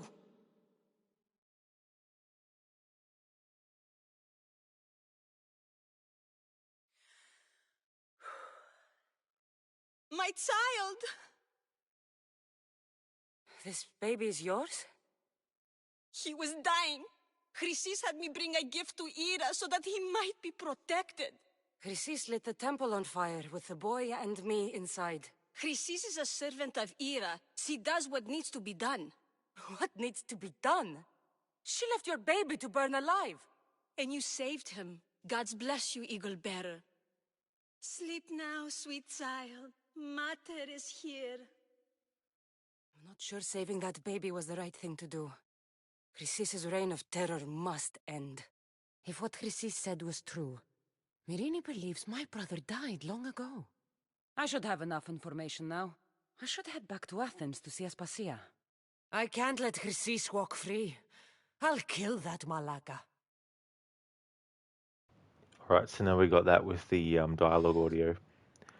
So how's messed up is that mother was told by Chrysis that the only way to save her sick baby son was to put him on an altar,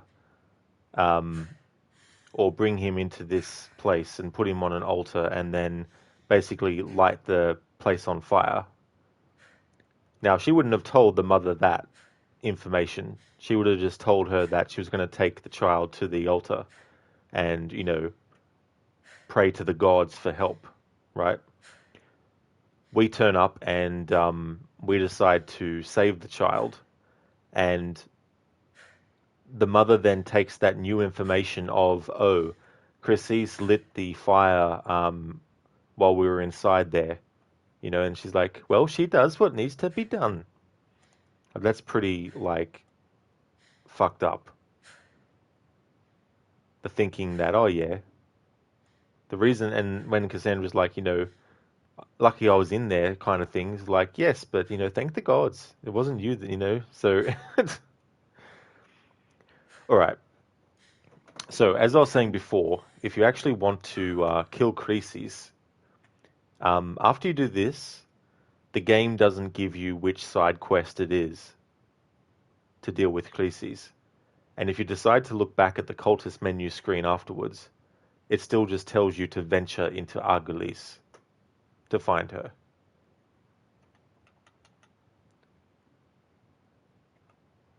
And the side quest won't pop up in your quest log either.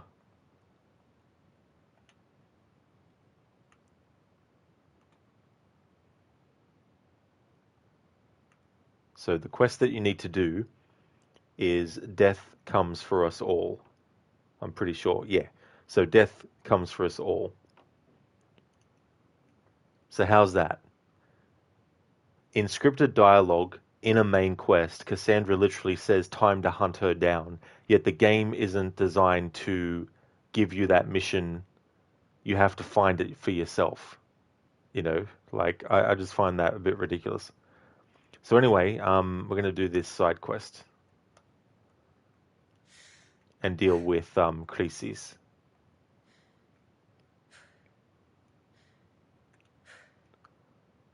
Let's go. Hey there, the elk. Welcome on in. It's good to see you. How's things going?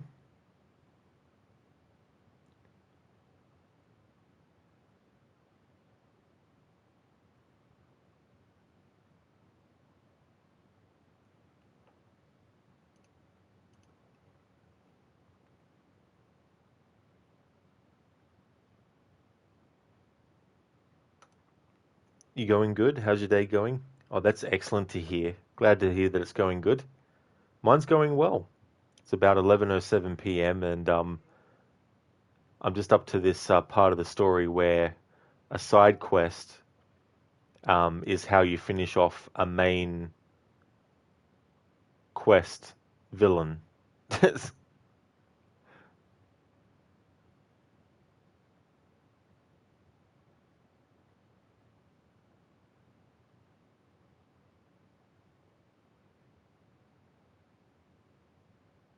You're still finishing AC Origins? Well, that's cool.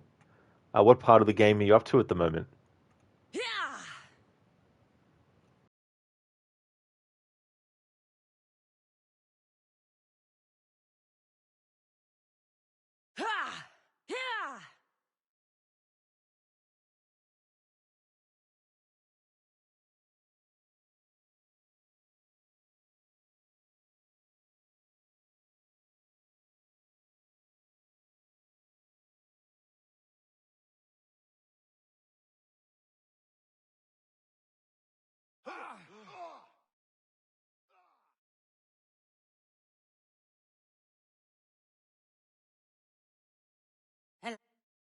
It's so long.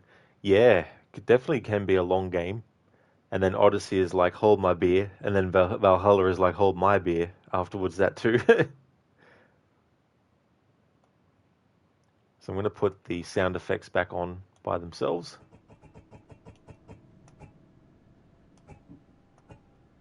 You're not sure what part you're on because you always get distracted by the scenery and side quests. I don't blame you at all. And it's good to play like that because then you're going with the flow of how things are going in the game and what grabs your attention and all that kind of stuff.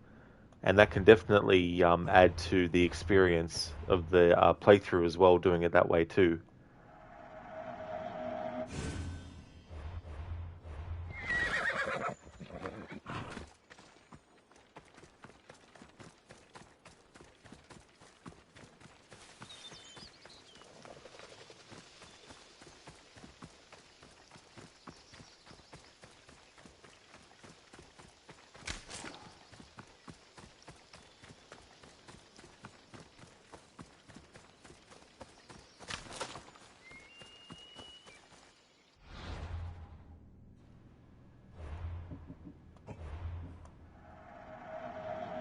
Okay, definitely agree. You do the opposite of speed running when it comes to story games.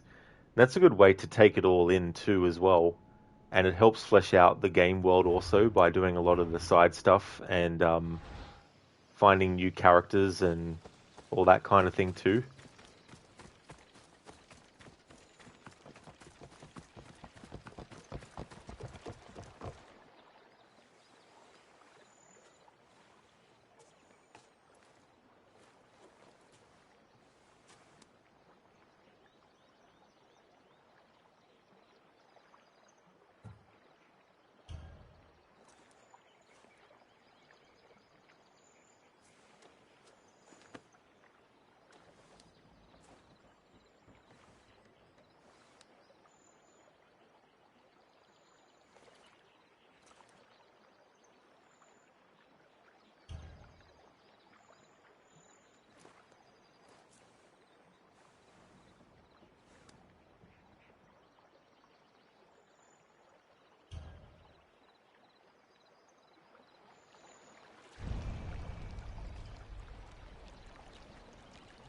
Hey there, Absolution.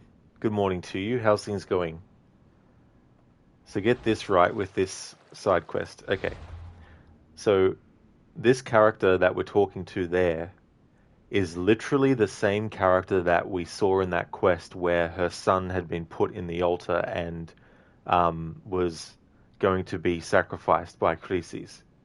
Yet there's no acknowledgement from either the main character or from her about that.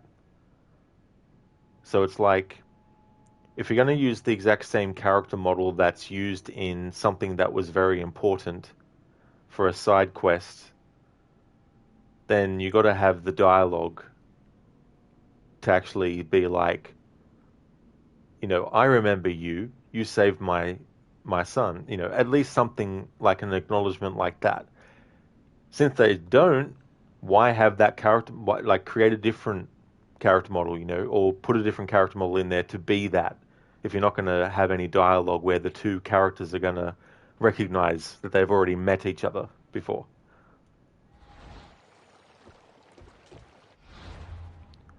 Alright, so let's reload that save and let's get that dialogue on its own.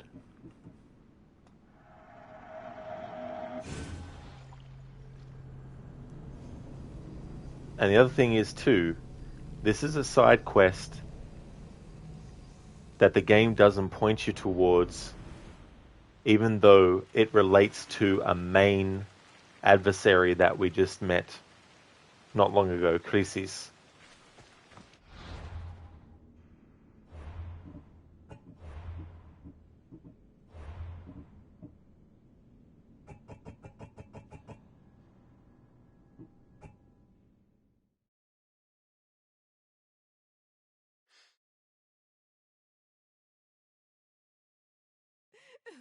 Why won't anyone help me? Miss Theos, please help. I'll do anything. Please help me. Calm down. Tell me what happened. Raiders in the forest. My husband, he tried to fight them off. Did you say the forest? I thought the forests of Argos are safe. They stole our food, our horse. They wanted to take me. All I can hear is their awful laughing. Such a horrible noise. Laughing? And the whole group ambushed you for one horse? Yes! If your husband is facing the bandits alone, he won't have long to live. Please, I have a child. You have to help us. I will find your husband and the bandits. Go to the forest and save my husband.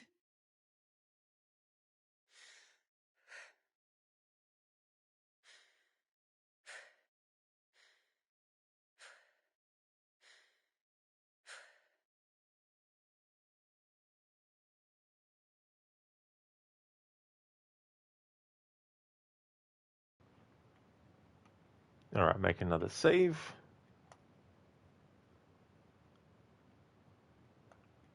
Now I want to get the sound effects on their own for this part too.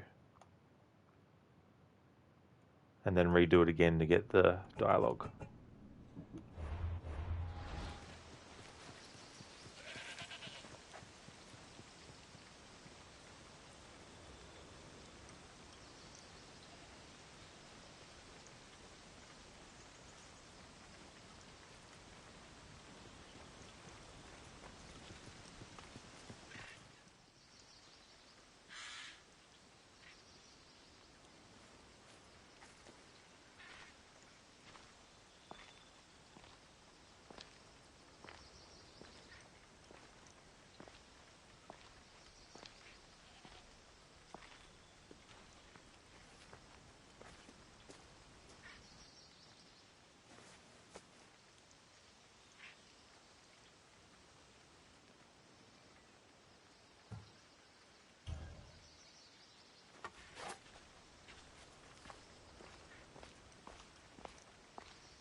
Alright, so I've got that with the sound effects only. Now, just for the sake of having as many options as possible, I need to get the dialogue audio for that part there, but not just one branch of dialogue options, but I want to get all the different branches of dialogue options. So I'll put the voice to full and then put the sound effects off and then reload that save that I made. And then get the dialogue for each variation.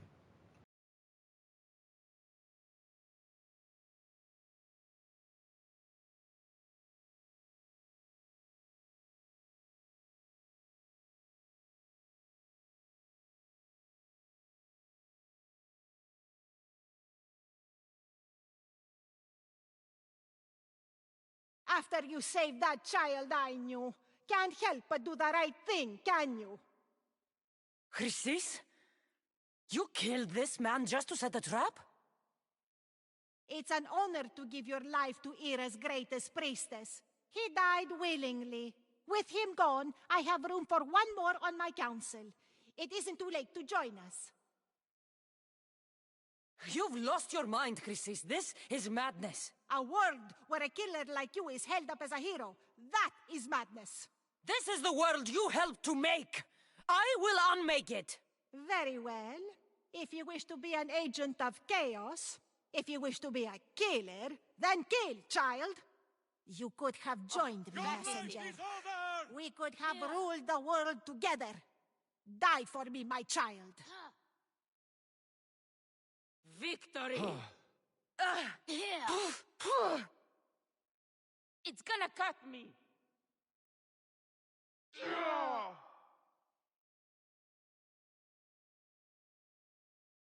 You fucking snake!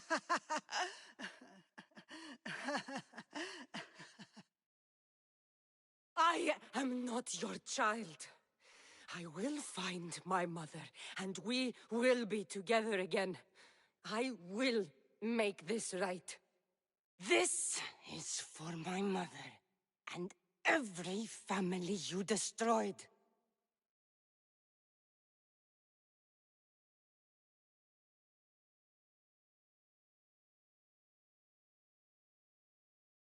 Alright, that's that variation.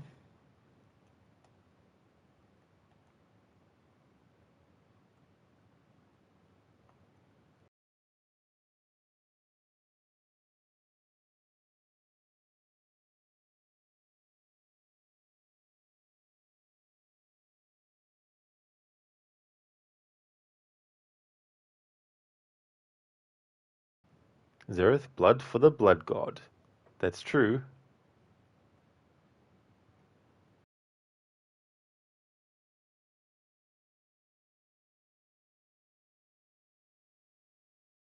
After it with... This stops now, Chrysis! Today you die for what you did to my family. I will avenge my brother! Very well. You could have joined me, messenger. We could have ruled the world together. Die for me, my child. You fucking snake! I will not stop until every last cultist has met my spear. You will be erased from history.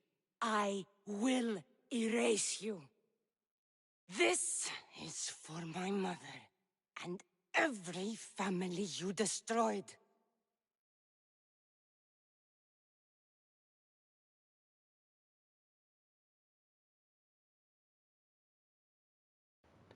Alright, so that's Creasy's taken care of.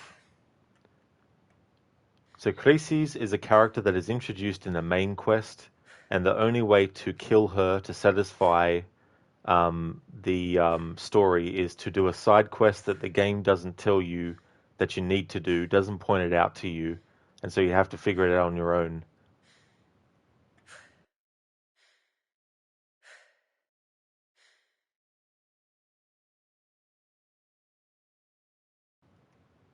Alright, so we've done all that. And due to the process of doing this type of playthrough, I am over streaming this today. But we did a lot of work and stuff towards the project that I'm doing. Got a lot of material out of that one stream. And even though we haven't really moved greatly further into the story, that's where I'm going to end this stream today. The next stream of this will be when it's Sunday for me. So if you see me streaming this game again, then you know it's become Sunday. And we'll continue on with this Abandoned by the Gods quest. This quest, by the way, if you have side stuff that you want to get done, make sure that you do it first before you go to Athens, because once you arrive in Athens, you're actually locked into Athens until a certain point of the story is finished, and then the game will let you actually explore again, just as a heads up. But this is where I'm going to end today's stream and that story. I'll just get Cassandra out of combat. Oh, that's okay, Zereth. No trouble at all for the stream. Going to go and raid Crocodiles. He's come back from his vacation and he's streaming Assassin's Creed Valhalla. Returning to his stealth challenge with that. Absolutely, Stan. Definitely will, dude. Ah, then another enemy turns up.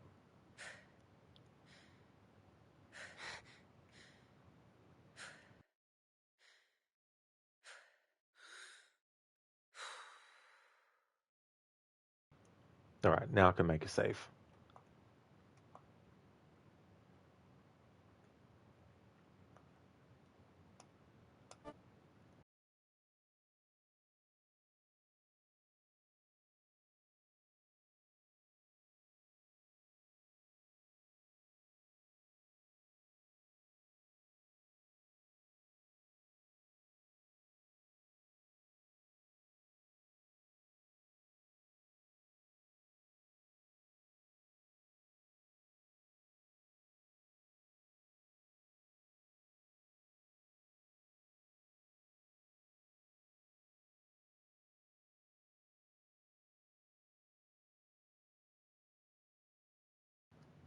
Would like to highly recommend people check out Lucinda, who is playing through Daymare 1998, is also doing a playthrough of Assassin's Creed Liberation.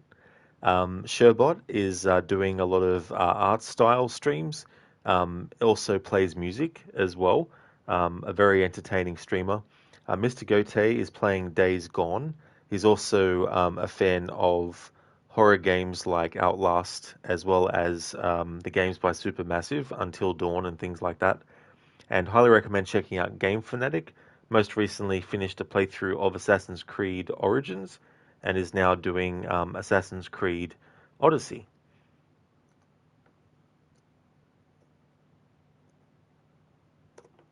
Gonna go raid out to Crocodiles.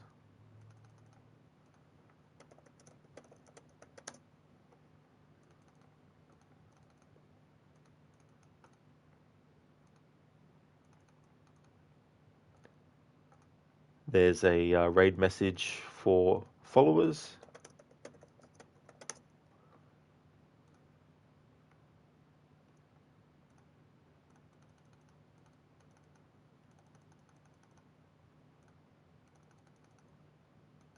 And here's one for subscribers.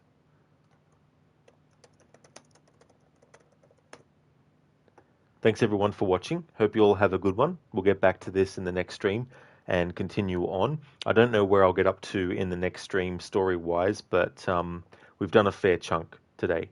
Thanks again for watching and catch you next time.